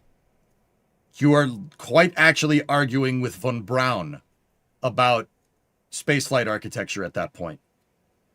I find that to be a very hard case to make. That guy knew what he was doing with rockets, like him or hate him.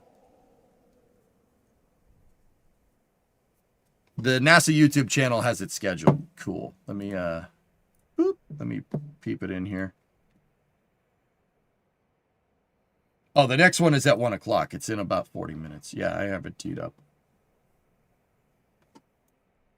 You know, people are going to say like, oh, nuclear engines, they're too heavy. They're too heavy. Bro, they make 900-second specific impulse. And you don't need to carry around all that liquid oxygen. So if you're going to sit here and try to make an argument that a fully fueled S4B with liquid oxygen, right, is going to be somehow less mass than a nuclear engine, at the very least, it would push. And if it's pushing on dry or initial mass to final mass there, right, you can have a bigger hydrogen tank in this regard. And that bigger hydrogen tank capacity is going to get you the leg up. Like, even though it's useless because it pushes on mass fraction. So what? It pushes on mass fraction. Now, in your cislunar architecture, you have a stage that only needs hydrogen. So that oxygen can be used for other things like, oh, I don't know, breathing. Probably makes sense if you're going to do long-term exploration of the moon, don't you think? You know, kind of need to breathe. That's kind of important. The nuclear engine doesn't necessarily push on dry mass, guys. So here, let me break it down. What people say, the nuclear engine is heavy. All right, it's very heavy because it's new. You need a nuclear reactor that's shoehorned into a rocket engine. That's what NERVA is. Okay, it's heavy. It's heavy to a point, right, where it's almost comparable to if you had, like, say you had a nuclear powered Saturn V third stage over here with a big hydrogen tank and a nuclear engine behind it. And then over here you had a regular S4B with hydrogen and oxygen and then a J2 behind it. Okay? This one is way heavier. It's way heavier over here. This has way more mass. Dry mass, I'll say. It has way more dry mass. This one does not have nearly as much dry mass. The reason why is with the nuclear design, you're taking your oxidizer and you're figuring it into your dry mass because you don't need an oxidizer. But your nuclear engine is way higher mass. On paper, to somebody that, you know, if you're just looking at the numbers, it doesn't look like it makes sense. Now, the nuclear engine is twice as efficient as, in this analogy, the nuclear upper stage is twice as efficient as this one, okay?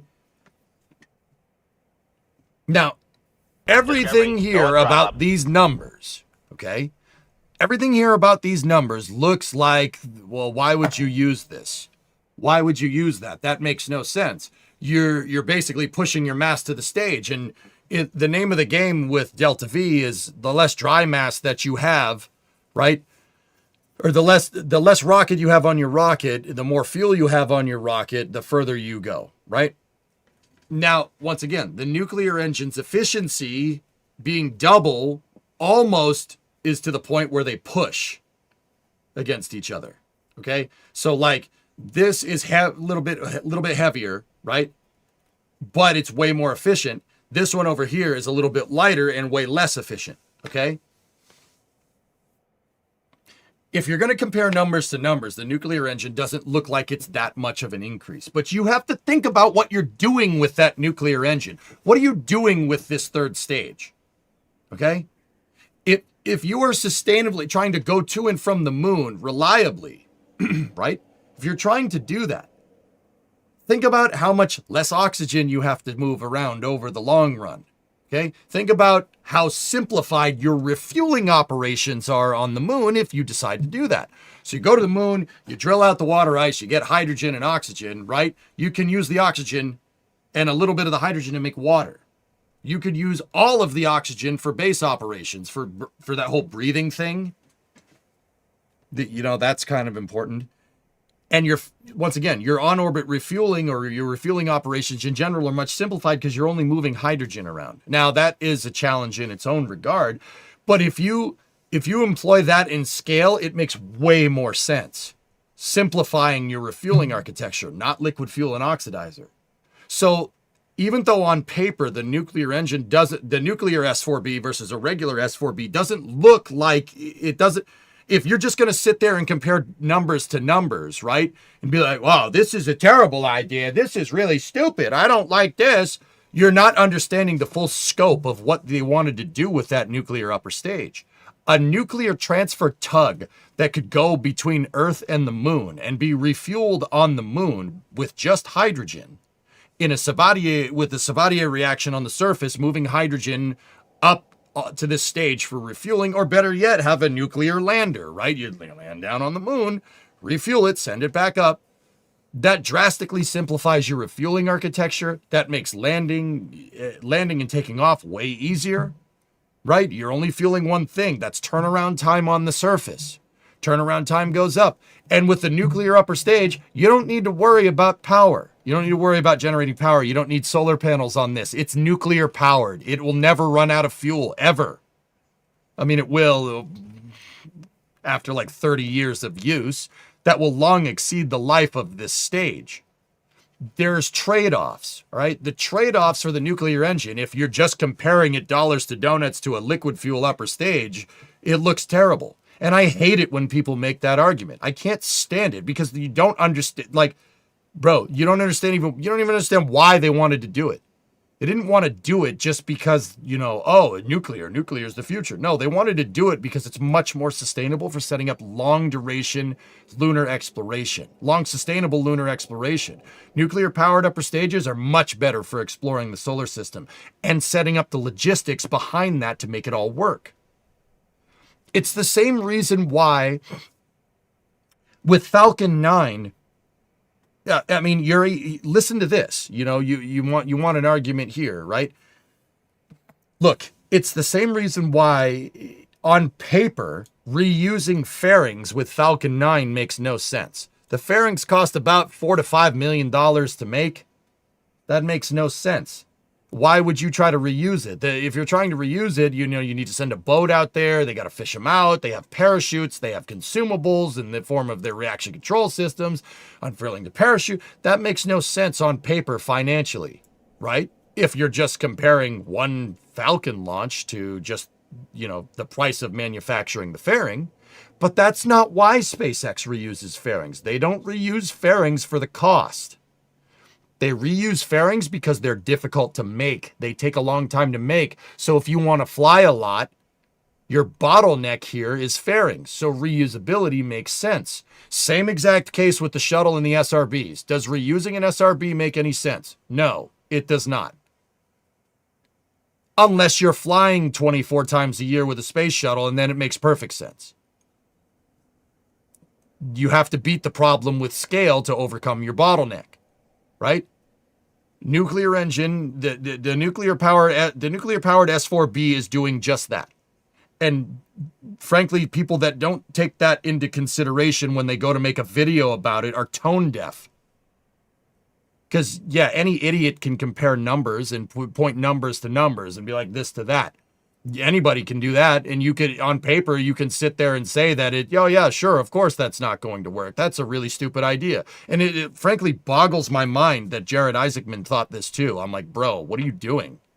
What do you mean nuclear thermal doesn't work? It's tested. Of course it works. Maybe he'll come around to it in the future. A lot of his lunar program that he seems to want to build out here is utilizing nuclear. So maybe we'll see a change here soon. I know, Yuri, you're not arguing. I fully agree. I'm not necessarily telling you you're wrong here right now, dude. What I'm doing is giving you knowledge to arm against people that look at numbers and say, well, that number's bigger than that number. What a dumb idea. Like, bro, spaceflight's way more complicated than that. Is this the death of SLS? It seems like there's very much going to be an off-ramp for SLS in the next 5 years, yes. EJ is making fun of himself pretty much. I'm not doing that in the least, Moon.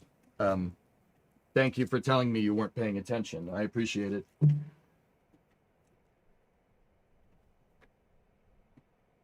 But for propulsions, I think it's fine for a propulsion system. If you're working on building out a sustainable cislunar architecture, you'd be stupid to not use nuclear. You're simplifying refueling that way. We're talking about something that is maybe just a slight bit less efficient than using chemical propulsion, but using chemical propulsion is more complicated. It's a more complicated fueling architecture. And a more complicated fueling architecture means that you have more downtime for your stages because you have to refuel both liquid fuel and oxidizer. And then if you're using chemical propulsion, you need either a fuel cell or solar panels, further complicating your transport tug design. People just do that? They just make videos about stuff? Oh yeah, it's a bad idea because I looked at the numbers and they're bad.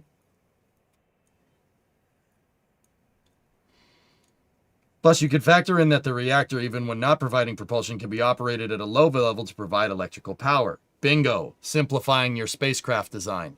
Your engine generates the electricity. No need for fuel cells. No need for solar panels. No need for ullage control. You can use an electric motor to do it.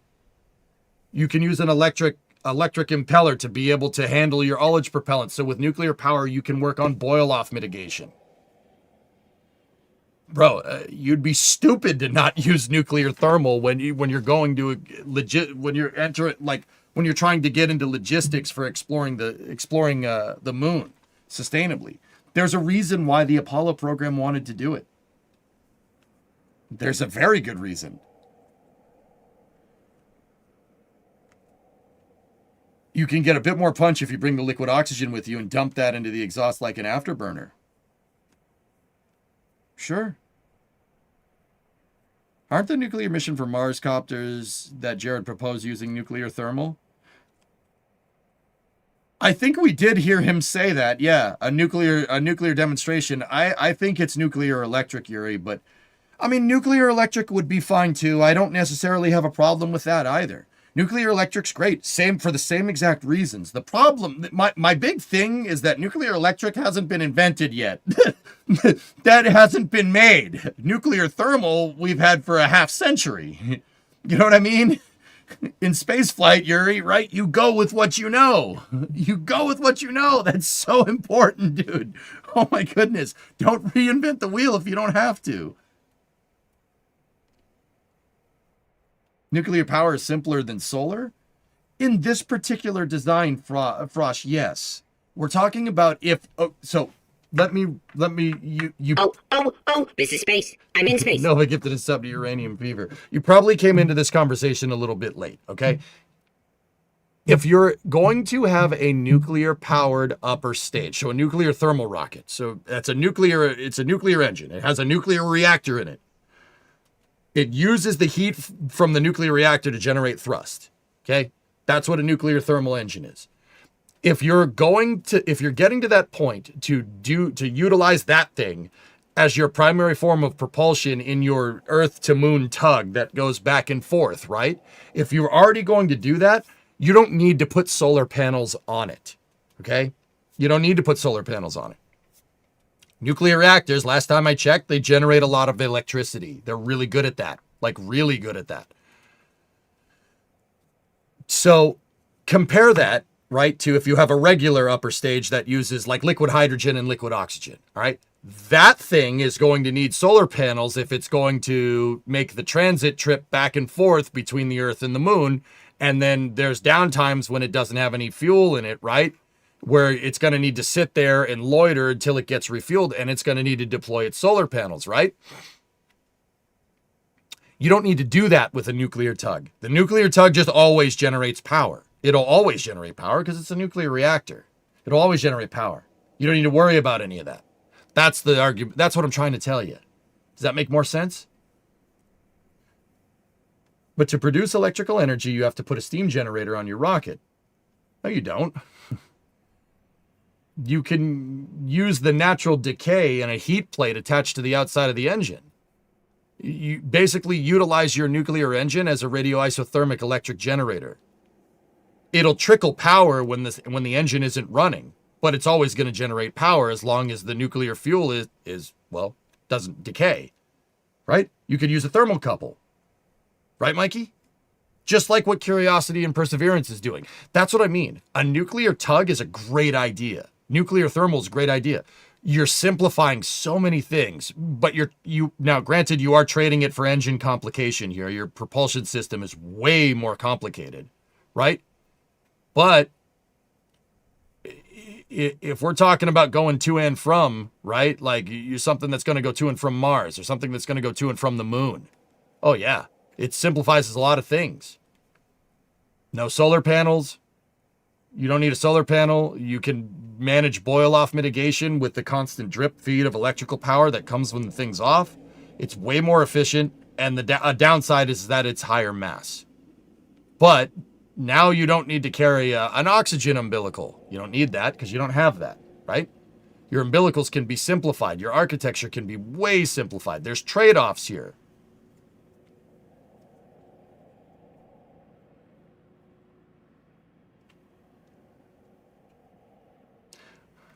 What are they using for fuel that they're chucking out the back? Hydrogen. A nuclear thermal engine, as tested, was using liquid hydrogen. And I know what people are going to say. Well, isn't that spewing radioactivity out the back? Yes. In space, where there's tons of radioactivity, that's like saying a jet ski is an inefficient form of propulsion because it uses water for thrust. No. No. No, I'm pretty sure that's fine. And even then, if you're really concerned about it, the radioactive isotope of hydrogen that it has a very short half-life, so it decays pretty much before it even cools off. How do we know that? They tested it. They tested it at Jackass Flats in the 60s. And, yeah, it didn't spew fallout everywhere because it decayed before it could do it.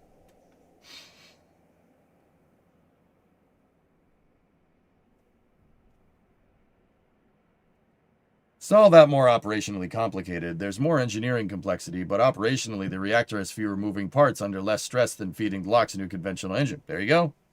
And it uses an expander cycle to get started, like an RL-10, so it's infinitely restartable. I'm telling you, man. Anybody here that's like, nuclear thermal doesn't make sense because I did some delta V calculations once, needs to get bent. No, you are 100% wrong. Like 100% wrong. I could say that with really high confidence. Isn't Voyager 1 2 power source makes your point? Yeah. Voyager 1 and 2 were launched in the late 70s. They're still working. They've never been refueled. Not like we could refuel them if we wanted to. Can I please be 100% wrong? Sure, Dean. So yeah, guys, I'm just burning time. We're burning oxygen here for the next 20 minutes until the next NASA presentation. I was going to eat, but I decided not to. Another point for nuclear power. It's pretty neat. That's right.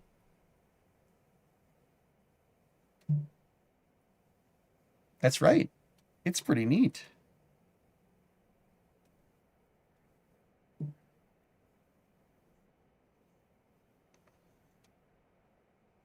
Then what'll happen to Michoud if and when SLS gets axed? I don't know.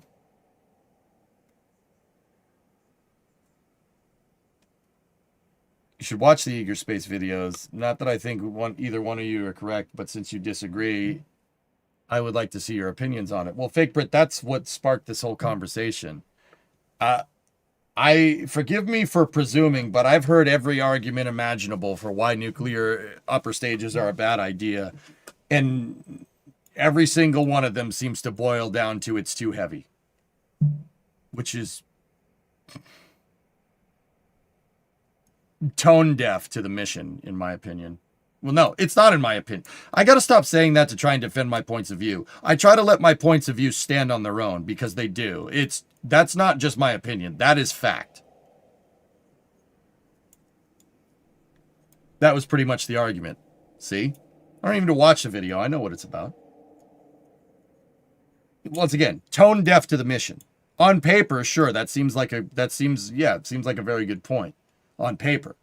But if you're actually talking about employing a nuclear stage in your logistics, right? And you're comparing it to what we did with the S4B, right?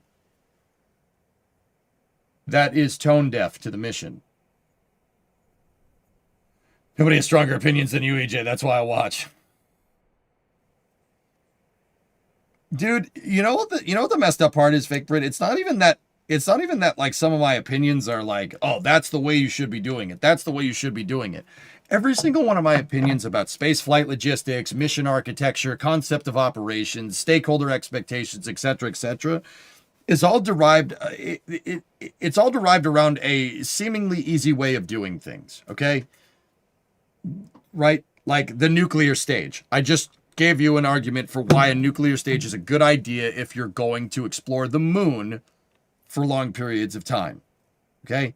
Say we want to have a supply chain of nuclear tugs that's going between the moon and Earth. That makes much more sense with nuclear power than it does with, liquid hydrogen and liquid oxygen, right?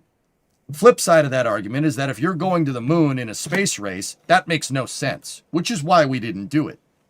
We just used liquid hydrogen and liquid oxygen for the S4B because that's what was needed. That's what was expedient. That's what we knew how to do, right? And if someone wants to make the argument that if you're in a space race, making a nuclear engine doesn't make any sense, then yeah, sure, absolutely. That wouldn't be wrong. I would agree with that. But if we're talking about long duration, sustainable exploration, if you think a nuclear engine is wrong in that application, that's incorrect. Like, I'm not necessarily against one way or the other. I try to think about the simplest way to do whatever you're trying to do. And that is based off of, like, what the goal is. If Eager wants to make an argument that, going down, having a couple of guys explore the moon, place a flag down, drive the rover around, etc., if you want to make the argument that that's not good for short-term exploration, sure. I would agree with that. Yeah, that's right. But short-term exploration is kind of I'd say would be a moot point at this point because we've already done that. We've already done the short-term exploration. Everyone can agree right now that, the Artemis program's goal should be to stay there, right? I'm pretty sure that everybody can agree on that. We're not just going to plant a flag again. At least I would really hope not.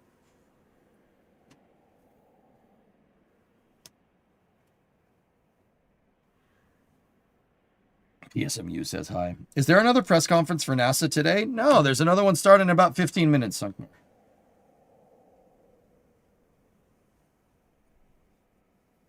That's 100% a compliment, by the way. Yeah, I know. I got you. Like, it's not, I'm not trying to say, like, my way is right and every other way is wrong. That's not necessarily the case. Anybody that thinks like that with engineering is tone deaf. There's always another way to do things. The question is that it's not the question of whether this way works or this way is better or that way is better. The question is what's best suited for application. And in engineering, that usually means whatever's the simplest way to do things. But see, even then, that's an abstraction in itself. It could be that might sometimes a seemingly more difficult way of doing something is an easier way to do things. And the nuclear upper stage is a really good case for that. Does that make sense? I try to pick something and stick with it. Because at the end of the day, if we're sitting here considering options, doing this, doing that, doing this, considering this way, considering that way, weighing pros and cons, blah, blah, blah, blah, blah, you sit there and do that all day and you don't actually do what you're trying to do. What is my source for this information? One time I thought it would be a good idea in Kerbal Space Program to have a rocket that was designed by committee. It failed miserably because we couldn't decide on what we wanted the vehicle to do. Couldn't decide on what the best application for what we were trying to do with it was. So I ended up making a vehicle that did nothing and ended up blowing up on the pad a couple of times because we did not have clearly defined stakeholder expectations. I have firsthand experience, albeit with Kerbal, in doing stuff like that. It's very easy to get caught up in the minutia with engineering. It's very easy. I can detect that. I can sniff that stuff out like clockwork nowadays, dude. Because of that freaking curve, because of mission mode, guys. I'm not even kidding. Has it failed me yet? It has not. It has not failed me once.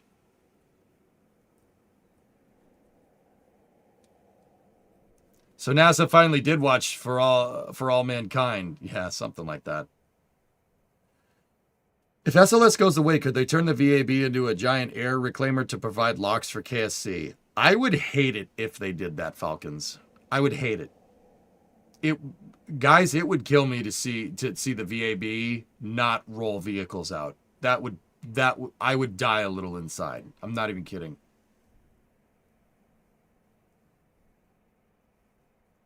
This story makes me monkas about SLS. Yep.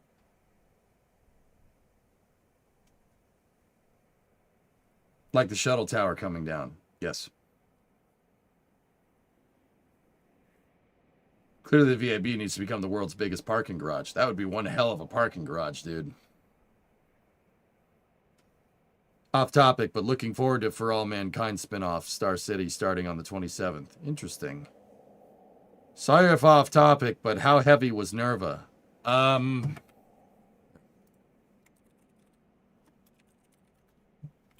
don't know off the top of my head. I'd have to look. Like I said, guys, they built this in the 60s. Not only did they build it in the 60s, they built a tech demonstrator, they built a first operational prototype, and then they, based off of what they learned from that, they built a flight fidelity engine.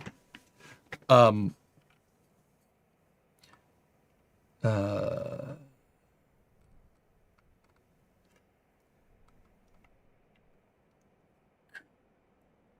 you go.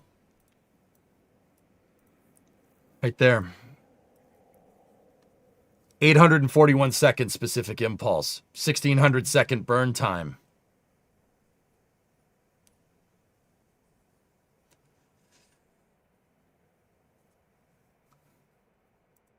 Now, granted, like I said, if you're going to look at this and compare numbers to numbers, 18 tons is ridiculous. That is ridiculous for a form of propulsion. If it's a chemical rocket, it's ridiculous. But it's not. This is a nuclear rocket. Chemical rocket means combustion. This is not that.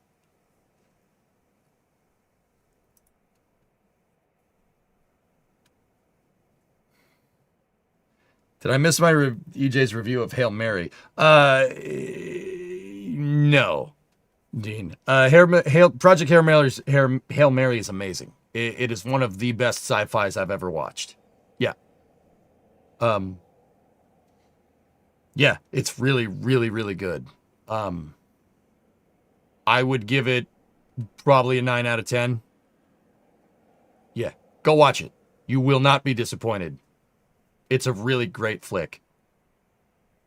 With that being said, no, I have like a month statute of limitations on spoilers for the people that haven't seen it.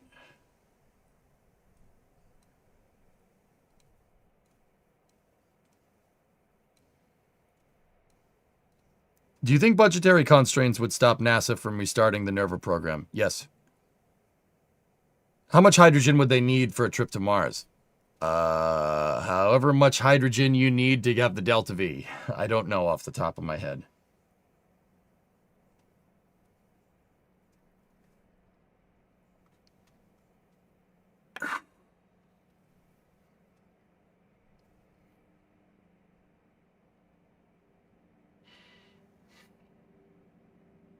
Yeah, they were using control drums. Look at how much thermal power. 1.1 megawatt thermal power. Oh, man, you could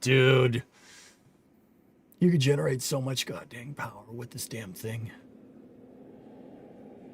All that waste heat you could generate. You could use thermocouples and take all that waste heat and make it into a freaking power plant. Ugh, it's so good. Yeah, it's heavy, I understand, but oh man, is that a good idea? It should have been 1337. You will get no argument from me.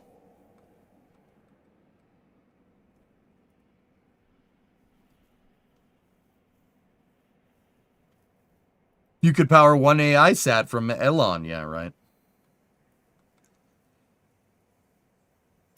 That's Plumbrook, where they tested the tech demo.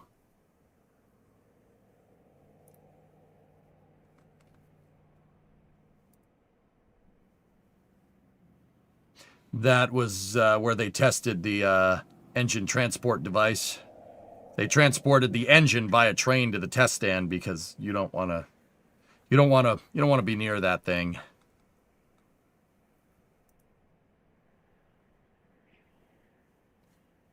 Yep, that is the first prototype right there.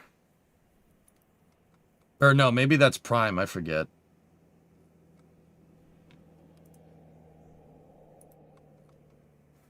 Oh, hell yeah. Making me tear up a bit. Going to see it this afternoon. Beats, dude. Yeah, Hail Mary's amazing. It's such a good movie. Yeah, I'm good with. Yeah, it's amazing. There's the test stand.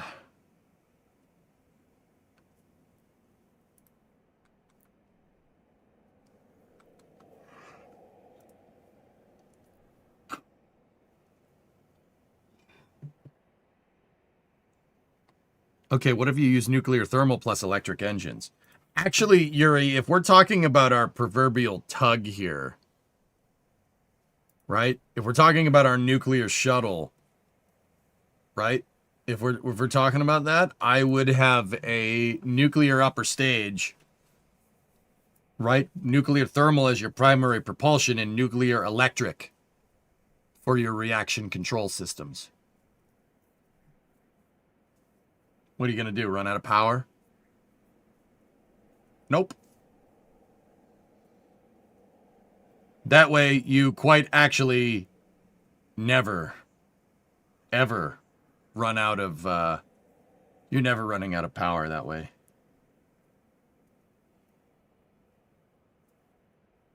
No, the sucker's electrical, but I need a nuclear reaction to generate the 1.1 megawatts of thrust that I need. Megawatts aren't, thrust is not measured in megawatts, but whatever.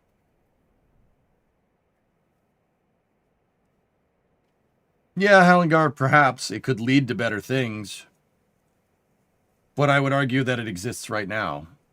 You know.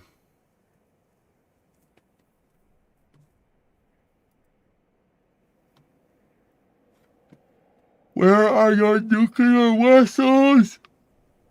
Where are your nuclear vessels?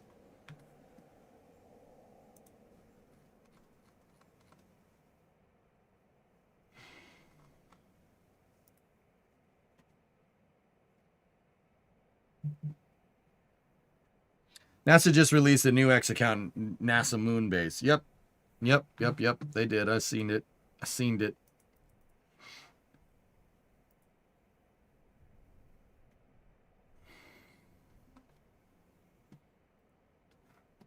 Yeah, here it is. NASA Moon Base. The biography for this account is just moon emoji. Man, I was the 423rd follower of this. Now it has 5,400. Damn, dude.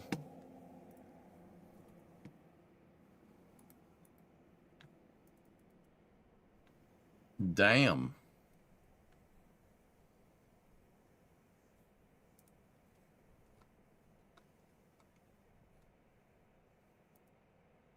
Actually, here's the full phase of missions. Man, this is ambitious as hell, dude. This is...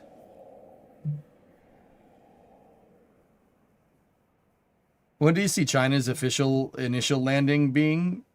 Fake Brit, if I had to put my money on it, it would be 2030, 2029, 2030 with their architecture. Their architecture is it's very simple.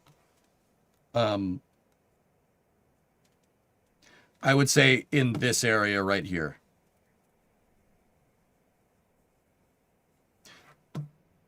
Now, people are going to take this as a slight against them because I don't know why, but for some reason, people don't like it when I say bad things about the Chinese space program.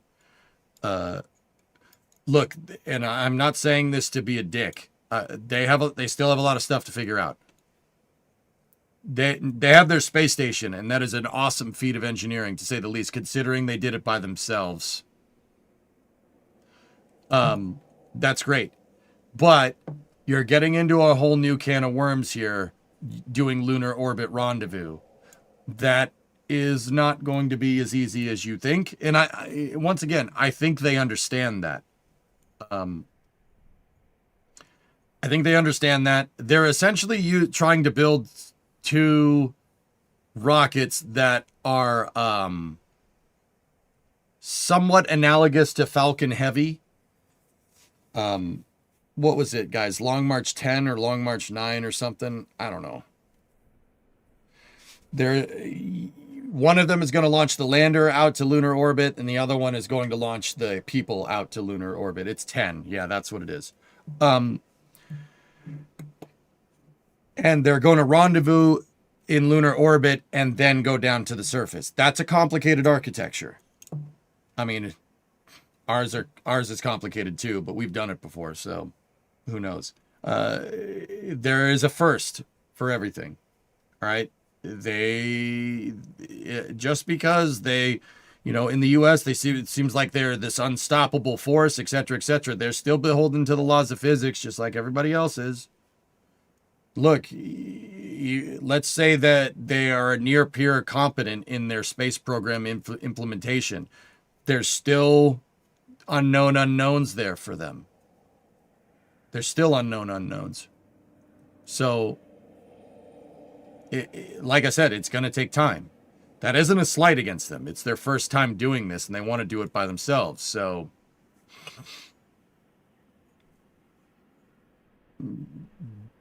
I think with enough time, they'll do it. Sure, absolutely. But I think that's going to be 2029, 2030, if you really want my honest opinion. I think people are overrating them. I'm guessing mid-2030s at the earliest. Yeah, they got to get Long March 10 working, but as far as I can tell, it does work pretty well. Like, they did get a test flight of it in, if I'm remembering correctly. But a test flight is all fine and dandy. That's not a real flight, They have to get the lander figured out, and they do have experience landing on the moon. Do they have experience taking off from the moon?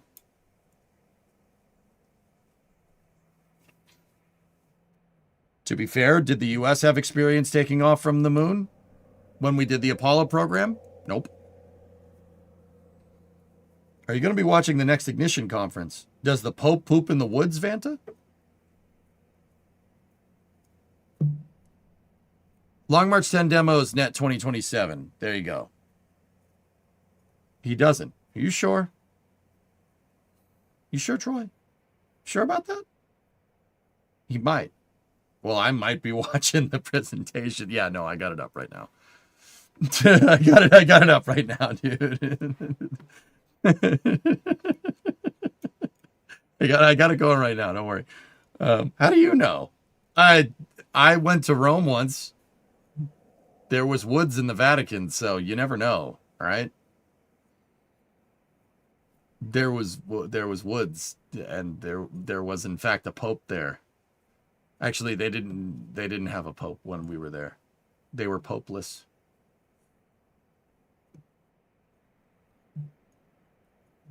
Pope DJ, I have something to show you, my son.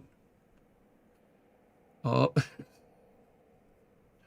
Nah, don't talk about that dude that way. That guy's all right. He's cool. It's America's Pope now. You're damn right it is, dude. You're damn right it is. Sei venuto in Italia? Oh, this is space. I'm in space. Yeah, I was. Let me just make sure I. Hold on.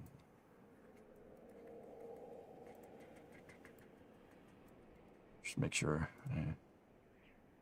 Yeah, I did in 2023. Yeah, I was in Rome. Discovery, go at throttle up. It was my honeymoon, dude. I didn't tell anybody about it. Do you think they'll be landing their center core on the moon missions? Like they did in the flight abort test? Oh, I don't know, maybe. No, we give this up to the Pope. He's the freaking the Pope. Bradley, 67-month resub. No, it does, Bree? Oh, all right, well. Oh, yeah, that's right. That's right. Yeah, he was there. That's right. That was before the whole Pope Francis thing. Yeah, I remember now.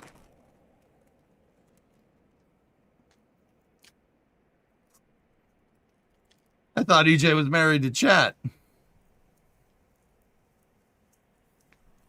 Yeah, me too, man. Yeah, we in that trip we went to Rome and then we went to Napoli, and yeah, it was pretty awesome. And then we saw Pompeii and stuff. That was pretty cool. That was pretty neat.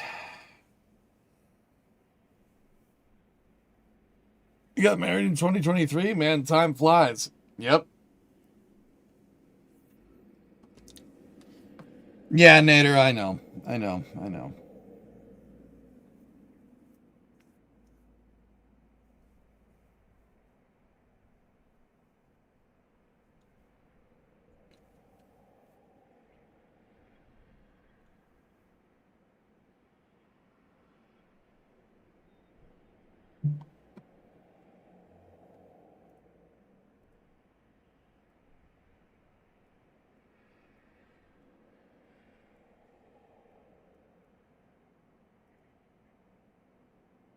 I bet you ate a lot of great food.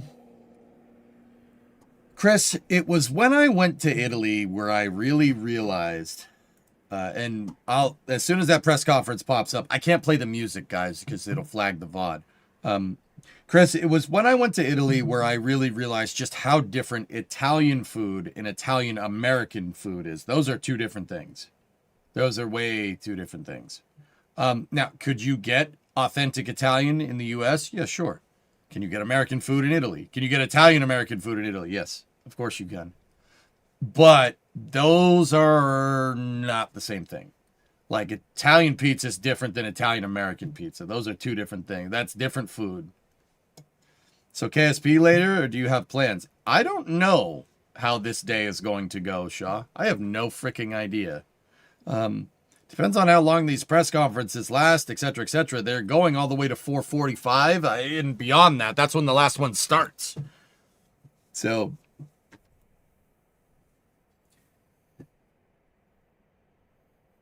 have you learned to make carbonara yet? No. They just take the sugar out. It's not that different. No, it's different. Doesn't even taste remotely similar. No, Troy, I'm going to go ahead and sort of disagree with you there.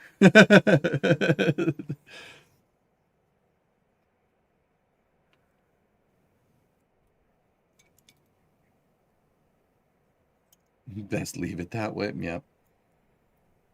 Yeah, Italian food's very tasty. It's a different type of tasty, though.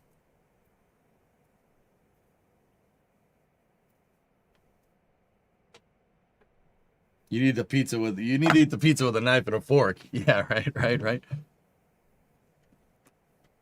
Yeah, right. And those are two different things, man. Like, it's two different things.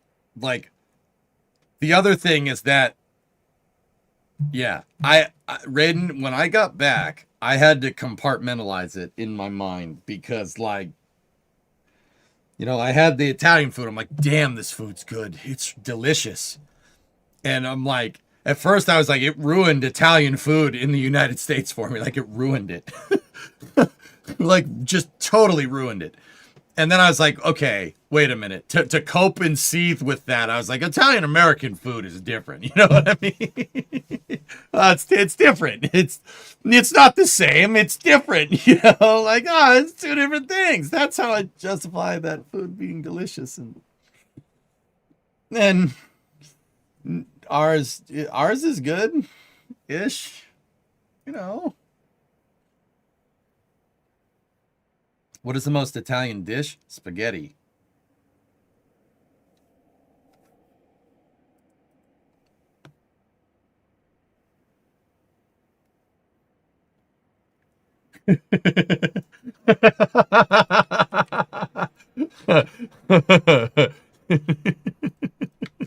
Here, let's switch off this picture of bimodal nuclear thermal propulsion to this.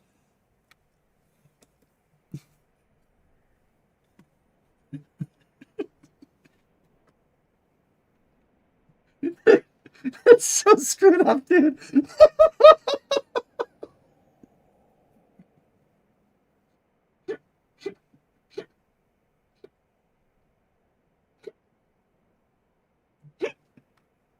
That's so screwed up. Burnt spots everywhere. Random leaves. Where's the line?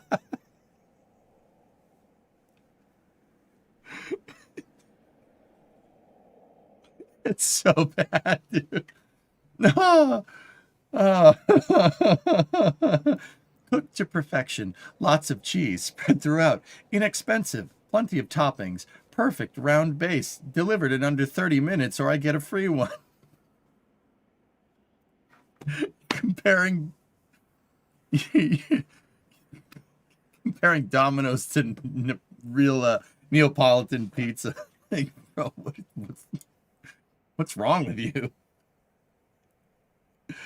Oh, man.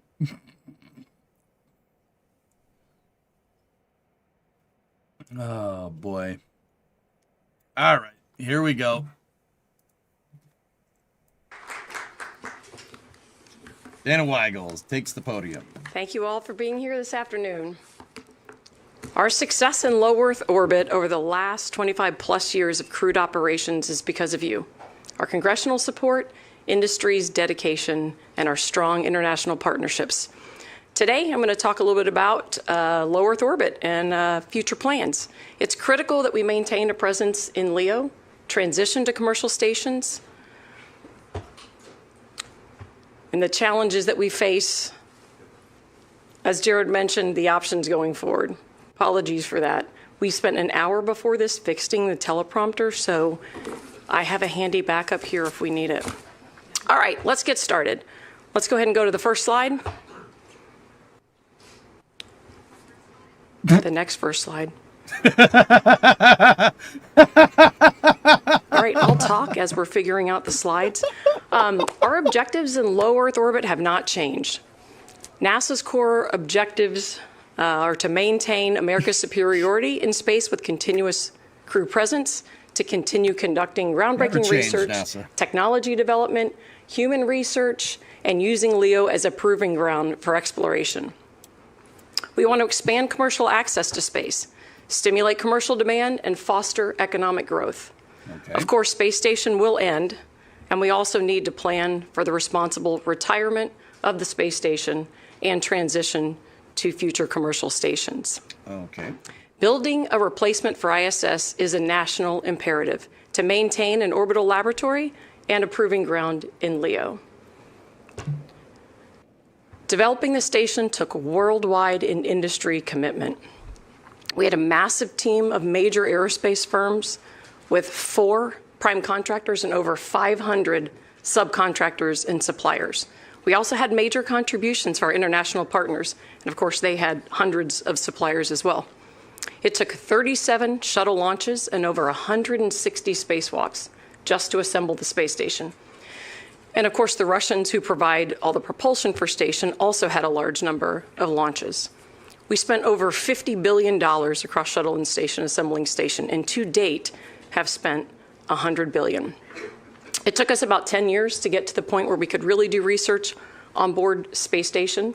And of course, today, station is a world-class laboratory with capabilities that have enabled over 4,000 research experiments from 5,000 different researchers across 110 different countries. Over 290 people have flown to the space station from 26 different countries. Today, ISS is serviced by multiple crew and cargo missions to maintain our crew of 4 and the amazing research that we do. The operational tempo is high, with a dynamic activity about every week and a half. Our success over these 25 years of crewed operations was forged through significant failures and anomalies. We have overcome them through relentless, high-stakes human intervention. I want to talk a little bit about some of the challenges we've faced.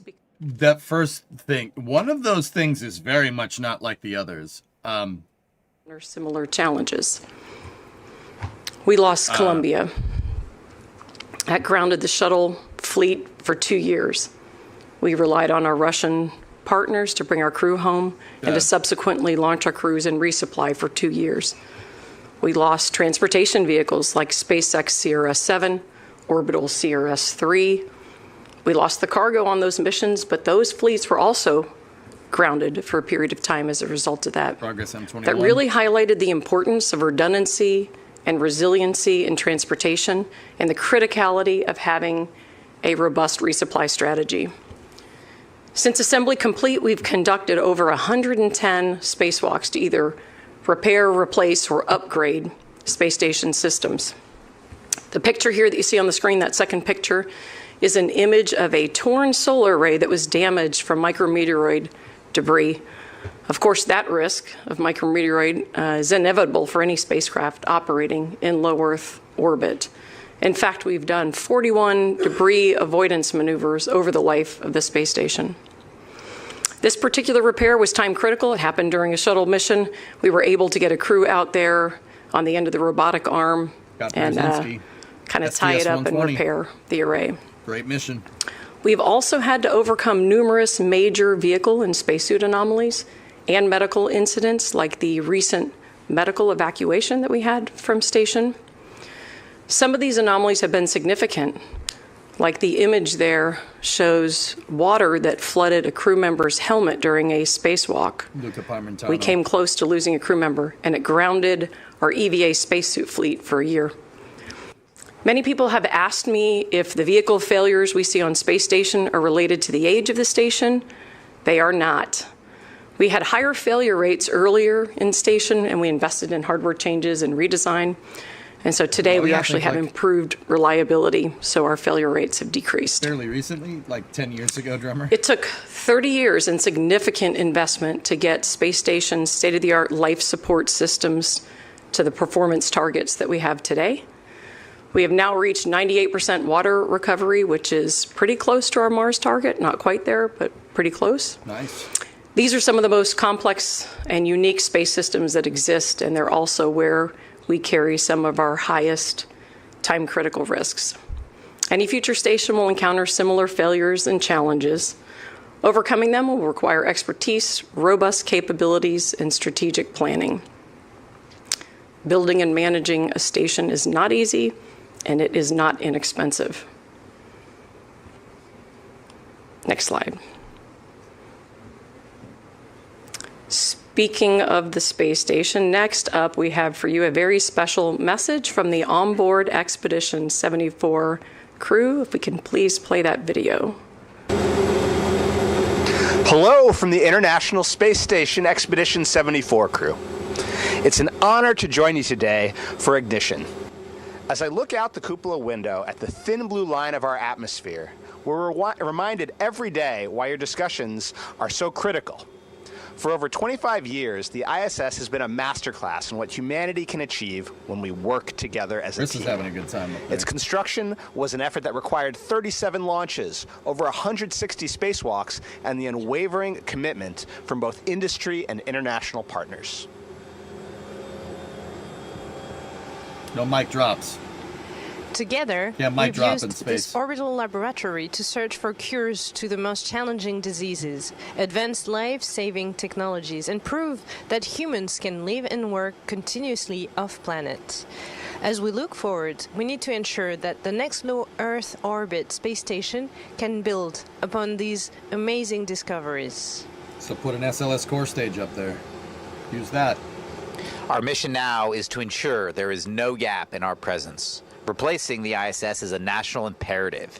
We are eager to pass on the torch to a new generation of resilient commercial LEO platforms that will continue this critical research and propel us further into deep space. The challenge ahead is significant, and the tenacity and partnership that enabled us to succeed on ISS today are needed to realize the space stations of tomorrow. The ideas you are clip's discussing getting me. today are the blueprints for that future. It will take the same level of worldwide and industry dedication, along with sustained funding, to make this transition a success. We are excited to see the innovation and ideas coming out of Ignition. We look forward to the day we can hand over the keys to the next great outpost in the stars. Thank you for your commitment to keeping low Earth orbit open for discovery into the future. Thank you, and goodbye for now. Goodbye.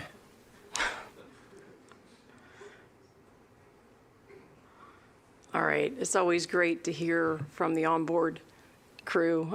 They've been pretty busy up there. They had a spacewalk last week. We've got another one next week. And even more fun to watch them having fun flipping around in microgravity. All right. I want to switch gears a bit, and I want to talk to you about what we have seen with the commercial market over time. I think most of you know it has been a priority for us to use the International Space Station as a platform for commercial access and also to stimulate commercial demand through a number of different avenues. We have had 4 fully commercial private astronaut missions. We have 2 more that have been awarded and that we're working towards. The Russians have also flown 8 spaceflight participant missions. We have offered the use of ISS ports for commercial modules and a commercial airlock. In fact, the airlock is on board today and operational. We share facilities across NASA and the commercial community, both NASA facilities used by commercial and the other way around.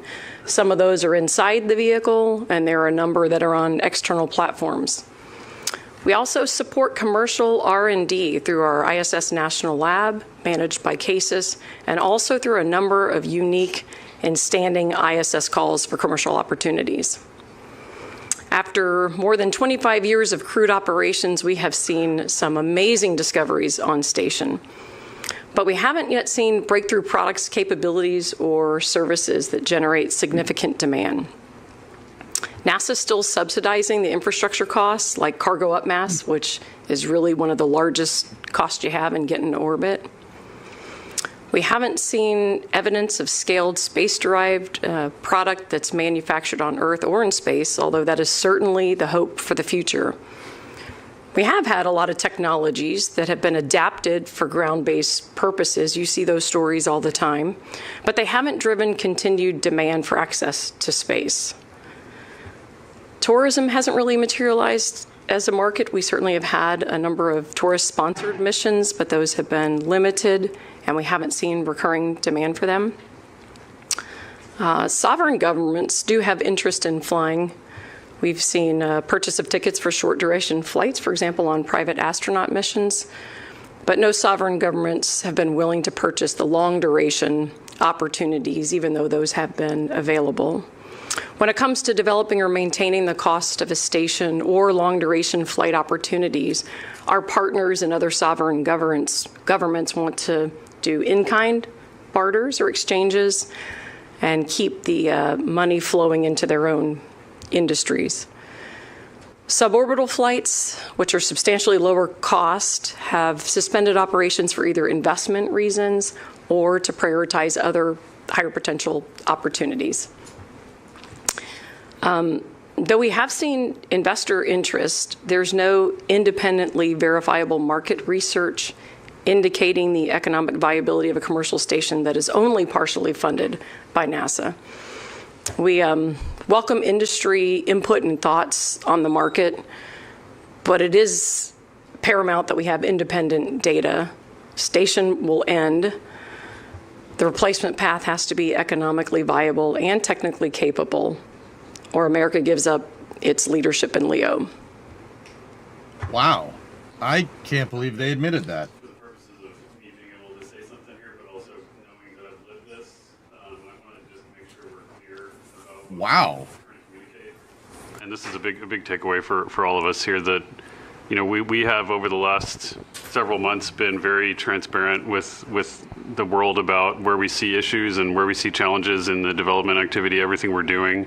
And this is a big area, and we want to be very clear about this before we maybe be a bit more optimistic about ways we can go forward. But this is a real challenge. This is a real problem. We know our presence in LEO is an imperative nationally. It's directed not only that, but also it's for every possible reason we can imagine. Having our presence in LEO is absolutely a national imperative. We cannot get that wrong. As Dana said, there is physics votes last. The current vehicle we have, which is an amazing machine, will eventually not be usable. By the mid-2030s, we will have structural and other issues that will preclude it from being useful. And we have to get the replacement approach right. We can't entertain fiction on what that approach might be. It has to be grounded in reality. As Dana mentioned, as the crew mentioned, as we all know, everyone in the room I'm sitting at helped us do this. Building space station is incredibly complicated. It took a long time. Maintaining it is just as complicated. The number of times we've had issues where we, had to take major action is uncountable in my mind. We've development, assembly, sparing, logistics, resupply, all the things that go wrong with these complicated systems will go wrong. It's not a question of modern technology. It's a question of the environment that we're putting them through. And right now, the current industry that we have that's proposing to build destinations does not have the direct experience with that or the resources to go do it. That's just true. We want that to be the case, but an operational campaign of this complexity that took the allied governments of the world, 30 years to maintain, is not something that exists native in industry. There's no self-sustaining market to finance that as well, and so. As Dana mentioned, we have not seen independent data. This is the estimation of NASA. We would love to hear independent analysis on this subject, that nations, companies, or individuals beyond NASA will create enough demand to cover the real gaps that it's going to take to build a replacement. And separately, as we also mentioned, the transportation costs have not decreased in a fashion that allow us to really achieve those savings. And so, in the absence of a mature market and the current budget that we've been allocated, we cannot fund a path of two stations. It's a challenge to even fund one. We have multi-billion-dollar shortfall just to fund one station as a replacement. And the environment we're in right now sets us up for a winner-take-all with an uncertain outcome. You guys know that even in non-space commercial markets, there's a higher than 50% failure rate when you add the complexity of maintaining humans living in space and the environment that they have to deal with. That makes it even more challenging. And so this is all to say that we recognize this challenge. We really want to partner with all of industry and with everyone that's in the room to go fix this, but we cannot continue to maintain the illusion that the path that we're on is going to close. Dana, back to you. Okay. All right. Thank you. What's your point? All right. Let's talk about the path forward. Let's go to the next slide. Doing nothing is not an option. We need to take proactive steps to achieve our goals. The government can't force a commercial economy, as you heard Jared mention earlier, but we will try to do everything we can to ignite one. We'll increase commercial access to ISS. We'll increase the number of private astronaut missions, allowing the sale of the commander's seat, the potential for doing joint crew missions between NASA and industry, consideration for NASA purchasing a PAM seat, and prioritizing research with high commercial potential. We also welcome ideas and input from industry for addressing any of these challenges and risks that we're talking about here today. We are open to continuing with the current commercial path that we have been on, or to pivoting to a new preferred option that I will share with you today. Let me talk a little bit about the original path that we were on, where we've been headed, and what that original path is looking like today. Our original goal was to transition directly from station to commercial stations. As everyone knows, we had planned to have 2 commercial destinations to maintain redundancy and competition, and to be one of many customers.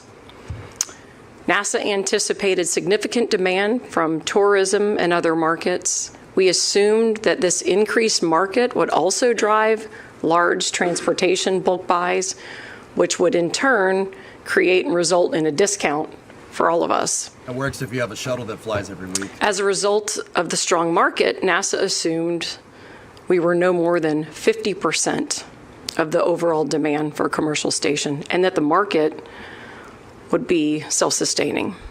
With today's market and budget reality, we don't have that. So the plan for today's approach would have to be adjusted. Transportation costs are increasing, not decreasing. With NASA positioned to be the primary, the majority customer, we cannot afford 2 space stations. This means NASA would have to down select to a single provider, which carries higher cost growth risk and a higher overall risk for success of the campaign. It puts us in a sole source services environment, which doesn't allow the continued competition to help control pricing or to continue to grow the market in a diversified manner. So I want to talk about an alternate approach. So we'll spend a little bit of time on this since this is new to everyone. We are looking for feedback on both options. In this alternate approach, we're using an incremental or phased approach to reach commercial destinations. Recognize the challenges that we've highlighted. This approach uses multiple providers, continues to allow for participation of multiple providers, and drives continued market growth and commercial expansion. We'll use ISS as a platform for the initial assembly and to expand commercial opportunities. A NASA-procured core would serve as a hub for commercial module expansion, allowing for maturation of industry and continued demand growth. I like that idea. That's a good idea. After the station detaches from ISS, there are flexible avenues that lead to commercial destination transitions. This approach also provides continuity in transportation, research, crew presence, commercial opportunities, and overall access to low Earth orbit. Yeah, good call. I just want to touch on some of the benefits to leveraging ISS before detaching a new station. Obviously, space station is fully operational, fully capable. We're supporting commercial opportunities on board today. We want to expand those, and we really want to see continued access to space for commercial companies and commercial access. ISS also has very mature capabilities and resources, and that's critical when you look at the types of challenges and anomalies that we may face. Having ISS mature systems is basically like having failure tolerance. It also provides a safe haven for the crew in the event that anything happens during the initial assembly. Any external needs can obviously be met with robotic and EVA capability. We continue the cadence with crew and cargo capability. And of course, any assets that we want to take from ISS can be transferred over to the new station and taken with us. This is a snapshot of the assembly or evolution of this concept. The first is a core module, which would be launched and attached to the forward of station. This core module brings with it additional docking ports. That would actually allow us to do more private astronaut missions. The big limiter today on board space station is the number of docking ports that we have available and the time available on those ports. Next in the sequence would be 2 commercial modules that would attach to the core. Obviously, I took space station out of this imagery just for clarity, but you can see the commercial modules radially attached to the core in the second image there. Before departure, we do outfitting of all the different modules and transferring of whatever assets we wanted to bring over from the space station. And then the new station would depart. Post-ISS, the expansion will be driven by the market and our continued objectives in LEO, with the next step being the addition of more capabilities such as power and cooling. That expansion would enable the addition of more commercial modules at that point, or if providers want to separate and operate independently and the market is mature, we will transition and shift to becoming one of many customers.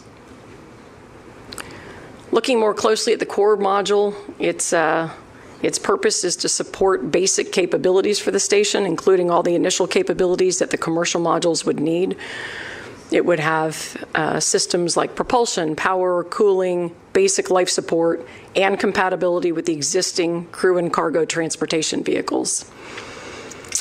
4 radial ports and a forward and an aft port allow both for the addition of commercial modules and for maintaining the same number of ports we have today for crew and cargo vehicle traffic.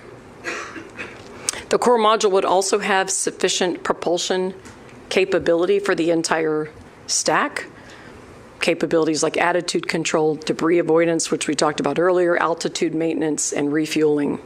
It would also serve as a central command and control for the station, providing direct telemetry down to the ground, research data down to the ground, command and control. Next slide.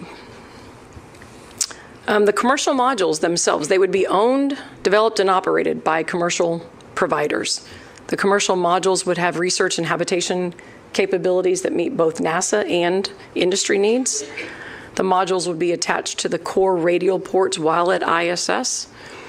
We'd like to see the development and operations set up through a partnering arrangement. That's one of the things that we'll be asking about with our RFI that will come out tomorrow. So we'd like input on that. When the market matures, we would transition from this partnered agreement to a services-based model. For future expansion, this architecture is really flexible, so there are a lot of options for future expansion. What we're really looking to do is use market indicators and industry needs to kind of drive and determine what this phase would look like. If commercial markets have matured, like I mentioned before, providers can separate, build up their own stations. We'll transition to being one of many customers, or we can add additional capabilities here. What you see in the vertical, in the image, the module in the vertical is the power and cooling module. That addition would allow us to add a number of additional commercial modules to the forward end of the station. What's that?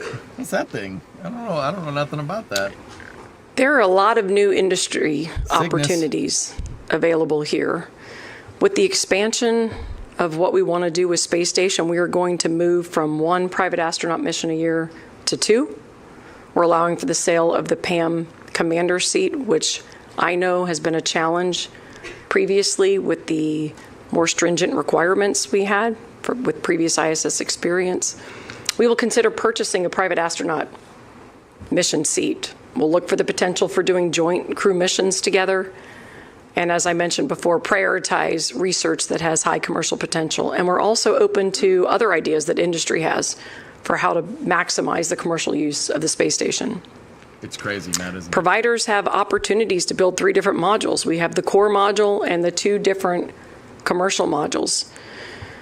And then there are many opportunities in the future for expansion as the market grows. This also continues our commitment to crew and cargo transportation demand through ISS and post-ISS. This is an overview of what the high-level procurement approach would be for this option. In the initial phase, the first phase, we have the 3 different modules. For the core module, we would select 2 providers and go through an early design phase point and then down select to 1 provider. And then 2 different awards for the commercial modules. Throughout this time period, we'll have multiple calls for expanded use of commercial access to ISS. The second phase will be informed by the market with the addition of a power and cooling module. We also envision 2 providers initially through initial design and then a down select. And of course, phase 3, either we're moving to independent free-flying destinations if the market's mature, or we can continue to add additional capabilities. Right now, the available budget is about $250 million a year, plus whatever else the agency can put together. That's true through the end of life of ISS. We will acknowledge that this is inadequate regardless of the option, regardless of the path that we take going forward. We are looking for industry inputs and partnering arrangements to help this challenge, but we're here to all acknowledge that we've had this shortfall for a while, and we realize this is a barrier. We're going to put out 2 RFIs tomorrow. One's for transportation feedback, the other's for destinations for both approaches. Then we'll have a final RFI. Expect to get a lot of comments from industry. We'll send out another one at the end of April, and then draft RFP in early June. So just to wrap up, you've heard us all say this, it is a national imperative to maintain U.S. leadership in LEO. Regardless of the path that we take moving forward, we have a real budget shortfall. So when you see those 2 RFIs tomorrow, please help us, give us feedback. We're looking for feedback both on the original plan and the original path we were on and this alternate approach, and other ideas that you may have, including concepts for these partnership arrangements that I mentioned. We'd also like your feedback and your view on the market outlook and investments. Hard financial commitments to ensure stability from manufacturing through launch, long-term economic viability beyond NASA as a customer, and major technical hurdles that you see for a station development and your approach to managing them. We are committed to a rapid turnaround when we get your feedback to move towards procurement. Despite all the challenges I talked about today, and I know that's really hard for us to come forward and kind of transparently acknowledge that we need help. We're on a path that is not leading us where we thought it would. It's really important that we have this discussion. It's important that we hear your feedback. We're looking forward to creating commercial opportunities across industry, hearing your ideas, and establishing a trajectory that maintains U.S. leadership in LEO. Thank you very much for your time today.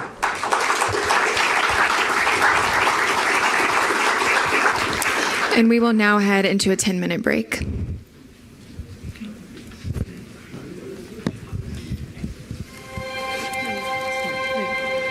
I can't believe they admitted that.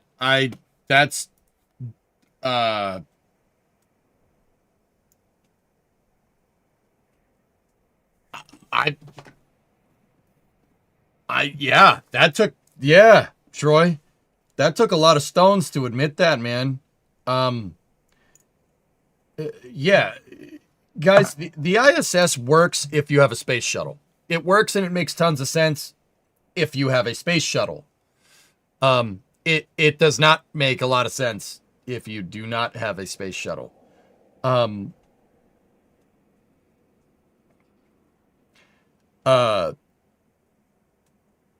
Yeah, that whole modular space station makes sense if you have a shuttle and the shuttle is flying often. 2 things which didn't really happen. Well, one of them happened, the other one didn't. Yeah, Faust, yeah, that's it, man. I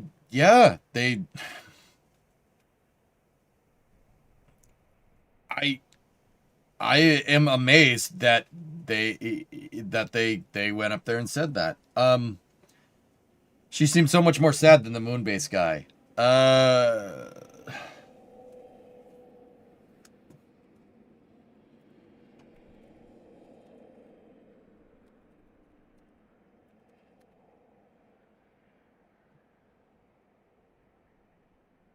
Huh.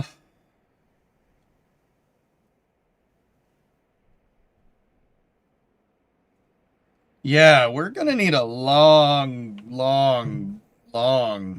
flame trench.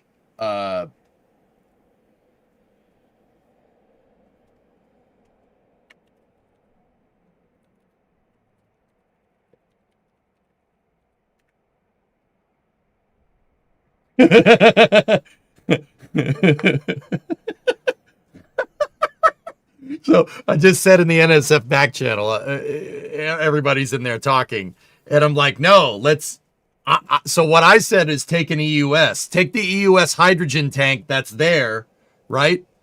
Put that on an SLS with the stage adapter and make that into a Skylab, right? I'm like, just do that. And Alex was like, no. You think too small. And I'm like, what are you talking about, man? He's like, no. Send the entire core stage into space and use that. And I'm like, yeah, I knew I liked you.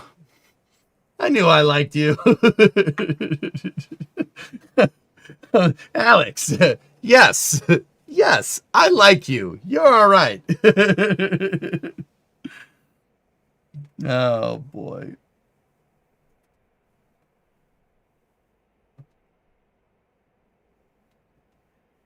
It all comes down to not having the money. Hellfish, did I not say that? See, a lot of you guys think I was just on a tangent when I was saying right before this meeting, like, look, don't let anybody think like this isn't about anything more than that. Don't be gaslit into thinking that commercial is some end-all be-all option, because it's not. The reality of the situation is that we haven't taken NASA as a priority we haven't taken it as a national priority in like 50 years. All right, we want to do this thing. You want to maintain space. You want to maintain superiority in space. You got to spend some cash. I'm sorry, you got to spend some cash. Like, if you want to do it. If we don't want to do it, then that's fine. But we're saying we want to do it and then not giving anybody the cash to get anything done. That's the reason why SLS is a pile of junk. That is the reason. That is the truth. That's not opinion. If you really want to know why the program is the way it is, it's because for the last 15 years, it's been nothing but that. Good luck getting a new core module in 6 years. Ryan, there are ways. Hi, by the way. There are ways. I still think Skylab, EUS Skylab, you made all that EUS stuff. You know it's pressure tested, right? Because they're the qual articles. Good. Skylab it. Skylab it. It's there. It already exists. Just saying. Skylab the damn thing. What, we say we don't have the interstage adapter for that? No, we absolutely do. There's enough to do a bespoke mission. And there will be enough SLS cores to do a bespoke mission by 2030. So get that EUS, turn that stupid thing into a space station. Use that as your core module.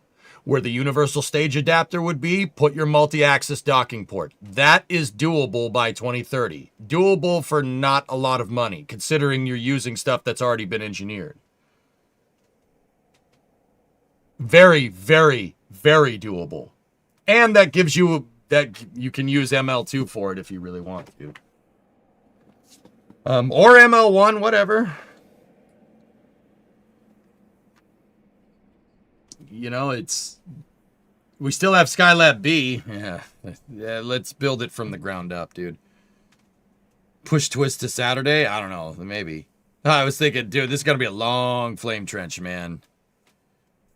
But yeah, everything's about the money. The real travesty here is that NASA gets shortchanged. You want to know why people don't like SLS? It's because SLS has been trying to build out lunar architecture for the price of a low Earth orbit space program for the last 15 years.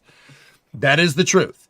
And as long as NASA's going to air it all out, I'm going to call it like I see it. I've been a little more subtle about explaining this, but that's the reason. And that I said this before this meeting even happened. Too many people getting paid for doing nothing. That does have a lot to do with it, Paul, for sure. That has a lot to do with it. But it's also, brother, you can't, Paul, like say somebody wants to build 1,000 horsepower, 1,000 horsepower LS engine, right? And they have $100. You're going to look at, you're going to be like, all right, you want to make 1,000 horsepower for $100? That's not happening, right? Please, This Week in Spaceflight After Flame Trench sucks. It caps long format off the rails content. Interesting point. So quick recap is basically the ISS is massively underfunded. It's not underfunded, it's failed to achieve its objectives. The reason why the ISS has failed to achieve its objectives of growing the space tourism industry and growing the commercial low Earth orbit economy is because, well, the original ISS was Space Station Freedom, and Space Station Freedom had a lot more stuff attached to it to be able to help do this, like on-orbit clean rooms for satellite servicing, external tank propellant storage options, a much bigger truss segment for a larger truss segment that worked in 2-axis to support more scientific experiments being coupled to the station, and rapid shuttle flights. None of those we did. It was Space Station Freedom, and then we canceled Space Station Freedom because it was too complicated. And then we replaced it with the ISS, and then we wondered why it never achieved Space Station Freedom's goals. Well, I got a really good reason why it never achieved Space Station Freedom's goals. It's not Space Station Freedom. That probably has a lot to do with it. Why would someone want to buy the commander's seat? I have no idea. I think that is... I don't understand why you would want to do that. NSF will need to rapidly expand its water deluge system to keep the trench cool this Friday. Yep.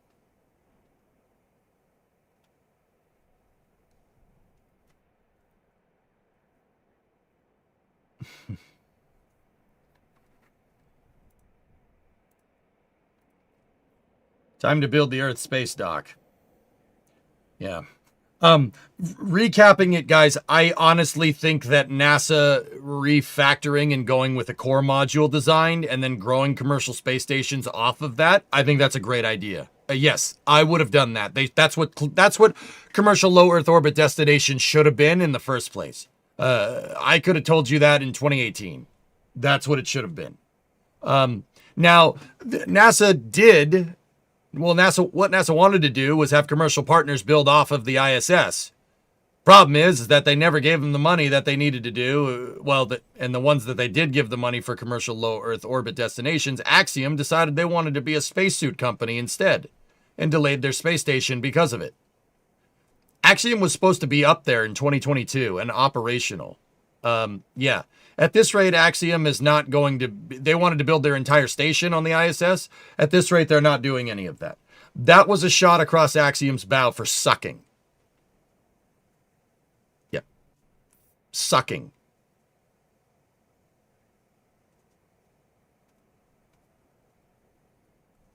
It's not just Axiom. Well, actually, yeah, it's mostly them. Industry doesn't like to invest without customers. Yeah, Bob, I said that, which is why I think commercializing all your lunar architecture is a really stupid idea.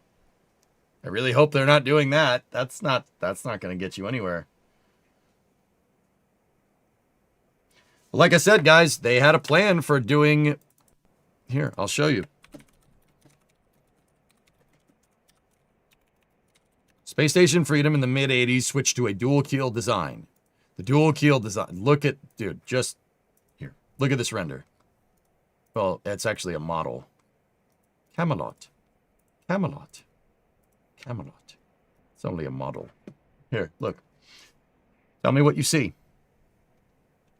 Satellite servicing bays on orbit. A two-axis truss structure. Double modules.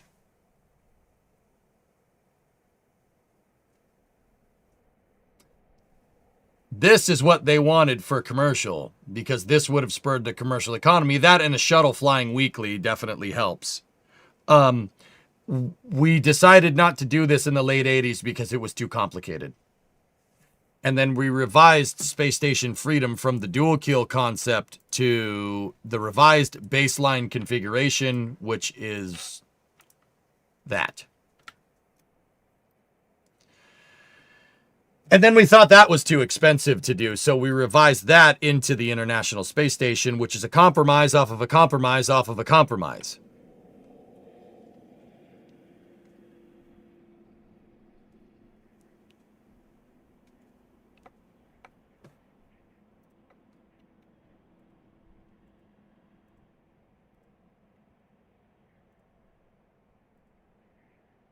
Want to know what my problem with NASA is? That's my problem with NASA.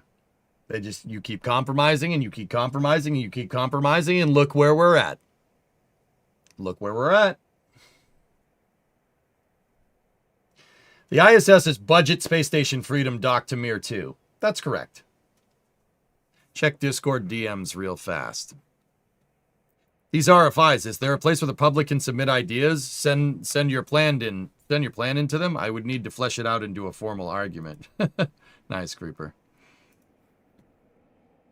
How did the call go? Anything interesting? Woody, NASA in that last one basically admitted that the ISS has failed in its objective to grow the low Earth orbit economy. Yeah, that's right. That is correct. Yes. The ISS was designed to work with a space shuttle flying up there every 1 to 2 weeks. Without weekly flights, something like the ISS makes no sense.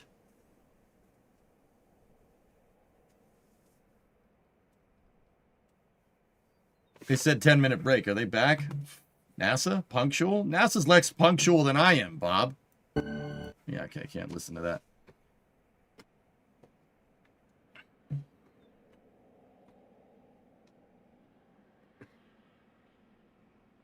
Unfortunately, it'll keep being compromised after compromise until they get the proper funding. That is what I'm trying to say, Grizz. That's what I keep telling you. I was telling you guys this before they even did this meeting. I said it like an hour and a half ago. Go back in the VOD and look. That's the problem here.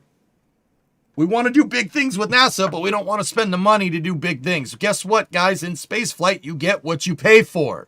You want to skimp on cost? Good, you're going to get a crappy design. Like, it's not rockets. Oh, wait, yes, it is. You get what I'm trying to say, right? Like, that's the truth. The truth is you need more money. Sorry, we can't regulate or hope our way into a cheaper launch vehicle.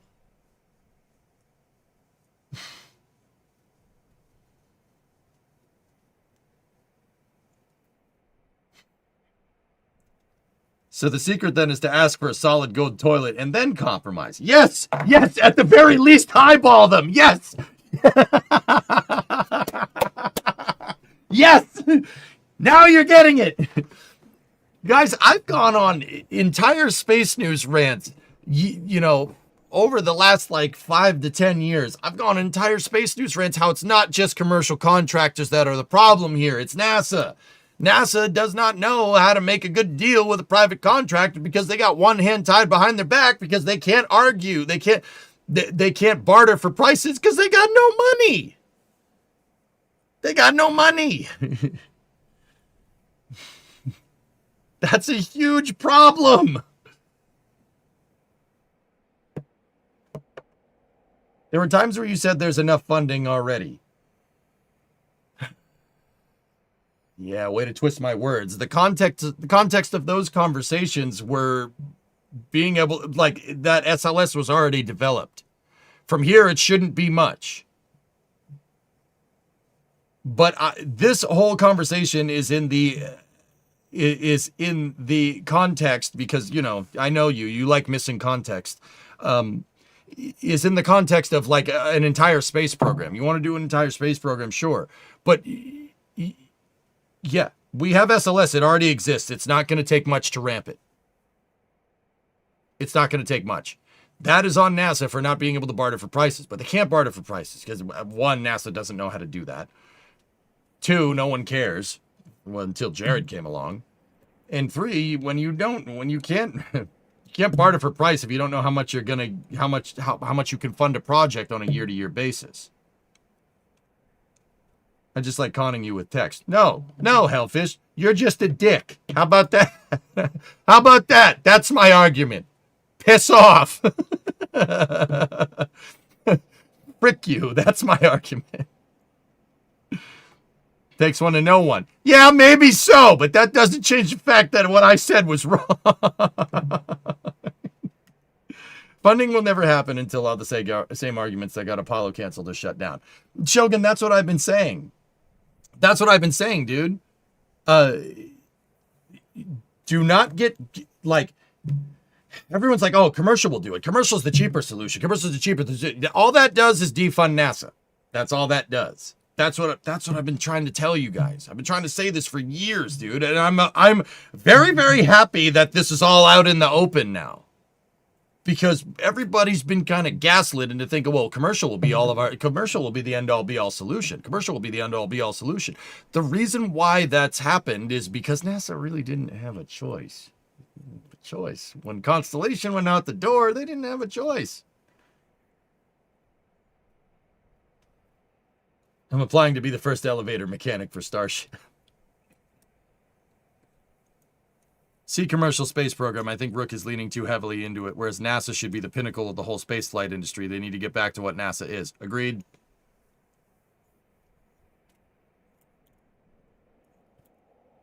Stop trying to take money out of my pocket. NASA needs all these contractors. You shut up.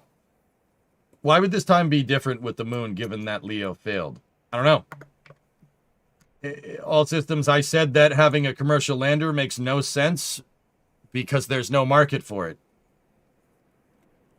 There isn't even a market by NASA's own admission for low Earth orbit, so why the hell are commercial companies making our landers?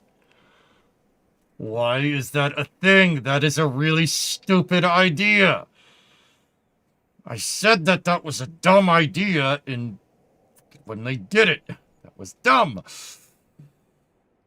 Serious question, Sad. What's up? Can Orion support more thrust from the docking port than the figure shown on Flame Trench? Isn't Orion made to push Gateway? Orion, made to push Gateway with its 100 kilonewton AJ-10.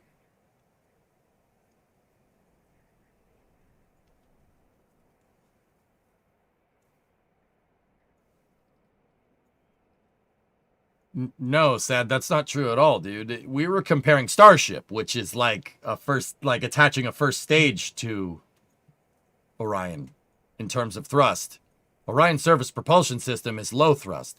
Actually, I don't even think that AJ-10 190 makes that much thrust. It's probably less.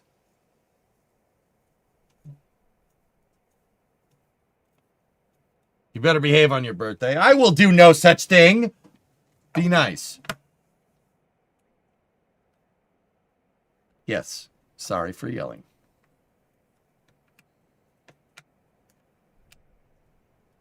I think we can reinforce docking ports easily.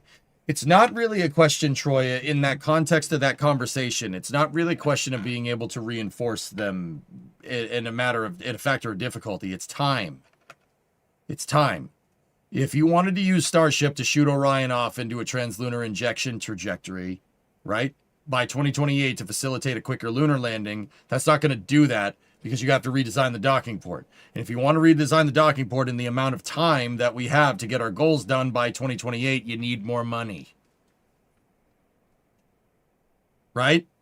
It's that, what's that saying, guys? Pick two. You want it done fast, you want it done inexpensively, and you want it done right. You pick two. If you want it done fast and you want it done right, it's not going to be cheap. Yeah, 26.7 kilonewtons. Yeah, I got it confused with an RL10.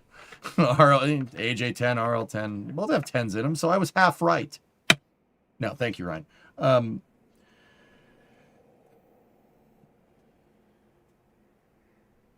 EJ10. Yeah, there you go. Is that me farting? You probably make more thrust. The AJ-10 137 is 91. Yeah. The 137, Ryan, is the one that was on the CSM, right? Either that or it's the CSM or Delta K. Yeah, that's the Apollo SPS. Yeah. The AJ-10 190 is the shuttle engines. That's what Orion has. And then there was whatever variant of the AJ-10 that was on the Delta K upper stage for Delta 2. Fast, good, and cheap. Yeah, pick two. Exactly.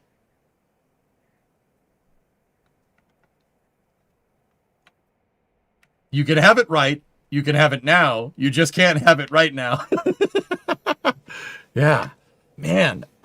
Dude, you know, I'll admit, step in the right direction for NASA to go out and admit that.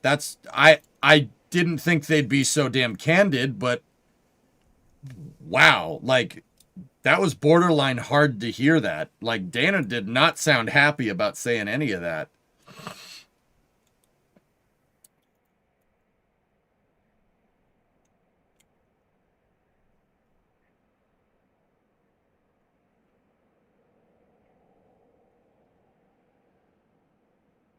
Would you want to go up and give that talk?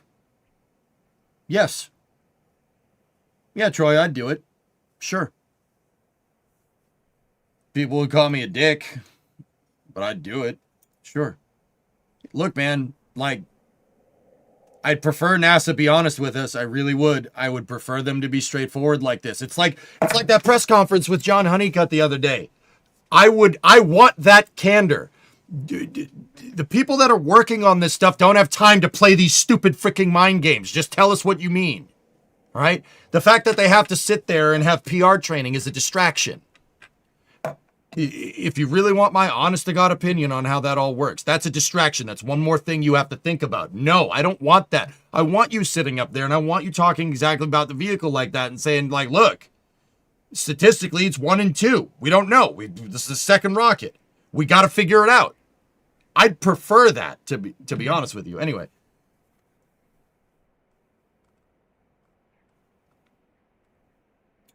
Did I see Ryan in there? Things will be more cheerful in the next segment. I hope so.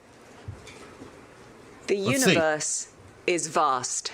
That is right. Last year, the number of confirmed exoplanets passed 6,000. That means when we look at the night sky, more than half and likely most of the stars we see are accompanied by orbiting planets.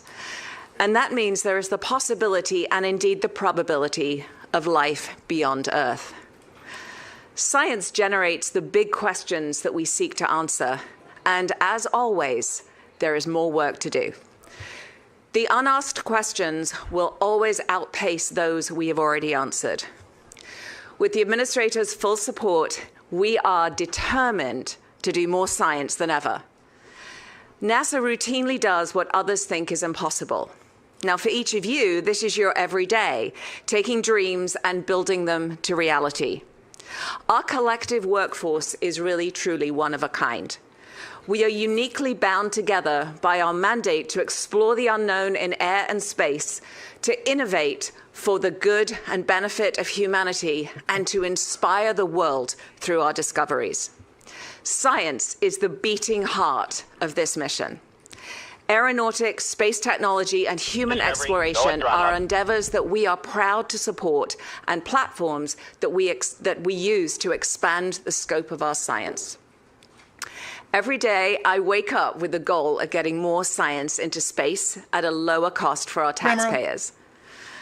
Today, we will dazzle you with some space mission updates and debut a lot of new science ideas and new opportunities for us all to collaborate together.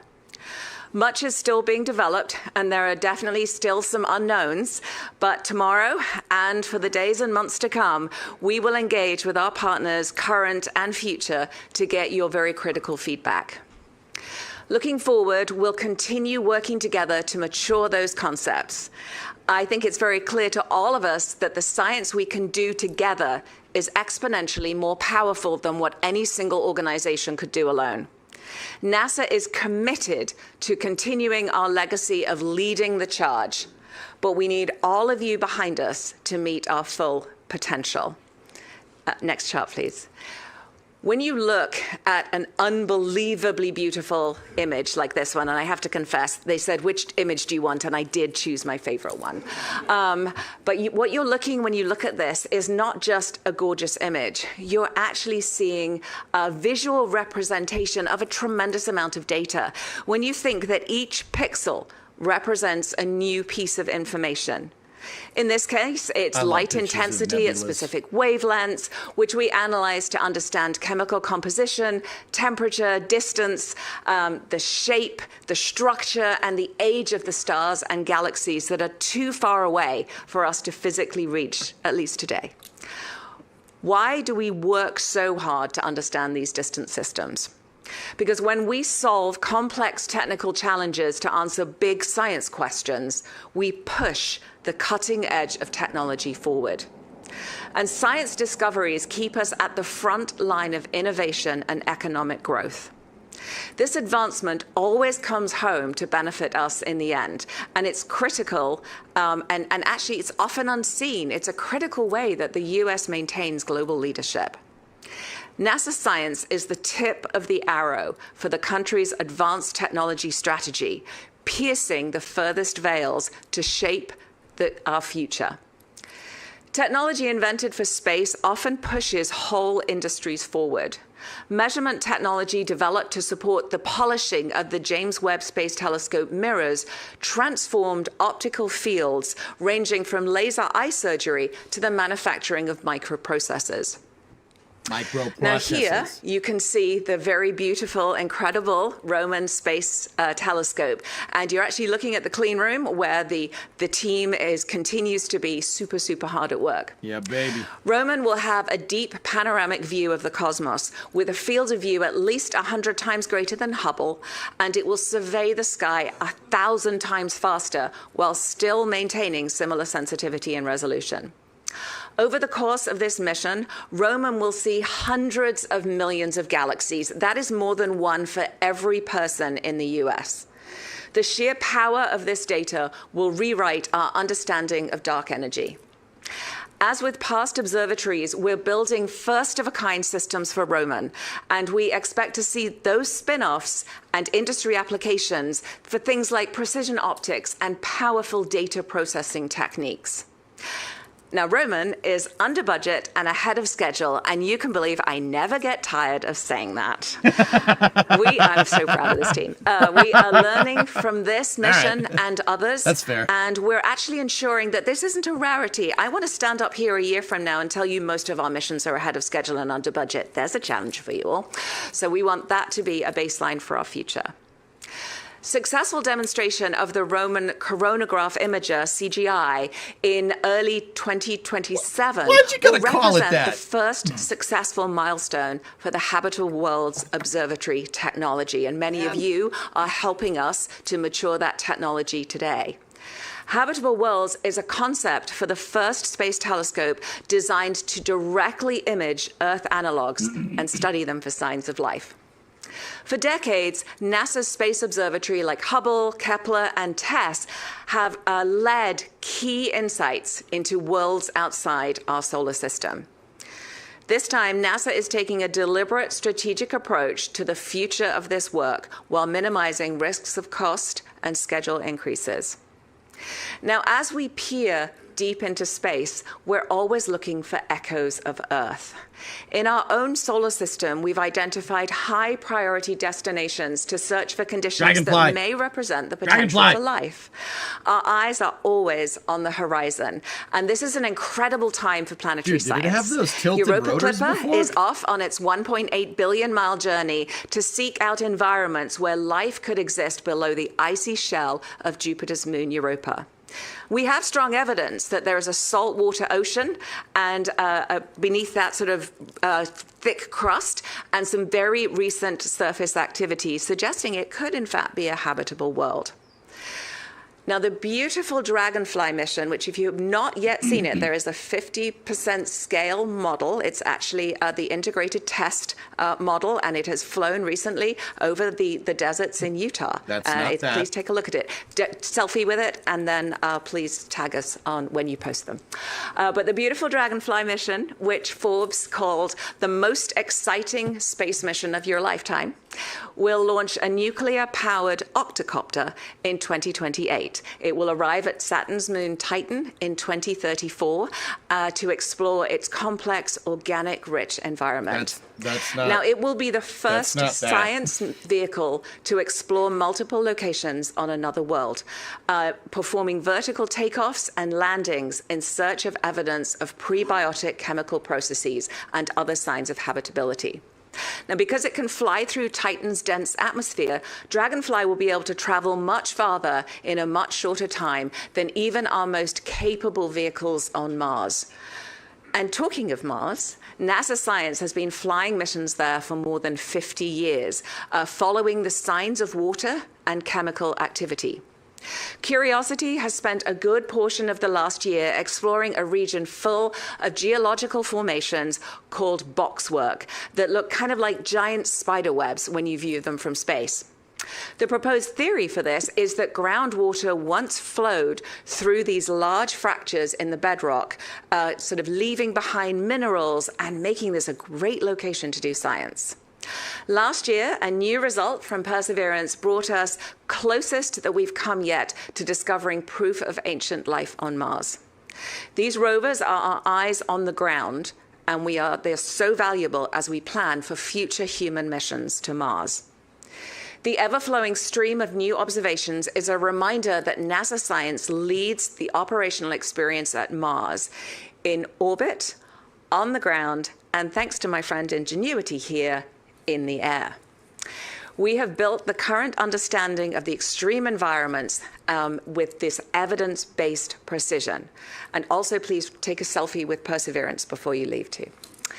In 2028, NASA will launch and land ESA's Rosalind Franklin rover to Mars. Rosalind Franklin will drill and acquire samples from a depth of about 2 meters, which is well below the radiation-damaged surface, and then will determine subsurface structures in a previously unexplored region.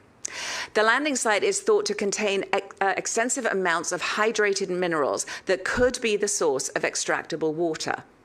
NASA is also very proud to be contributing the mass spectrometers for the Mars Organic Molecule Analyzer, or MOMA, instrument, which will result in the most advanced detection and analysis of organic matter ever conducted on Mars.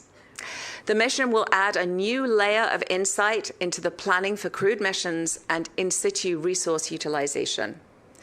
Now, international partnerships have made many of NASA's most iconic achievements possible, and we are so grateful for the years of collaboration that has brought us so many amazing missions with these really, really incredible longtime partners. And we're equally as appreciative of our more recent partnerships, which are showing the world the value of being a spacefaring nation. When we work with international partners, we benefit from the unique knowledge, expertise, and national resources of our counterparts. But we get to also to share what we know, the NASA spirit that we always give to humanity. For humans and machines that are looking to survive and thrive in the extreme environments at the Moon and Mars, radiation, dust, surface dynamics, and physical hazards produce a lot of risk. Now, NASA has been studying these conditions and developing mitigations for decades. Radiation is an area where we've learned a lot, but we still have a lot of knowledge and capability gaps. NASA's heliophysics missions, both past and current, have helped us understand space weather here at Earth, but we're still far from the ability to forecast it like we do our own weather. To accurately model and eventually forecast solar activity and the resulting impacts on humans in space, we need to continue monitoring from various locations with a range of instruments. Now, to that end, in 2025, the Heliophysics Division launched actually their first dedicated mission to Mars, the ESCAPADE mission. It's made up of twin spacecraft that will provide simultaneous measurements of the Martian environment to study how it interacts with the solar wind and how, in turn, this drives atmospheric escape. ESCAPADE will definitely better help us understand the unique space weather at Mars as we prepare to send human explorers to the Red Planet for the first time. And this mission is demonstrating a new strategy that enables Mars-bound spacecraft to launch at nearly any time. Freedom from the restrictive traditional launch windows gives us the flexibility to increase the cadence of Mars exploration. I'll also note this is a great example of public-private partnership at its best, with the spacecraft coming from Rocket Lab and Blue Origin's New Glenn providing the launch. Now, for long-duration human missions, understanding how to grow food in space environment may prove to be critical. Pioneering research has been performed aboard the International Space Station for decades. You're probably familiar with the veggie experiment and the many types of plants successfully tended and now enjoyed by our astronauts in orbit. The ISS has been our destination for biological and physical sciences for over 20 years, but NASA Science is also very proud to use lower-cost platforms like commercial flight opportunities to complement this research. A core piece of NASA's mission to improve life for people here on Earth. NASA measurements and cutting-edge modeling underpin the infrastructure behind our highly accurate GPS system. NASA observations feed operational warnings that safeguard our internet connectivity and our power grids. Farmers use data on supply chains, and they can view the water levels down to the individual field level to allow them to really plan ahead and best make use of our precious water resources. NASA Earth Science data is available and accessible to companies who use it to risk and optimize their operations. In fact, about 75% of Fortune 100 companies utilize NASA Earth data. Double. When state and federal leaders need to respond to extreme weather, NASA data empowers operational partner agencies to take decisive action when literally every second counts. Next year, we will launch INCUS, which will, for the first time, measure the evolution of dynamics within a convective storm. Now, these dynamics determine severe wind, hail, lightning, and rainfall, and they'll improve the weather community's ability to forecast the evolution of a weather event up to 6 hours in advance of the event itself. This mission is a part of the Venture Class program, and it's another great example of public-private partnerships, enabling NASA science. Earth science innovations also expand what is possible off our planet. The same tools, models, and insights we use to study Earth help NASA understand planetary environments as we prepare for future missions to the Moon and Mars. Right now, we're identifying more ways to apply our Earth research models to the Moon and later to Mars. With the Explorer for Artemis Geology, Lunar, and Earth missions, or EAGLE, there's a bad acronym for you, NASA will deploy breakthrough hyperspectral images across the Earth with later missions anticipated for the Moon and Mars in rapid succession. On Earth, they'll identify critical minerals for national security to enable precision agriculture and to support disaster response. On the Earth and at Mars, they will locate critical minerals and resources that enable water ice for propellants, for rare earth elements for technology, and construction materials for habitats. Now, I think it's extremely clear how very proud we are of the work that you all do. And we meet today at a critical moment that will shape humanity's future, and you all have a key part to play. The space industry is growing rapidly and is increasingly present in our daily lives. We are not the only ones interested in the Moon or Mars. Many of the technologies that have the most promise for health and safety of America can only be derived from work done in space, and we cannot afford to fall behind or cede leadership. We must evolve how we explore. We need to move faster, we must look further, and we must do it first. As the administrator has very clearly established, achieving the agency's objectives is imperative for national security. When we stand by our commitments and investments and show the world what we can do, we secure the future of America. The administration's commitment to increasing launch cadence is broader than just Artemis. Not only will the increased tempo of missions provide more opportunities to do more science, but these kinds of bold decisions show us and show the world that we're ready to do what is necessary to execute the missions in the way that only NASA can. In the past year has brought a lot of change for many of us, both inside the agency and in our partner organizations, and of course in the science community. But we're now moving to a phase of clarity and action. We're being asked to examine what we do and how we do it. And this is how we grow together as an agency and as a community. And no matter what challenges we face, we continue to launch groundbreaking missions and conduct history-making science. The future of NASA science is bolder, faster, and more collaborative with commercial, academic, and private partners. Picture experiments done across a network of laboratories distributed throughout the entire solar system. Imagine a vital world of data that is alive, vivid, and easy to access. Our legacy, more than half a century of exploration, your passion, the late nights and the missed holidays, and this country's investment all brought to fruition. When farmers decide when and how to water their crops, the rainfall models and the real-time predictions will be there.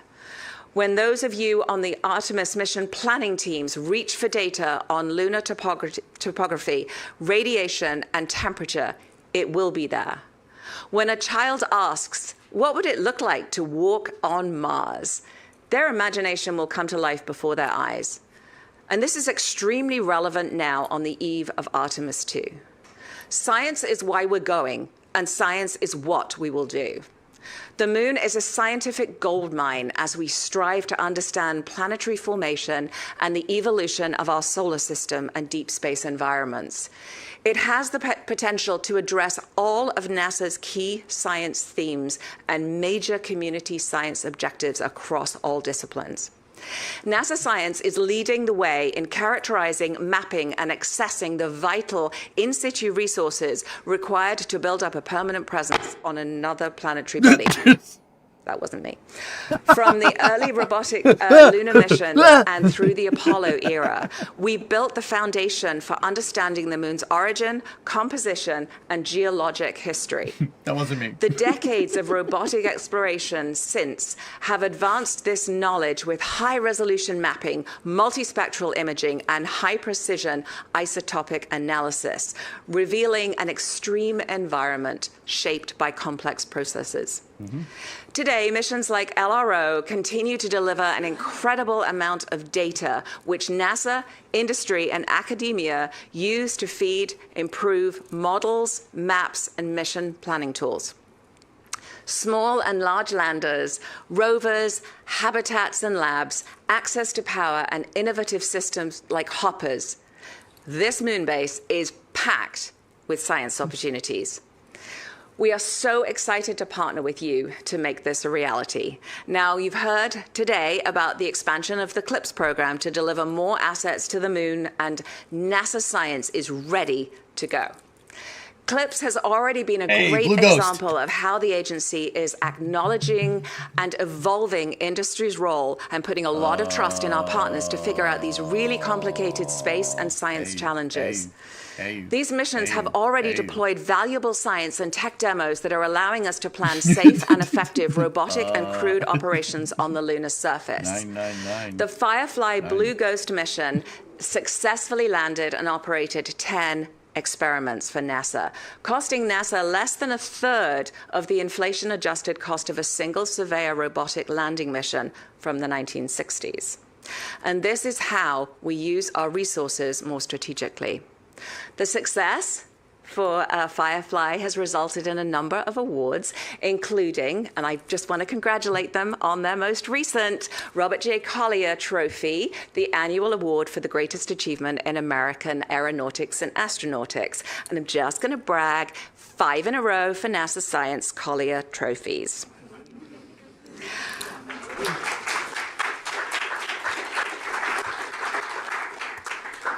Yeah, I'm a bit proud.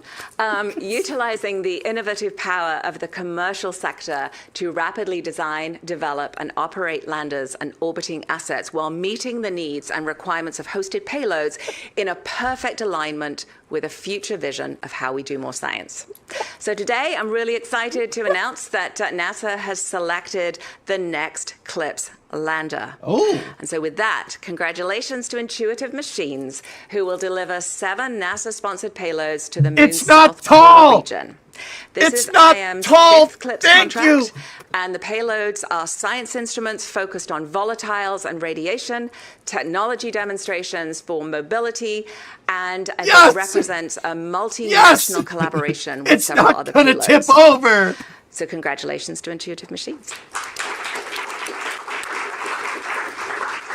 We're tracking up to 4 potential launches this year, and certainly Administrator Isaacman is accelerating the program, aiming for an aggressive target of 30 robotic lunar landings within 3 years, starting in 2027.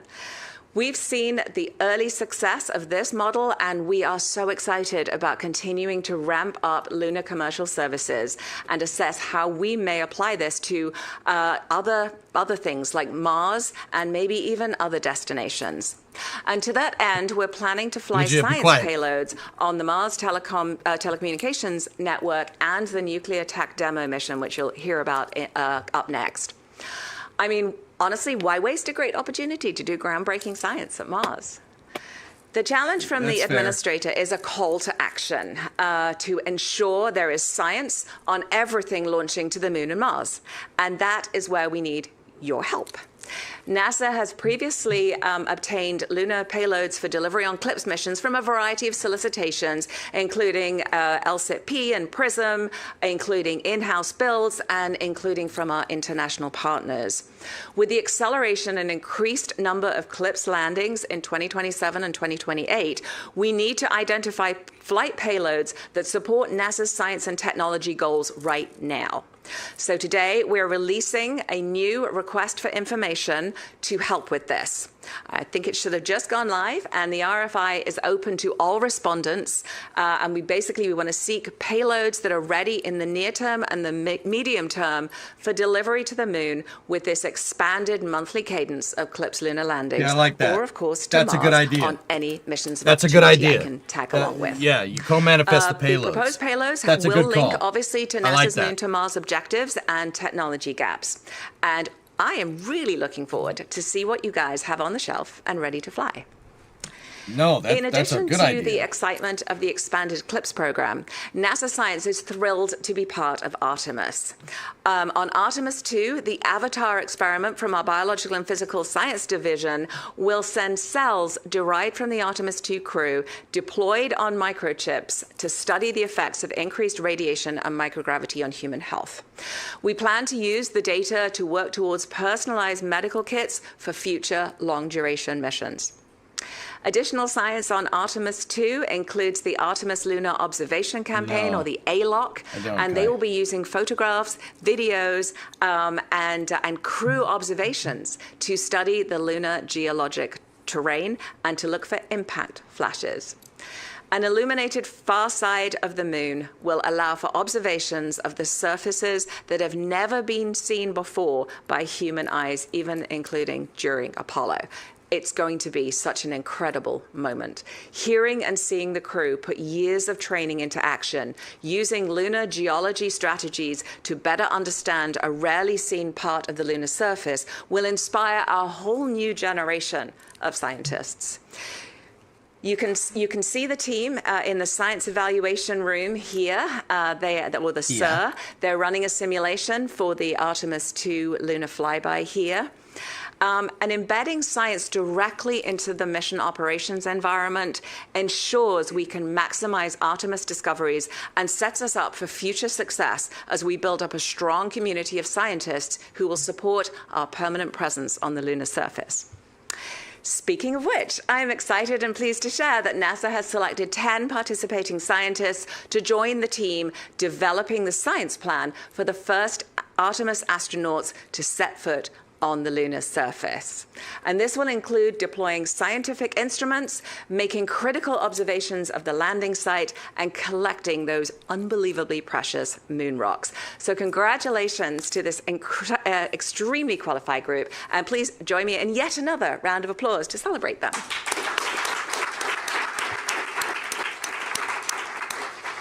So work is underway on the tools and the instruments for the lunar surface missions. We plan to grow the first plants on the lunar surface, use advanced rovers to assist the crew, and test technology that will close capability gaps for future Mars missions. Every component of surface science must seamlessly interface with the other hardware, is going in my things like the French suits compilation. and the gloves. In addition to maximizing science across physical labs on the ground, also at the moon base and hopefully beyond, NASA Science is also developing a digital lab concept. Here we will incorporate and transform science data into a continuously updated central environment for all user groups. Through this, we will support the creation of new products for Earth, Moon, and Mars, where researchers, engineers, and other mission stakeholders will synthesize science data into products that are actionable for exploration, risk reduction, decision support, and discovery. And we're really looking forward to discussing the technological requirements with our industry and commercial partners in the coming months. Some areas we've identified as strong candidates for directorate efficiencies include integrated digital environments for real-time mission planning, for certification, for astronaut health analytics, for extreme environment computing capabilities, and advanced high-end computing for aerospace systems. So again, we're really looking forward to discussing the technological requirements with you and actually learning from the techniques that you have that we currently don't have. So really, really excited about doing that. Much of the value of the Science Mission Directorate is how we deliver to our end users, and that includes other NASA colleagues from other directorates, and it comes from our unique ability to integrate and layer results. We're already closing gaps between information and implementation, but we have to match the pace of exploration with the right science at the right time to answer those questions that have not yet been asked. We're already moving out on initiatives to support the administrator's vision for NASA and the executive order on ensuring American superiority in space. By finding efficiencies in our existing processes and tools, we plan to free up resources to do the next missions upon which the next generation of discoveries and science careers will be built. By expanding and evolving public-private partnerships, we'll be able to do more and bring more people along with us. By continuing to leverage the expertise and the hustle of our industry partner teams, we'll accelerate the pace at which data turns into decisions. We want to simplify the pipeline of information from doers to decision makers and to seek more agile and streamlined ways of working with our partners.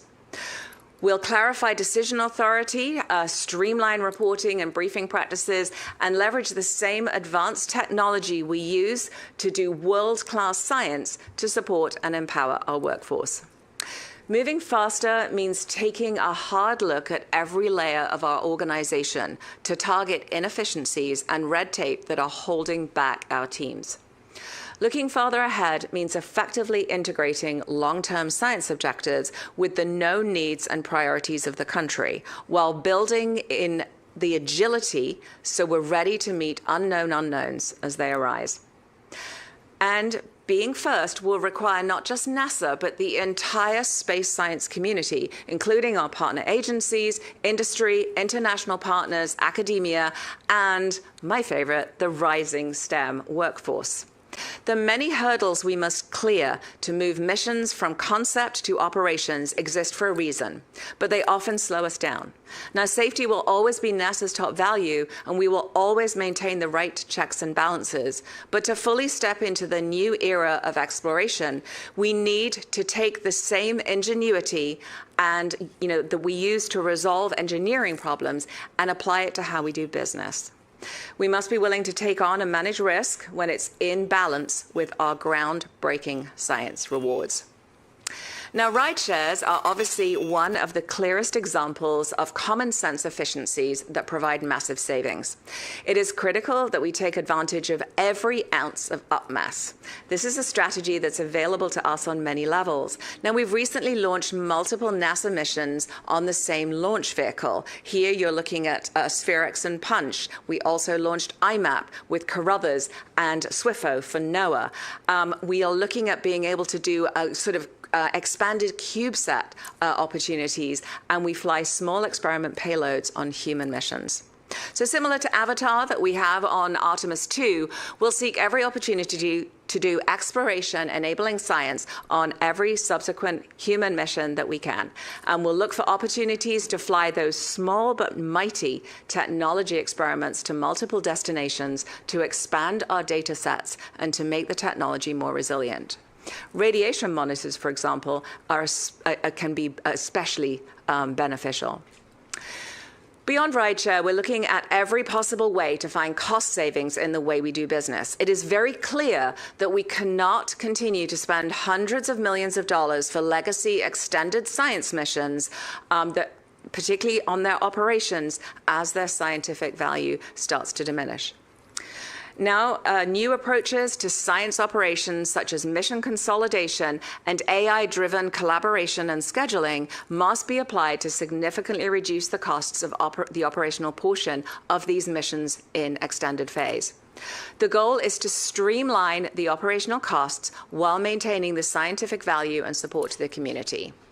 Getting processes, tools, and protocols consistent across missions is something that we have aspired to do for years, and we are really happy to have the administrator's full support in tackling this incredibly complex task.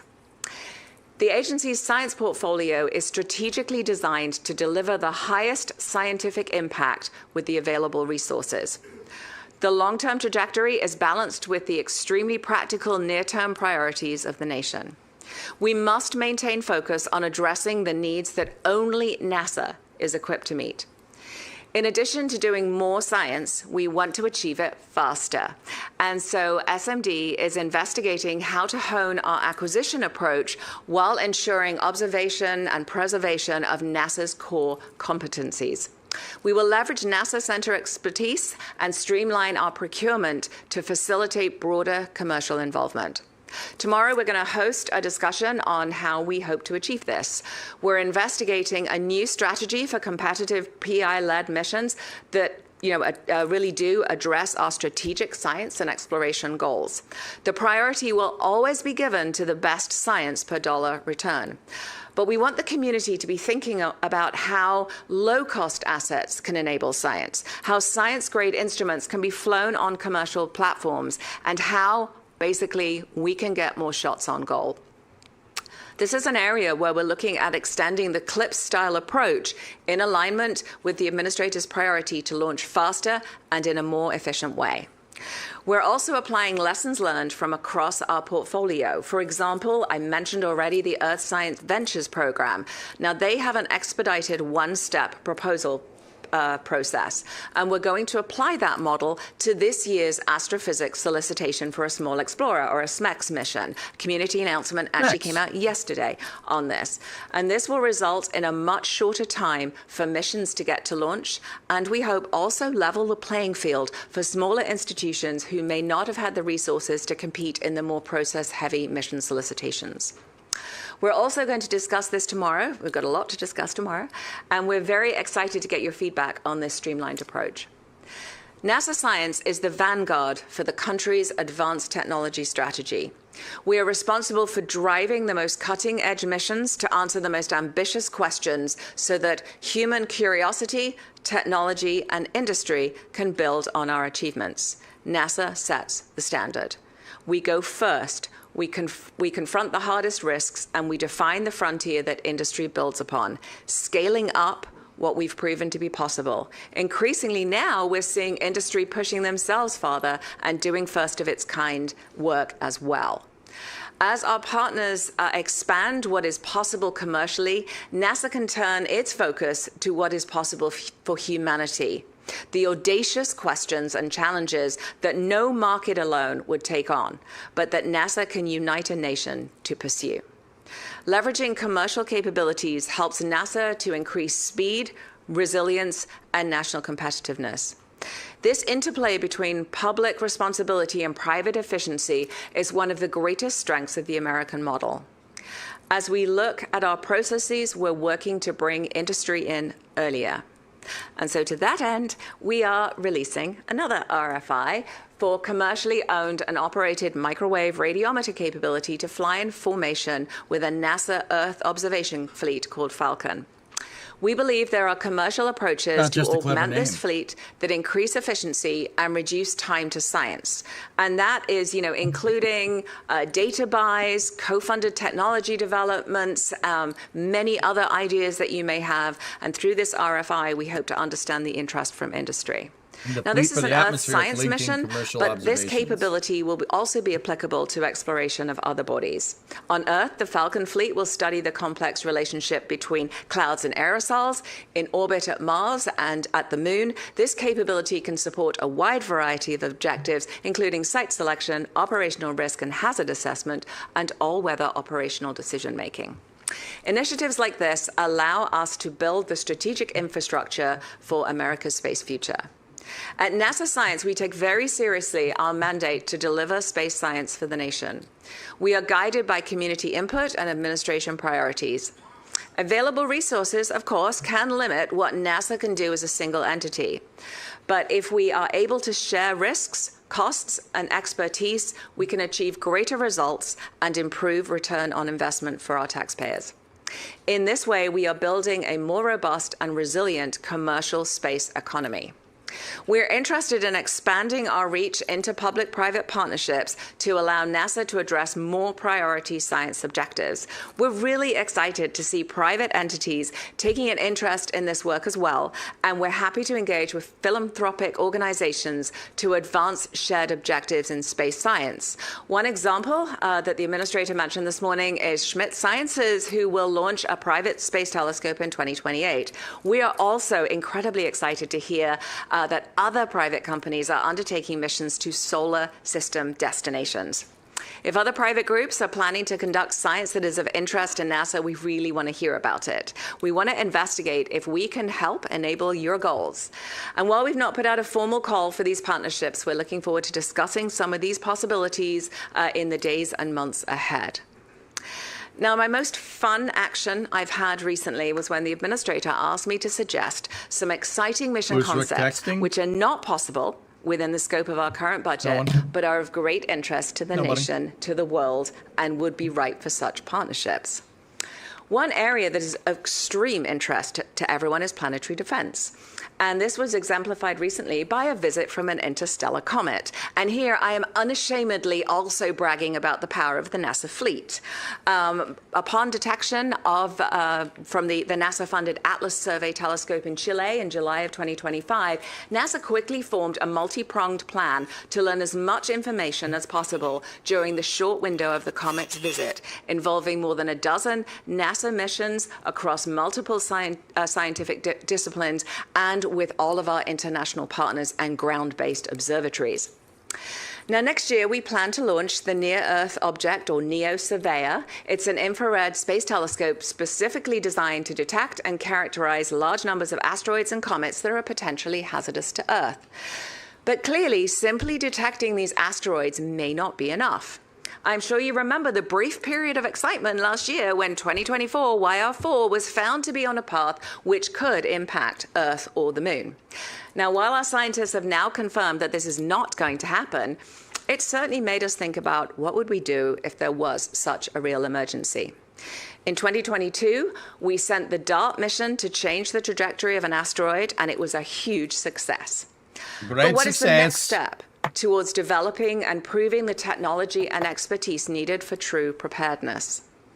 We're aware of privately funded concepts that intend to send missions to rendezvous with Apophis, and we're very interested in talking with these and other companies to investigate how we would quickly protect our planet from a potentially dangerous asteroid. We want to discuss how we could maybe form partnerships now that would allow us to take that quick action. How would we position ourselves for a rapid ramp-up and launch in a matter of years? How would we use off-the-shelf commercial systems for rapid deployment? While not explicitly part of our current budget, we want to start thinking about how the next steps for our planetary defense program and lay the future groundwork. And now from new missions to the OG, everyone's favorite, Voyager. Of course, Voyager is famous for many, many discoveries, providing humanity the first encounter with the outer solar system planets. My favorite, the iconic pale blue dot image from a distance of 3.7 billion miles away. And now the first spacecraft to have left the protective bubble provided by our sun and traverse into interstellar space. This year, by the way, Voyager 1 will exceed a distance of 1 light day away from Earth, otherwise known as 16 billion miles, and yet still transmitting data back home. Voyager became a serendipitous interstellar traveler, but many community studies have looked at what it would take to move fast through the solar system and truly explore interstellar space. This would be a mission that would build on the legacy of Voyager to travel farther than any human-built object in history to explore our habitable astrosphere and uncover new worlds. This is another concept that would be ripe for innovative partnerships to create a mission that would bravely aim to rival the top speed of Parker Solar Probe. And you may be wondering what this image is. This is Da Vinci. Apart from being a very cool mission that is going to Venus, it will showcase technical and scientific innovation by returning to this deep, hostile atmosphere. Beyond that, this mission allows us to demonstrate probe technology, which is so relevant for other destinations like Titan, Europa, Saturn, Uranus, Neptune, and even the deep oceans here on Earth. Lioness? You can think of it as a key milestone for a capability critical to the future of planetary science. The ice giant Uranus is arguably the closest analog we have to the most common exoplanets. Yet only one spacecraft has explored it. 35 years ago, yep, you guessed it, Voyager 2. The planetary science community has recognized this as the next destination on our path to understanding the origins of the solar system. The 60th anniversary of the Voyager 2 flyby could be celebrated by the arrival of the next visitor to Uranus. But we would need your help to make that happen. Building on the decadal mission concept and the technology from the Da Vinci probe, who wants to join us to enable a Uranus orbiter and probe? These are just a few examples of the big swings we could potentially take together in partnership with philanthropic organizations, private companies, and our international partners. We're extremely excited to hear from you tomorrow and in the conversations that follow. What are the concepts you're interested in bringing to life? And what other ideas at this scale do you have? Yeah, that's fair. There are many other science objectives that have been recommended as priorities by the community, and we would love to see them executed in the near term. These are the kinds of missions that move the cutting edge significantly, resulting in discoveries and tech developments that not only influence our science missions, but deliver value to the public. I certainly hope it is clear to you that we want to do more. And you guessed it, we're releasing another RFI. So the RFI for Science as a Service, which we're very proud of as it spans the Science Mission Directorate. We're seeking technologies needed to expand commercial business cases when NASA investments, think things like validation, flight access, integration support, etc., could reduce technical, schedule, or financial risk. The RFI will help identify NASA science mission concepts or technology demonstrations which could be attractive for commercial hosting, adoption, or downstream commercialization. Things like, instruments as product lines, data as a service, analytics, etc. And it will help inform NASA of operational and integrational needs that better align technology development with commercial development cycles, platform interfaces, and investment strategies. This and all the other RFIs we released today are just one way that we gather feedback and ideas and identify opportunities to collaborate. The science community tells NASA what its priorities are, and through a number of avenues, including the national academies, the decadals, conferences, and workshops. And when we go to those events, we aren't just presenting NASA's perspective, we are really eagerly listening to the questions that are asked and the themes that are top of mind. In fact, I've literally just come back from the National Academy Space Studies annual Space Science Week, where I had a chance to inspire that group with all of the great things at NASA Science. But before I close, I want to do one more big reveal. It is a brand new image from the James Webb Space Telescope. Ooh. This is an infrared view of Saturn, and it's showing the icy, I said wow when I looked at it on Saturday afternoon. It's glowing icy rings, the layered atmosphere, and several moons, including Titan, which is the destination for our mighty Dragonfly mission. NASA represents the best of what makes us American. Grit coupled with creativity, strength merged with empathy. We must continue to lead. The world deserves to have curiosity, innovation, and peace to continue to reign in space. There is no doubt that the past months have tested us. We've gone through a lot of change and much of it unexpected, but NASA has weathered periods of change in the past. This is our moment to be forged in fire and come out stronger with renewed commitment to our purpose. What I have laid out here today is a compass. It's a shared direction for how we think, how we operate, and how we lead the world in space. Over the coming months, we will redefine this vision together. We will integrate our teams more deeply around common challenges, continue to modernize our infrastructure and decision processes, strengthen science collaboration to improve speed and transparency, and engage our partners earlier and more strategically. I am deeply, deeply proud of this community of scientists, engineers, problem solvers, entrepreneurs, and leaders. I am so grateful to have a front row seat in what we accomplish every day, the jaw-dropping creativity and the teamwork that it takes. As we look forward to more discoveries in the coming year, including doing some truly mind-bending science on Artemis 2, I ask each of you to join me in remaining excited and focused on reaching for the stars, as only NASA can. Thank you very much.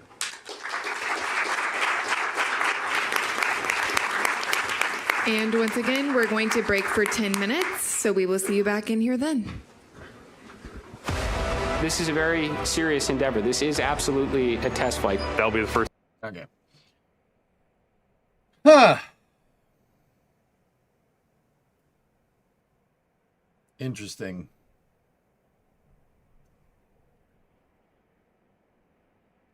When was the last time NASA did a big event like this? I don't know, but it should be every year. They should do this all the time.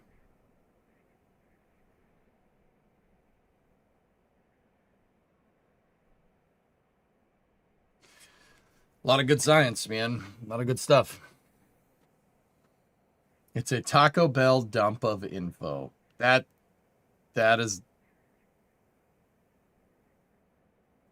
a way to put that. They need to make this a regular thing, but with more than 18 hours of promo. What, you don't like all these 10-minute breaks, Ryan? Come on, what's wrong with the 10-minute breaks?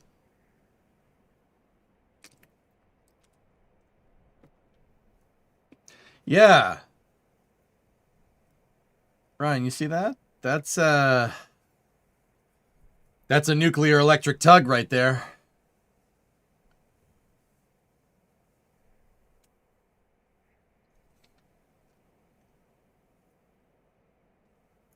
So that's a nuclear electric tug. Your reactor is up at the front. Nuclear engines. That's right. I don't, it could be nuclear electric, could be nuclear thermal. I don't really care which one it is. Just please, other Ryan Weber. I just, please, like one, just do something with nukes in space other than jettisoning out the back of the vehicle for explosions. Like, just do that, or nuclear thermal. I don't care. Just please do one of those things. Dang it.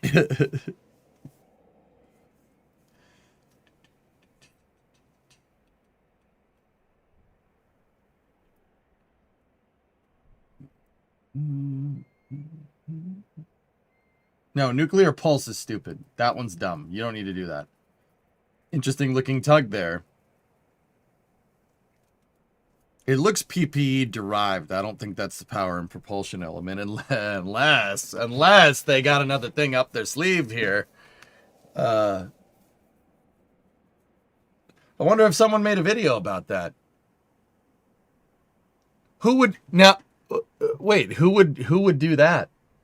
Who would want to do that? And where would they post it if they did?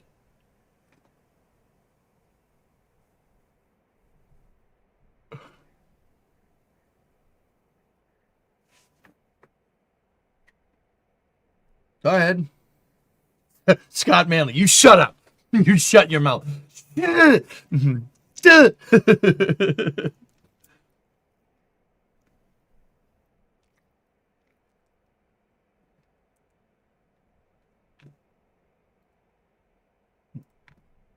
All right, fine. I'll post it. Jeez, there you go.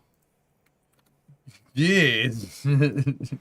Yeah, guys, that's a YouTube link to Breaking Space. That channel is hosted by Dr. Ryan Katoon, space enthusiast of NASA Spaceflight Now.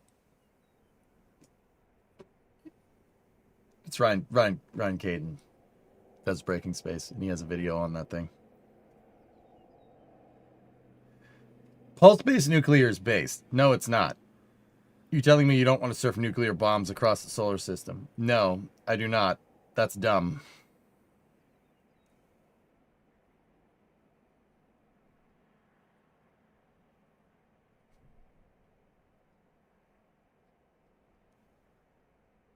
I've seen it, Chuck. Careful of spoilers. One of the best sci-fi movies I've ever watched. Yeah, it's up there. It's up there. It's up there with like Dune, Star Trek. It's good, man. Real good. Cartoon, yeah. Yeah, it's quite good, actually. You saw it twice last night in IMAX. I saw it in IMAX too, Ryan. It's so good. I love that flick. Careful, no spoilers. Don't spoil it. I'm usually pretty anal retentive about spoilers. Now I will straight up kick you from the stream. Don't do something like that. I want people to watch it cold turkey. Watch it cold turkey. It'll blow your mind. Trust me. Not you, but you get the idea. Mass Effect, it's up there, Tej. Yeah, up there, dude. This is Project Hail Mary. It's a new sci-fi movie. It's about spaceflight and stuff like that. Trust me. You will like it. It's really good. If you like stuff like that, you'll like it. No spoilers? Question? Sierra, you're going to leave Sue to watch it in IMAX. Yep. Yeah, don't watch the trailers. Just go see it. It's better if you watched it cold turkey. Joe, 76 months. Older Buffalo, 35 months. Yeah, dude, I'm all good, man. How are you? I wasn't good yesterday, but hey. Discovery, sounds like I got a case of the Mondays. To avoid spoilers, I sent you a Discord DM. Oh.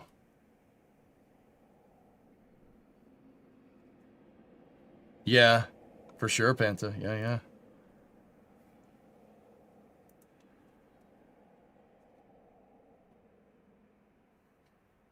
It looks like a remake of a Russian movie I saw last year. Perforated Project Hail Mary is based off of a book that was written by Andy Weir in, 2019?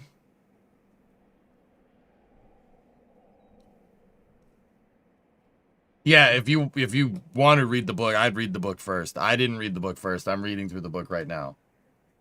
Did you see the vid I sent you in Discord the other day? No?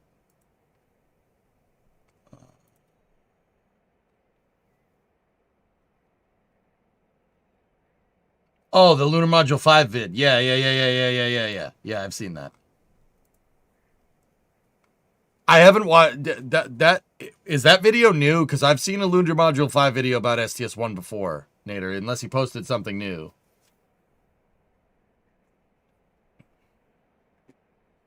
So, guys, full disclosure, like, I've had a copy of Project Hail Mary sitting on my coffee table.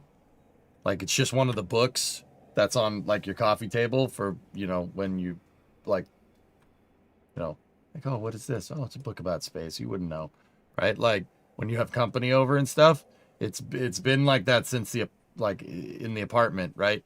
And I've had it for a long time. It's actually a signed copy. It's hardcover, signed by Andy Weir. I didn't realize that until I went and fished it out after I saw the movie. Oops. I even have the, look. I have the patch I have the patch. It's in my...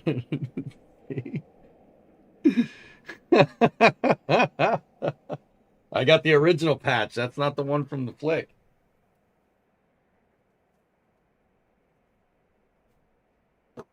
Yeah, it came with that, which is pretty funny.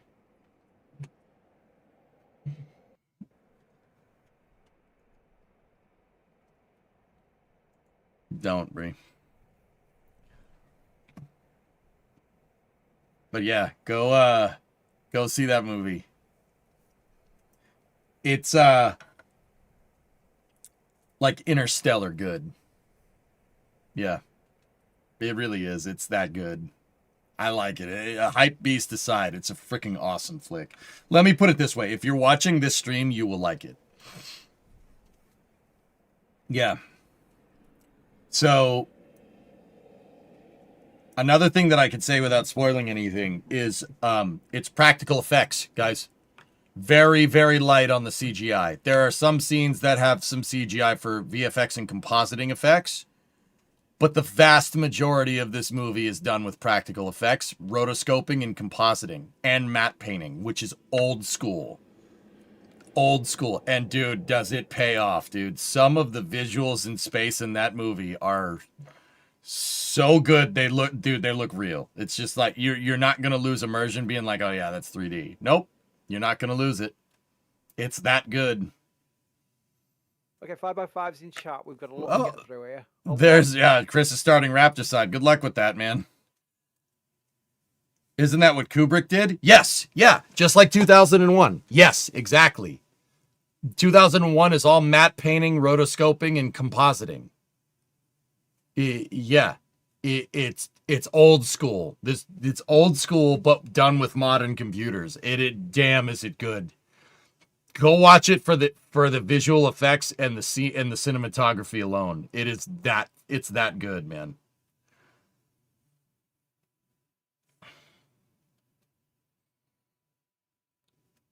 Are you talking about the movie? No spoilers. Yeah. You missed the part where about 15 seconds before you came in here, I said no spoilers. But, you know.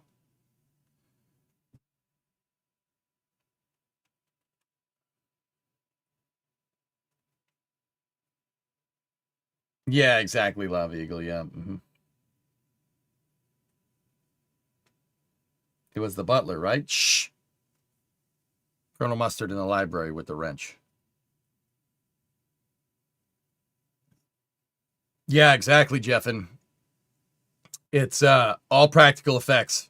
No total CGI. The movie has a little bit of CGI but it's blended with the VFX for like one or two different scenes, dudes.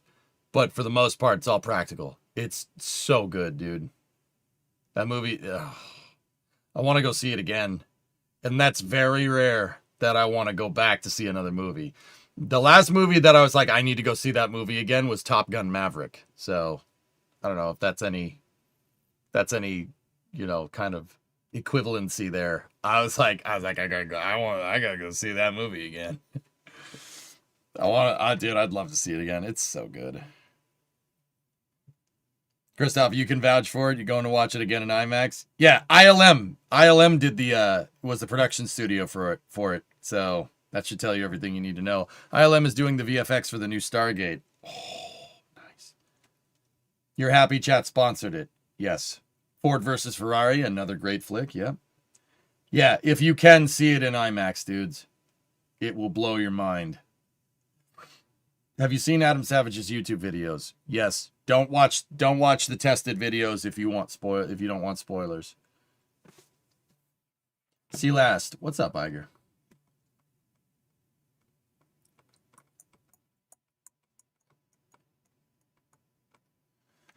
Found out today my skiing buddy was the actual pilot for the F-14 in Top Gun Maverick, and one of the few remaining, set to go into a museum in San Diego. He flew it in Iraq and stateside. What?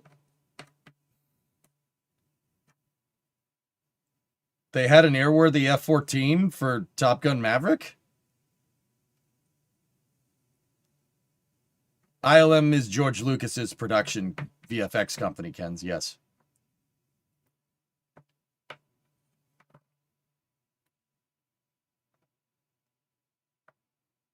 Andy Weir also wrote The Martian, correct. Yep.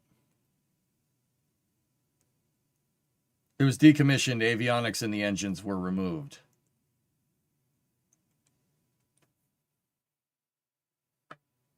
So how did he fly it? Yeah, there's new Stargates brewing right now, General Freak, yeah. And he also wrote Artemis. He did write Artemis.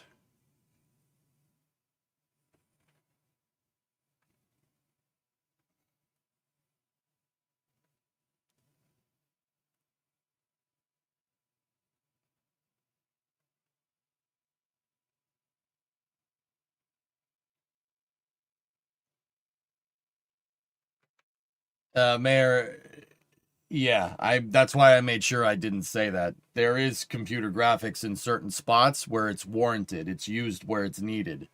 The vast majority of that movie is done with practical effects, and it is, man, does it show. Oh, it was his plane. Oh, okay. That's cool, dude. Right on.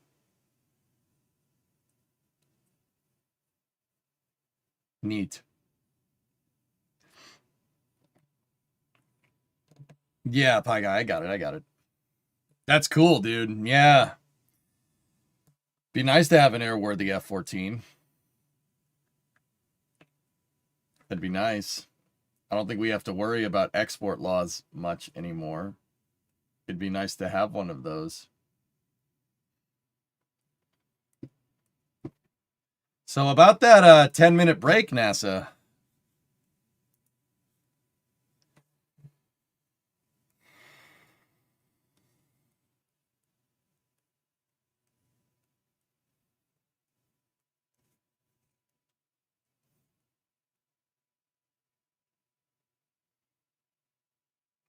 Mutter, they're worse than me, dude. It's ridiculous. Yeah, Sasquatch, exactly. That's exactly what I'm saying, man. Like, they're getting the PowerPoint. What is the next conference? We're still in the science conference here. I would really hope they talk about that, what that thing is right there. That looks to be a nuclear transfer vehicle. What happened with the moon base? Aitor, it's very rare that I say this. You need to rewatch the whole thing. There was such an info dump on what they want to do with the moon base. Like, I'm not explaining that to you in 30 seconds, 5 minutes, or even 30 minutes. That's not happening, dude. Long story short, Gateway is dead. They're going to ramp up utilizing commercial lunar payload services. They're going to ramp up CLIPS missions and build out a moon base over the next 10 years.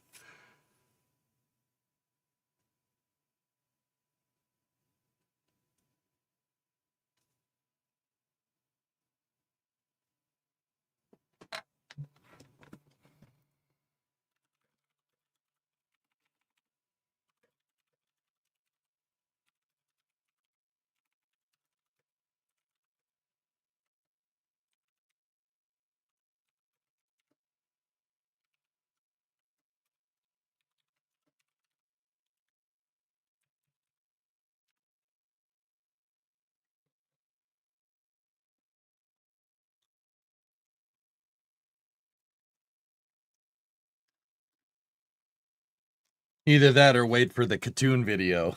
Yeah, do that.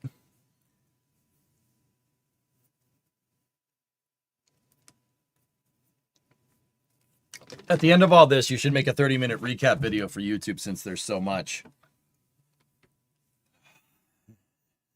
Okay.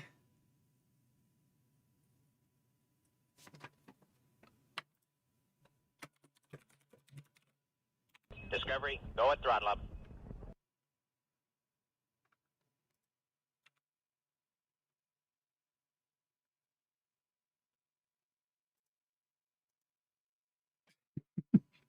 Hey, Human 148, welcome to Mission Control. Your go at throttle up. Thanks, man.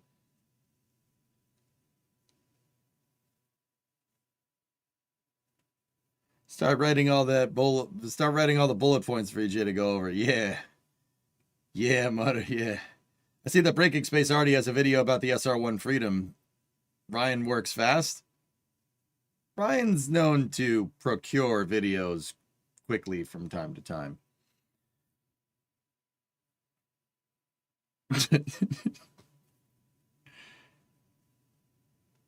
The human person was deleted, but it's you. Oh, all right. Okay, let me just rewrite that up here.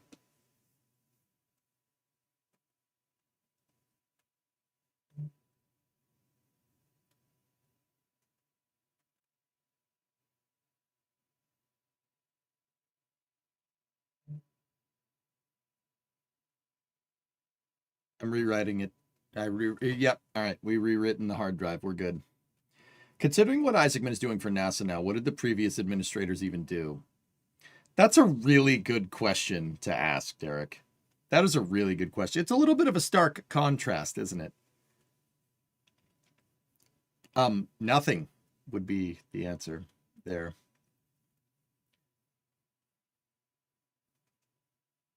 How will this all fit into one flame trench? I'll get back to you on that.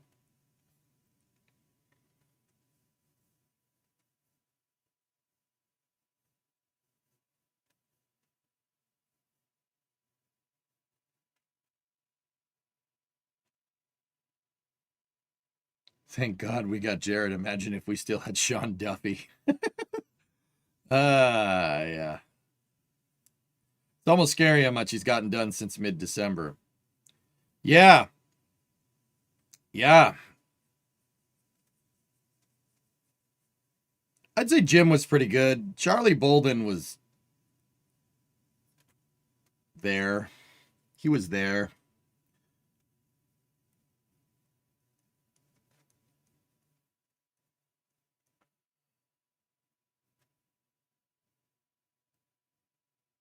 I thought you were talking about Bill Nelson. Bill Nelson existed. He was there.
Yeah, Pi, he exists. Yep, that's right.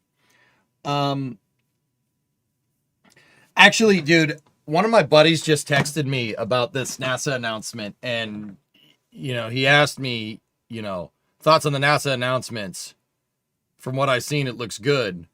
And I'm just going to say to you guys what I said to him, which is it's what NASA needs, but if they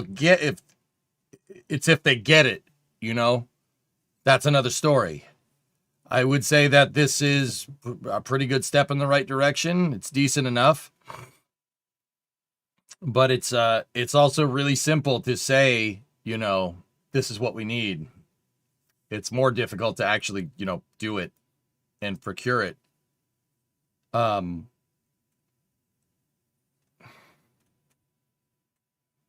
So yeah, we'll see.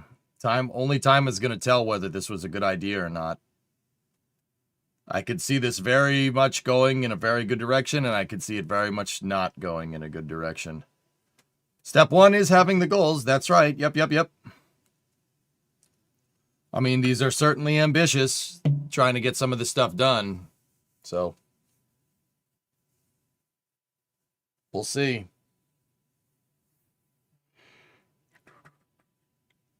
Like I said, I think this is what NASA needs. I think NASA needed to take a good long look in the mirror to understand what's going on and then go from there. Oh, it's back.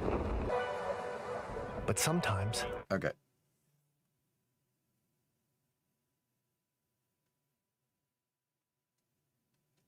Oh, that's so good.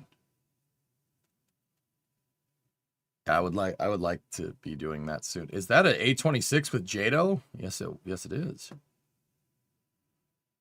Other planet. Yeah, I can't play that with the music. Boing.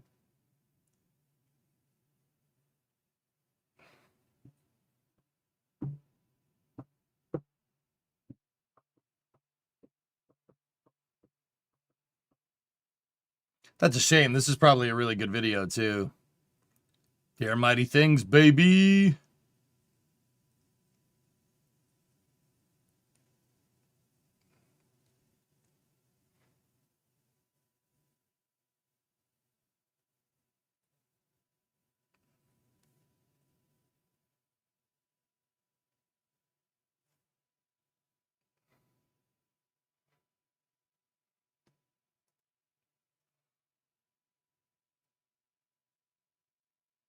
Time for me to get ready to go sum up the entirety of this announcement in 1 second.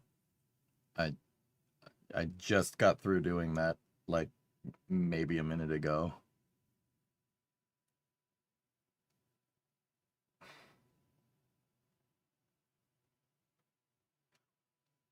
It's what NASA needs, but whether they'll get it or not is another story.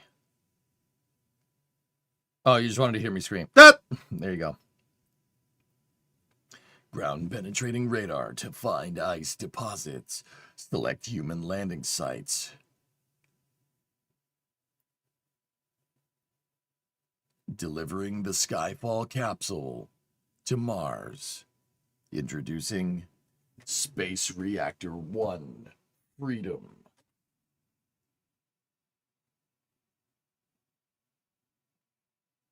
Executing the President's national space policy. America's getting underway on nuclear power in space to Mars and beyond. American flag. NASA.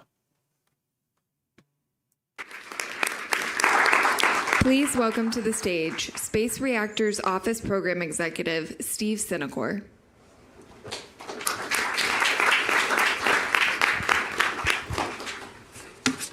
All right, good afternoon, everyone. So I want to start by acknowledging the incredible graphics team who put that inspiring video together. So if we could give them a round of applause, please do. And I want to personally thank them for giving me the challenge of... Motion to make, if NASA calls it a round of applause, they should call it an orbit of applause. Just saying. If I have what it takes to keep the excitement going. See what you did there. You did, yeah. Good dad joke.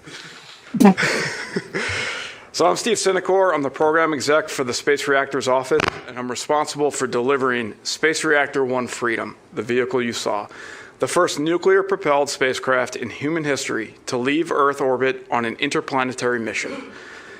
As Administrator Isaacman announced, the nation is getting underway in space on nuclear power, and we will start by flying a nuclear electric propulsion demo to Mars in December 2028 that would deliver an extraordinary science payload in Skyfall. This effort will catalyze a sustained cadence of space nuclear missions that will power the future of American space exploration. And today, I'll walk you through why we use space nuclear power, how we do it, and who will make it. Okay. Next slide, please. Next slide. We're already there. Let's start with the basics. Nuclear power in space does not just enhance deep space exploration, it enables it. Through increased energy density, nuclear power will keep lunar bases operating through the 14-day, 354-hour night. It will power the missions on the surface of Mars, where without it, the alternative is football fields of solar panels that will be ineffective during dust storms. Any unit but the and nuclear power provides the continuous, reliable, and plentiful energy that will enable surface manufacturing and the ability to make propellant on Mars that brings crews home. Future sustained robotic or human presence missions will require the energy density that nuclear power provides. Nuclear power also unlocks deep space. Past Jupiter, the sun is just another star. Solar cell efficiency drops to 4% at Jupiter, requiring extremely large solar panels, and it's effectively zero beyond that. And for deep space missions, chemical propulsion cannot escape its own mass fraction. These are not engineering problems, they are physics constraints, and nuclear power is the answer. Additionally, nuclear-powered electric propulsion spacecraft will move cargo in space like railroads move freight on Earth, with incredibly high efficiency compared to chemical propulsion. And nuclear also brings more innovation to the game, allowing for higher power, more thrust, and eventually exotic propulsion concepts that will open up the art of the possible for future exploration missions. Please. So, why don't we already have it? Hey, Snap! So here's the record.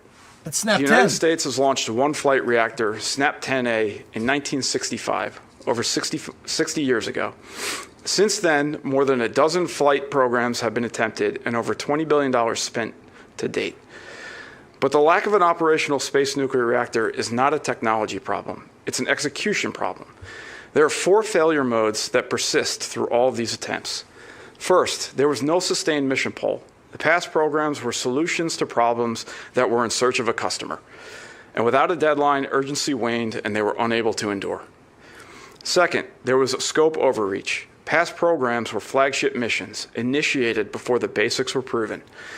The poster child was Jimmo Prometheus, which was canceled at $400 million with nothing built. Third, there was a timeline mismatch, where development timelines outlasted political cycles and visible technology progress lacked, causing programs to perpetually be vulnerable to changes in priority. And fourth, these programs had fragmented leadership. To execute, there were 5 agencies involved, with no single owner with budget and authority from spacecraft design through flight. SR-1 Freedom is designed to break every one of these patterns. Next chart, please. Ow. SR-1 Freedom provides a one-for-one response to each of these failure modes. It has a mission pull, with being Mars-bound under nuclear electric propulsion, delivering inspirational science. And this will be the first mission in a sustained cadence, not a one-off. The scope is right-sized, with an approximately 20 kilowatt, not megawatt class nuclear reactor. And SR-1 Freedom primarily has that one new system, the reactor, on a spacecraft bus that already exists. The timeline will match the need with the next Mars launch window in December 2028. Orbital mechanics does not negotiate, and the scope must bend around this deadline. Based. And finally, with regard to fragmented leadership, NASA will be the prime integrator and work closely with our enabling partner in the Department of Energy and any other entities to ensure all are working towards the same mission timeline. I like this. Ultimately, one manager and one office owns the schedule from design through flight. Oh. Overall, a fission-powered spacecraft carrying science to Mars is not just a tech demo. It is the first freight run on the transcontinental railroad of the solar system. It proves the U.S. can build, launch, and operate a nuclear propulsion system. SR-1 Freedom will close a 60-year gap in American space fission flight heritage. And along with our Department of Energy and industry partners, it establishes the regulatory precedent, the nuclear qualified workforce, and the flight-proven hardware that every future space nuclear mission will inherit.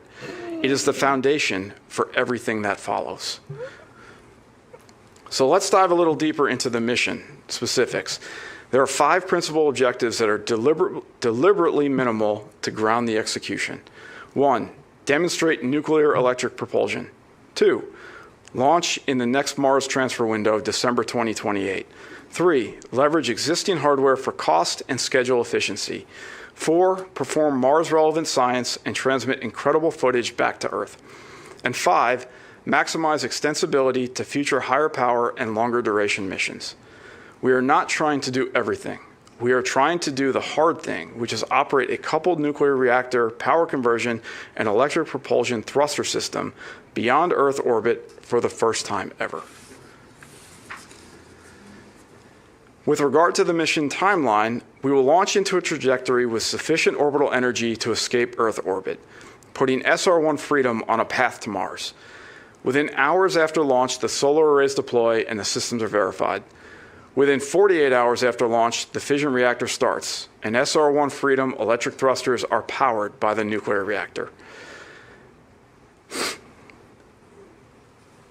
And after approximately 1 year, we reach Mars. Science is conducted, imagery is transmitted, and Skyfall is released. 3 of the 5 core requirements are met within the first 48 hours of launch.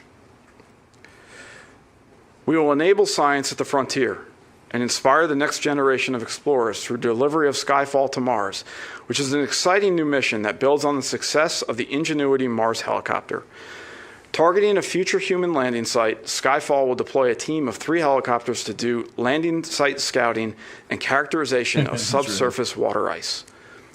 Next chart, please.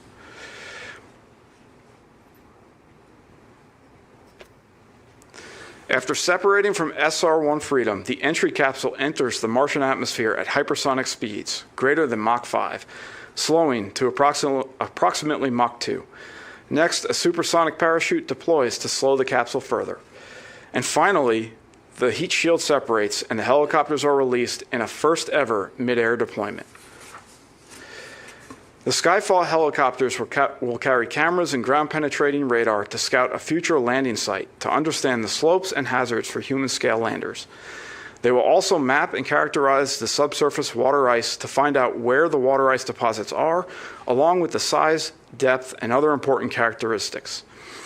In addition to this incredible mission, we're going to explore other opportunities, such as student-led science payloads, to further engage the next generation directly. So let's explore the vehicle a little bit more. Yes. Starting at the business end of the spacecraft, the reactor, on that far side of the screen, it will be approximately 20 kilowatts electric, fueled with HALO UO2 fuel, transfer its heat through heat pipes, and have a boron carbide radiation shield. Moving towards the electric thrusters on this side, the advanced closed Brayton cycle power conversion system will convert that reactor heat into electricity. Moving further along the boom, which is required for separating the reactor from the spacecraft bus electronics, the large structure you see is the heat rejection system, which are high-performance, lightweight composite titanium and titanium radiators. And for the backbone of it all, NASA will repurpose the power and propulsion element to provide the spacecraft bus, the brains of the vehicle. Oh, I was wrong. Note, it will provide high-rate direct-to-Earth communications so we can get that data and imagery back home, and up to 48 kilowatts of advanced electric propulsion. These are the thrusters that nuclear power is driving. Oh. So what do we mean when we say SR-1 Freedom is the foundation for everything that follows? It is a pathfinder, not the blueprint. In 2028, SR-1 Freedom provides an opportunity to fly and learn. We will gain real operational experience on a space nuclear reactor, power conversion, and advanced electric propulsion thrusters. We will establish flight heritage and set regulatory and launch precedent. And we will activate an industrial base to provide components and subject matter experts, ultimately enabling quicker follow-on missions. In 2030, we will plan for Lunar Reactor 1, and the trade space reopens. It will be informed by SR-1 data and leverages SR-1 technology, but adapted for the lunar environment. This is a new industry opportunity. We will seek input from potential providers as early as June 2026. LR1 will inherit SR1 ground and flight data on the reactor and power conversion performance, regulatory and launch approval precedent, integration knowledge and lessons learned, activated industrial base and workforce, and testing, integration, and launch infrastructure. What design space reopens for LR1 will be the reactor size and power conversion, surface thermal rejection architecture, landing loads, dust tolerance, surface ops, balance of plant optimization, and industry competition for build and delivery. And with fast follower missions, the door opens wider. We will put RFIs and RFPs on the street for providers to compete on design and cost studies and hardware development. This is the pathway from government-led demonstration to commercially built systems. And then in the 2030s, we will scale up and move into production. We are talking hundreds of kilowatts to megawatt class reactors for all nuclear applications. Higher power missions to the moon, human missions to Mars, with commercial participation and repeatable production. Overall, industry, in partnership with NASA and the Department of Energy, will power the build of SR1 Freedom. Industry builds the major reactor and spacecraft subsystems, shielding, heat transfer, power conversion, heat rejection, and instrumentation and controls. NASA provides the spacecraft bus with the electric propulsion thrusters, power management and distribution, spacecraft structure, mission integration and operations, system integration and test, and launch. The Department of Energy provides the reactor design and integration, nuclear fuel, and launch safety analysis. And as the pictures show, a lot of hardware exists or is in development across every major subsystem, making this achievable. But make no mistake, this is not a government research and development project. This is an American industrial campaign that provides the parts and expertise needed to implement SR1 Freedom and build the foundation for the future. Now let's talk a little bit about notional timeline. The SR1 Freedom schedule needs to be aggressive, with significant activities occurring at NASA, the Department of Energy, and in industry. Starting now, 5 parallel work streams kick off. Hardware and software development, ground test and mission operations planning and preparations, launch site preparations, regulatory and environmental coordination, and payload development. Significant design is complete and hardware development started in June of 2026. Major subsystems are ready for assembly, integration, and test by January 2028. And in October of 2028, SR1 Freedom arrives at the launch site. And just a couple months later, we will launch and head to Mars. We will require the best of what this country has to offer, and we will need support from across the United States to achieve our objective. All right. Space Reactor 1 Freedom will unleash American ingenuity to get America underway in space on nuclear power, enable extraordinary science on Mars with the delivery of Skyfall, and set a precedent for all future space nuclear endeavors. SR1 Freedom will put the United States of America in the driver's seat of this enabling technology. Thank you. That's pretty sick. Can you open? Please welcome to the podium Administrator Jared Isaacman. Okay. That's pretty cool, man. Okay. It's quite a day, huh?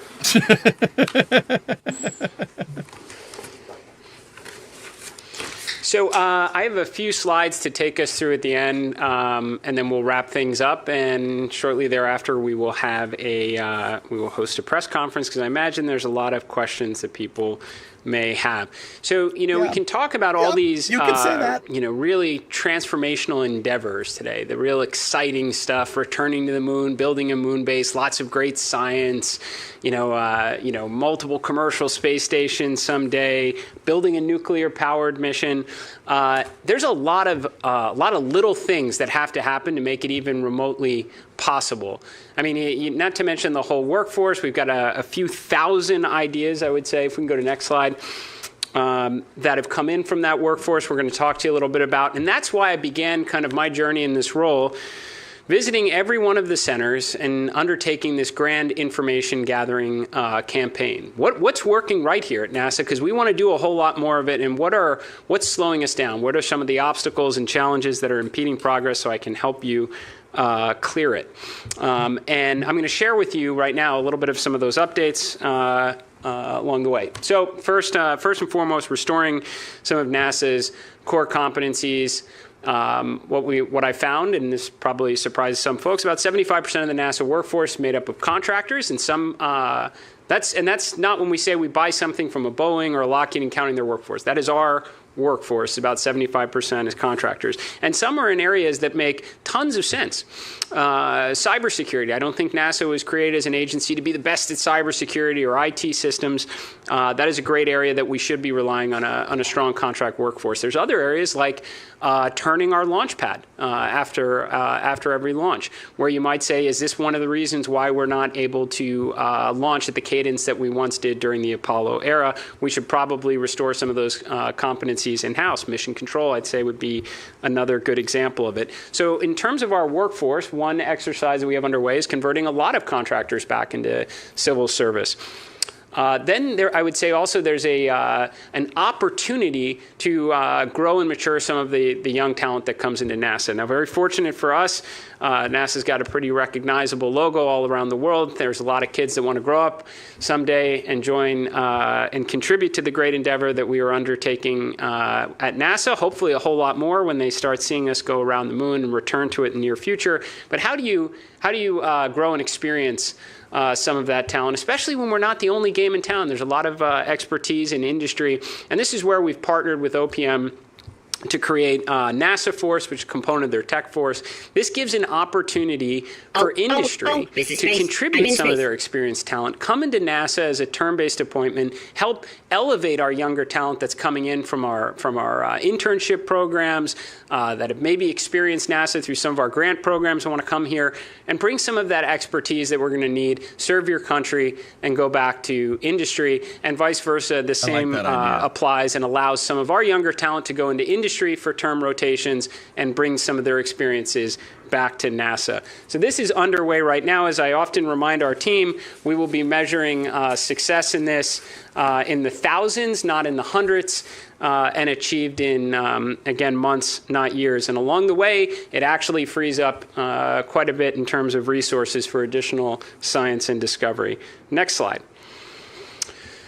President Trump's one big, beautiful bill afforded us a $1 billion investment to modernize our infrastructure. This has been a problem at NASA if you've been following along for quite some time. I had an opportunity to go around and tour some of our facilities. I stopped at one center, and there was a sign on the door that said, "Do not enter asbestos." And then I went to another center, and there was a sign that said, "Do not enter asbestos and snakes." So I'm incredibly grateful for President Trump and our representatives in Congress who have given us the resources to start making some very targeted investments, and we're already deploying those resources now.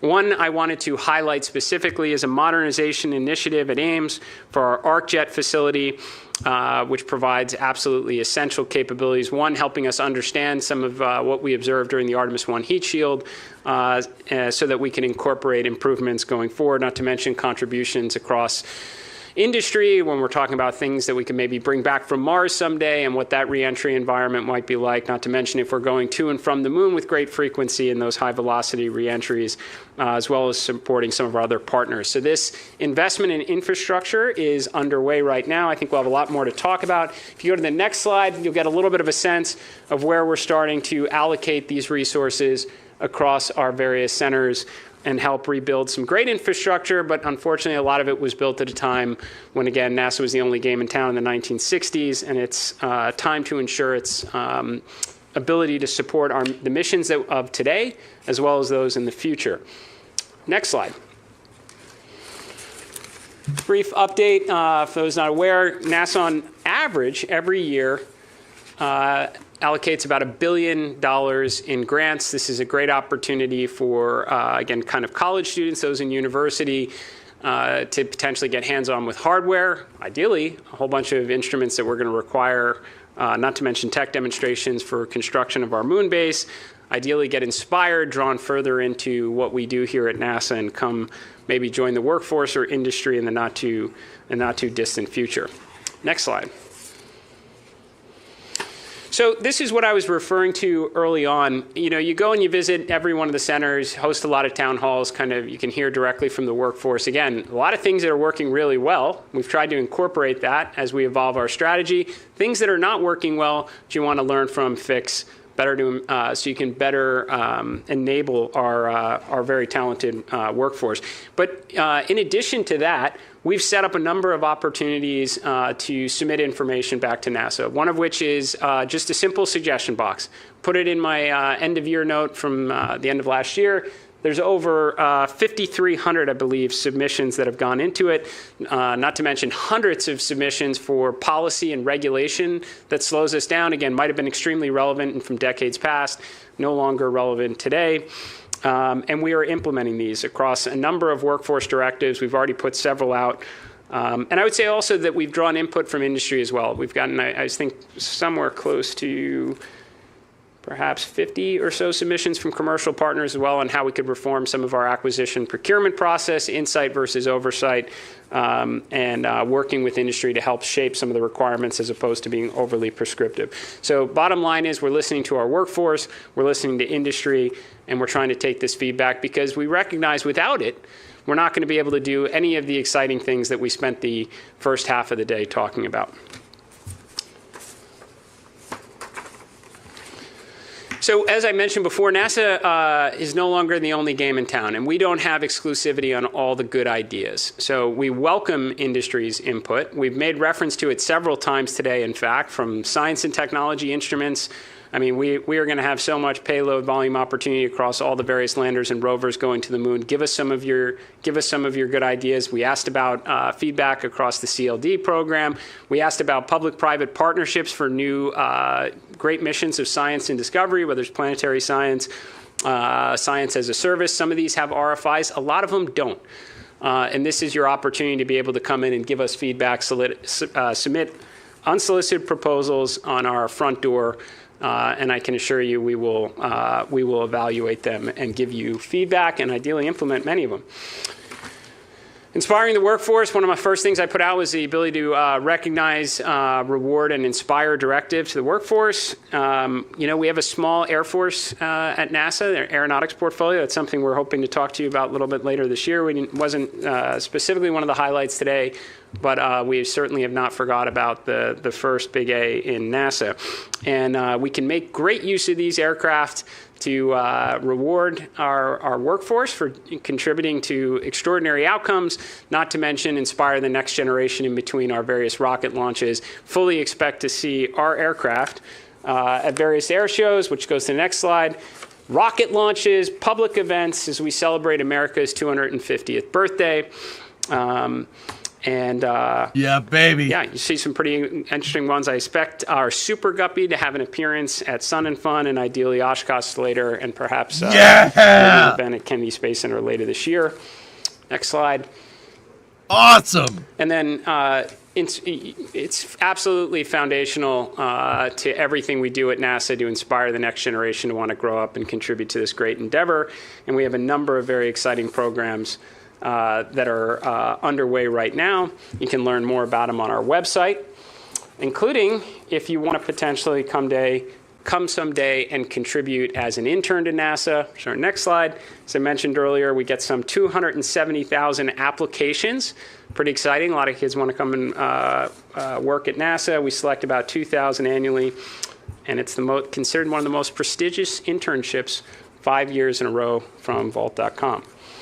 And the next slide, understanding how we communicate today. I mean, I mention this all the time when people say, does everybody understand that we're about to return to the moon like they did in the 1960s? I'm like, well, there were 3 TV channels back in the 1960s, so it's pretty easy to captivate everyone's attention. It's a little bit of a different world today. I have no doubt as Artemis 2 leaves the Earth and makes its grand journey to the lunar environment, it will have everyone's attention, but it'll also have their attention on Netflix and every other good streaming application that we can partner with to make sure that we are communicating our message far and wide. Next slide. Okay, so that'd be sick, bit of a recap for what we covered today.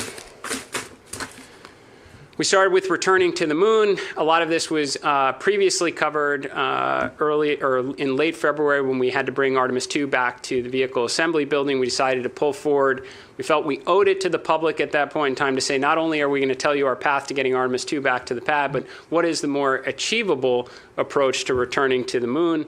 We talked about standardizing the vehicle, respect to the upper stage, rebuilding core competencies so we could turn around at the pad faster, adding another mission in 2027 to buy down some risk, which is Artemis 3.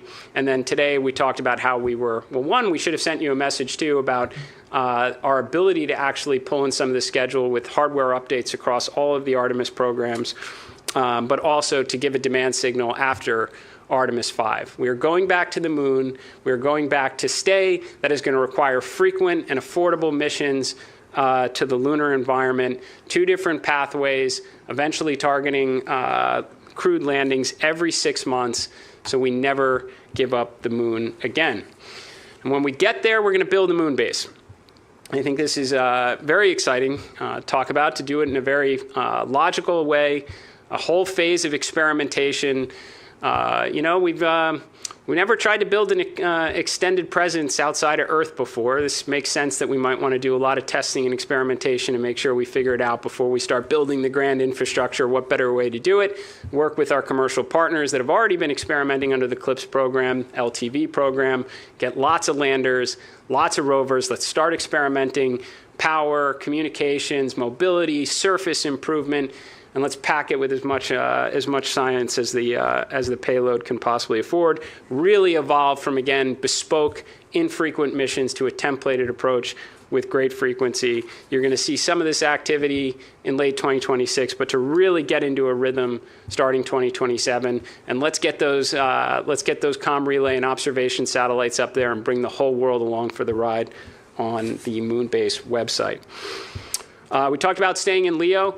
A very real reality. The International Space Station is an extraordinary achievement, 25 years plus of keeping human beings alive in the incredibly harsh environment of space. It cannot live on forever. We know there is an end date. That is something we are going to work with our partners on that contribute to the International Space Station. We gotta work with industry. We're very open to the original pathway. Tell us how to make it work. We're there. We shared with you our concerns. Tell us how you're going to make that work. Alternatively, here's another approach that maybe takes it in a more phased approach. Leverage the International Space Station while we have it. It's a great pathway for additional crewed missions, cargo. We have the kind of the operational and technical maturity already to help industry evolve until such time as the market that we all know is inevitable will be realized, detach away, and hopefully we're all living in a world with multiple space stations. We have to do something to help in that regard. We're not going to sit on our hands, hope the orbital economy materializes, where we said we're going to go to 2 PAM missions a year, where you can sell the commander seat. Heck, maybe NASA buys the commander seat. I mean, that is kind of the right way to help ignite an orbital economy and not force it in place. Any of the research that has the high commercial potential, if we don't already have it in our pipeline, if people were discouraged of giving the good ideas, the pharmaceutical capabilities that are gonna cure cancer or change the world, 3D printing organs, I don't know what it is. We got a front door website that was just a couple slides earlier. Submit the good idea. We want to hear it. We want to do everything within our power to ignite that orbital economy. Nikki gave an unbelievable update on science. She certainly has the best content to work with, there's no doubt. Her imagery was incredibly inspiring.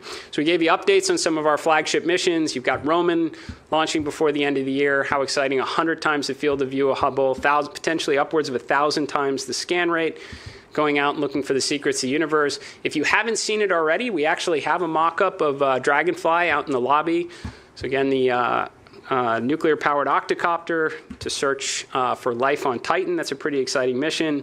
Rosalind Franklin's coming up. We're actually going to have, think about it, have 3 nuclear-powered payloads that are going to launch in 2020, or payloads or spacecraft that are going to launch in 2028. Rosalind Franklin, Dragonfly, and SR-1 Freedom. Pretty exciting to think about all in a short period of time. We acknowledge there's got to be ways we can do science more efficiently. Time to science absolutely matters. The cost associated with it. We have a very good budget here. There's a lot of unfunded scientific missions that Nikki talked to you about that we'd love to undertake. We either will find the efficiencies internally to figure out how to pursue them, or we welcome public-private partnerships. We talked about Eric Schmidt and his foundation, the $1 billion he's contributing into planetary science. Others have reached out as well. Two other organizations reached out and said, how do we partner with NASA maybe to pursue some of these unfunded science missions? We'd absolutely love it. Surely there has to be ways, whether it's when you already have constellations of satellites being produced through factories now for various Earth observation capabilities, is our RFI going to yield any updates in terms of new scientific instruments that can be incorporated to potentially close out the gaps with some of the more expensive or bespoke satellites that we have historically purchased to get after that data, again, whether it's Earth observation, space weather, and free up additional resources to pursue some of the missions like Dragonfly that if we don't pursue, maybe no one else will. And then getting underway under nuclear power in space. So I find this very exciting because I think this fits squarely into what NASA is meant to do. The near impossible, again, what no one else should be able to close a business case on.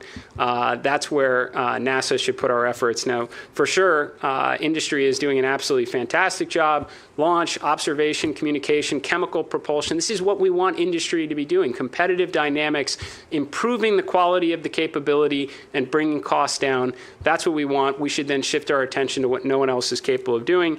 I think the rationale there that is we want to inevitably explore farther out into the solar system where solar loses its effectiveness. This is where you want nuclear power. If you're trying to build a base on the moon, you're going to probably want nuclear power there to manage operations and keep our rovers moving in the shaded area. Certainly, if you're going to send astronauts to Mars someday, you'd really like to make sure they come back and tell us about it. Having a nuclear reactor on the surface to help with in situ resource manufacturing that we ideally already proved out on the lunar surface is going to be pretty paramount. I also call attention to that when every one of these slides is meant to convey something like really exciting, transformative, but inherent with every one of them is also a challenge, a problem, things we got wrong, real dollars that were lost, years lost. So when a lot of people ask us, how are you going to be able to do all this within the resource you have available? And I continue to tell them, NASA does not necessarily have a top-line problem. We get a lot of resources. We may not always allocate them that efficiently. Steve talked about SR1. One of the first slides says we've spent $20 billion on dozens of failed nuclear power and propulsion initiatives. It's $20 billion that could have gone to other great science and discovery. Last year we spent $250 million keeping a canceled science program canceled. There's examples across every one of our mission directorates where we probably could have repurposed our resources a little bit better in the direction of science and discovery. We're challenging ourselves to do that across the board. And I have no doubt when we do find these things, we're going to be able to take on even more exciting challenges ahead. Now, back to SR1.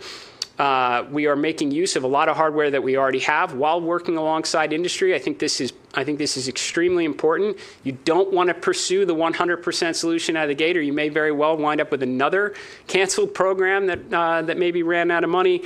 Nautilus was originally built to be a diesel boat. I think Hyman Rickover referred to it as the 70% solution. Well, it was the 70% solution that gave birth to the nuclear Navy. And I think we're on a similar path right now. And along the way of just proving out those important capabilities in the first 48 hours after the mission launches, we are going to get to Mars and drop off a pretty inspiring scientific payload, send back also a lot of other imagery and data along the way, including some student-led science. The last thing I'll say, I don't expect any of this to happen on its own. The whole point of today was not to come and give you a bunch of great PowerPoint and then just sit and wait for it all to come to fruition. It's about action right now. It's why we're dropping RFIs. We want to hear back from people. Not weeks from now. We want to get moving.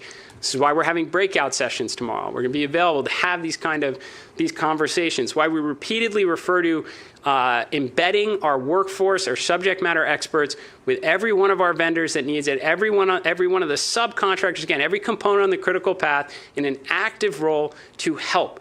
And we know we are part of the problem in a lot of these cases. Like, we've got a lot of dated policy, things that maybe, again, made sense long ago, not always today. So let them take an active role and say, this is the right approach. Industry is telling us the way to achieve our objective. Let's let them do this. Or, hey, the supply chain's broken here. We got to build this valve. I don't know what to tell you, but we're not getting back to the moon if we don't do it. Great. That's why we're going to embed our workforce to do it, to drive outcomes. So, lot to cover right now. I'm sure there are a lot of questions. I appreciate everybody sitting through all of our presentations today, hearing from us. We can't do this without you, from the workforce to our partners in industry, and especially our international partners. We don't ever do this alone. We do it together. We're going to change the world together. So thank you.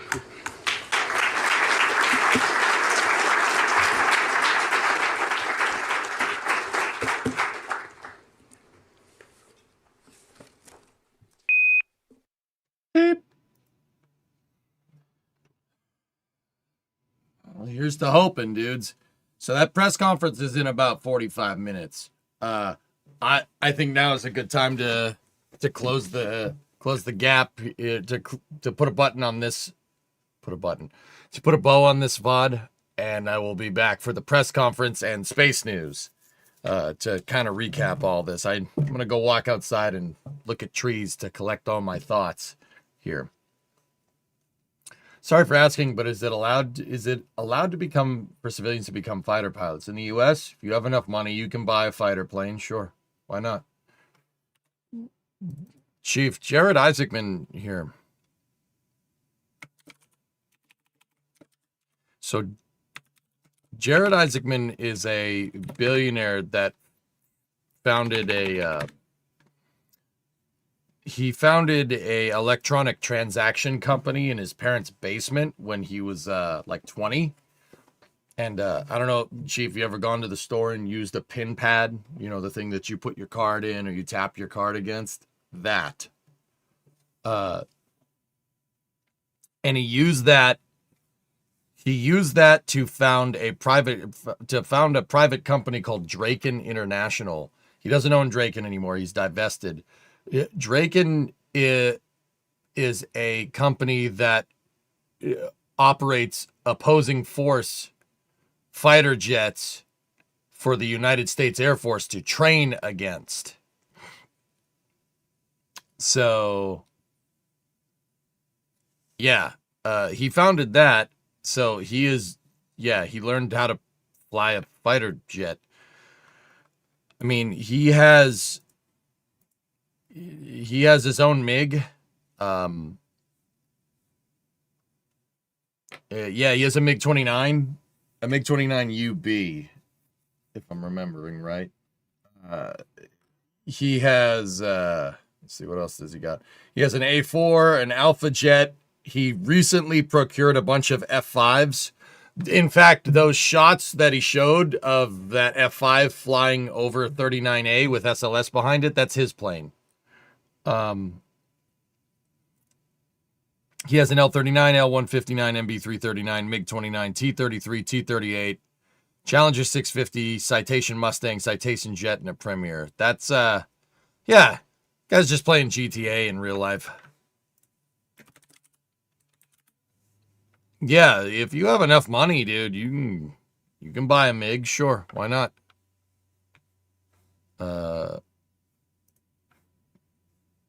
Here. This is a photo from Mike Killian. There's his MiG. Yeah. Can't carry weapons on it, but in Europe you can't do this. Only Air Force officers are allowed to pilot fighter jets. Bro, people own, yeah. Here, I don't want to cover up Mike's watermark. I know that dude. I met him once. Yeah,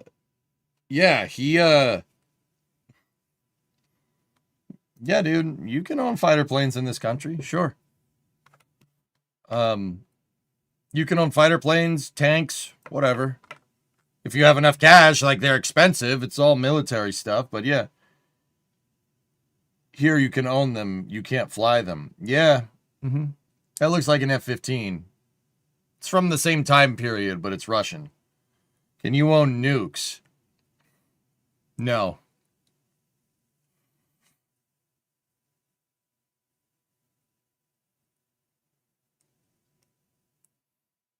I doubt there's any space news today. You could probably skip that segment. Oh, yeah, okay.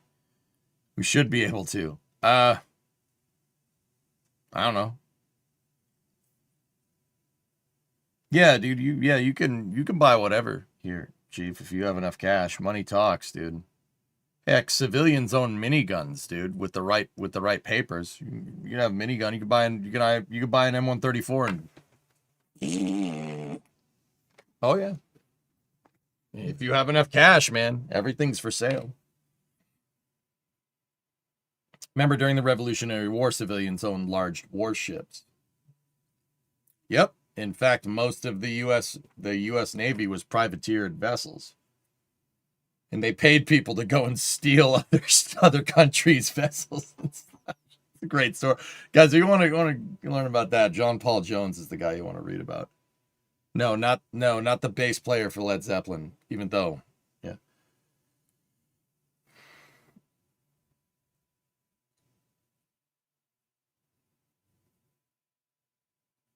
I wouldn't buy a minigun because I don't want to link rounds. That does take a while. Yeah, Phil, exactly. Civilian-owned cannons were common up until recently. Yep. So yeah, Chief, yeah, you can do that if you have enough money, dude. Buy tanks, you can buy fighter planes. Like, you're not gonna... He's not gonna go procuring around Sidewinder missiles for his planes, but yeah, you could do that. Sure. I want an AWACS? I'm sure, dude. If you had enough money, sure you could buy one. I mean, if you're gonna buy an AWACS, right? What is that, E3? You're going to buy one of those. You're probably not buying it with all its equipment intact on board, but yeah, you could buy one. Sure, why not? It's not like, what, are you not going to find parts?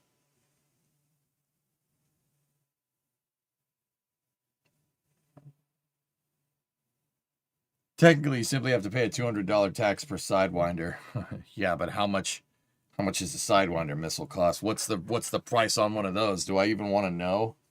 An AWACS is just a modified 707. C-135, but yeah. It's all the same. Sorry, I wanted to be technical.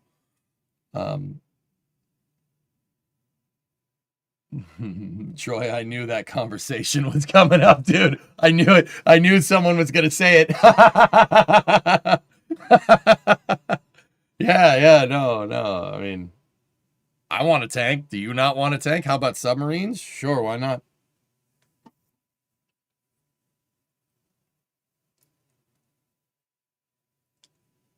Dude, I would buy like an M60. An M60 tank? Sure. I love Pattons. They're a beautiful tank. I mean, I don't want to get an Abrams because that turbine would just be really difficult to work on. You know, the Patton, though, with the diesel engine. Oh, yeah. No, yeah, you're fine. Yeah, what do you think the Titan submersible was? Yeah, there you go.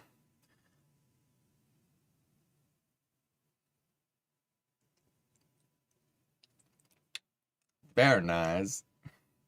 I think that Sidewinders would fall under guidance munitions that can't be tax stamped. Yeah, that's probably right.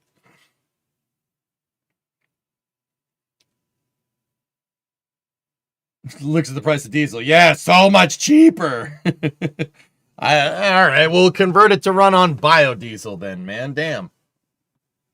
You want to buy an F40PH? Yeah, you could. Well, I don't know what you're going to do with it without that whole, rail line thing, but anyway. Wisp, I want you to know that my name is also Troy, and I keep thinking you're saying something to you. Sorry, not Troy. Troy, Wisp, Troy person. M60 might be tri-fuel.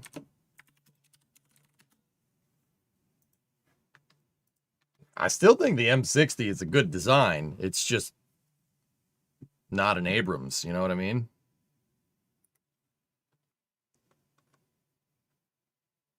It's Mopar, no car. What does she got in it? She got a Continental 1790-2 V12 air-cooled twin-turbo diesel.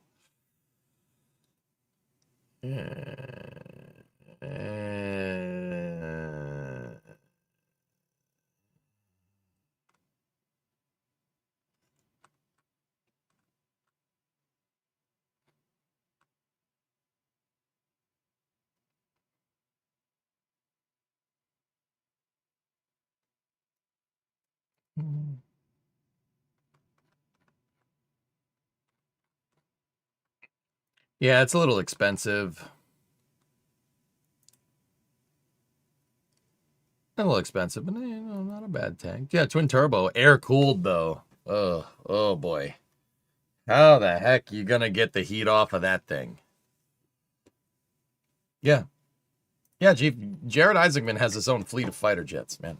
Yeah, that's what he was doing. And he's flown to space. He flew on a Dragon capsule twice.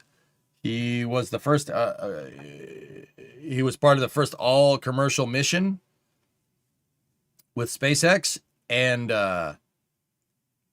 he did the first commercial extravehicular activity. He got out of a Dragon capsule on orbit.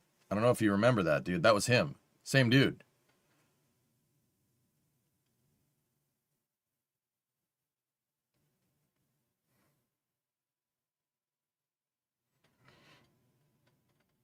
Where's your stare at the trees time going? Yep. Oh, he was that rich guy. Yeah, he was that. Yeah, dude. That's yeah. He flew to space 2 times. That's the guy that's the NASA administrator. He's pretty good. He's not bad.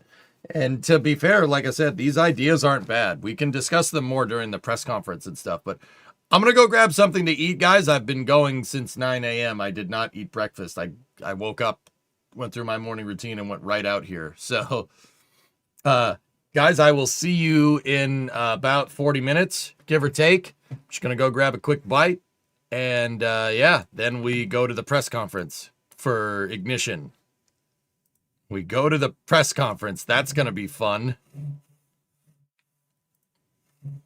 It is, Fluffy. Yep.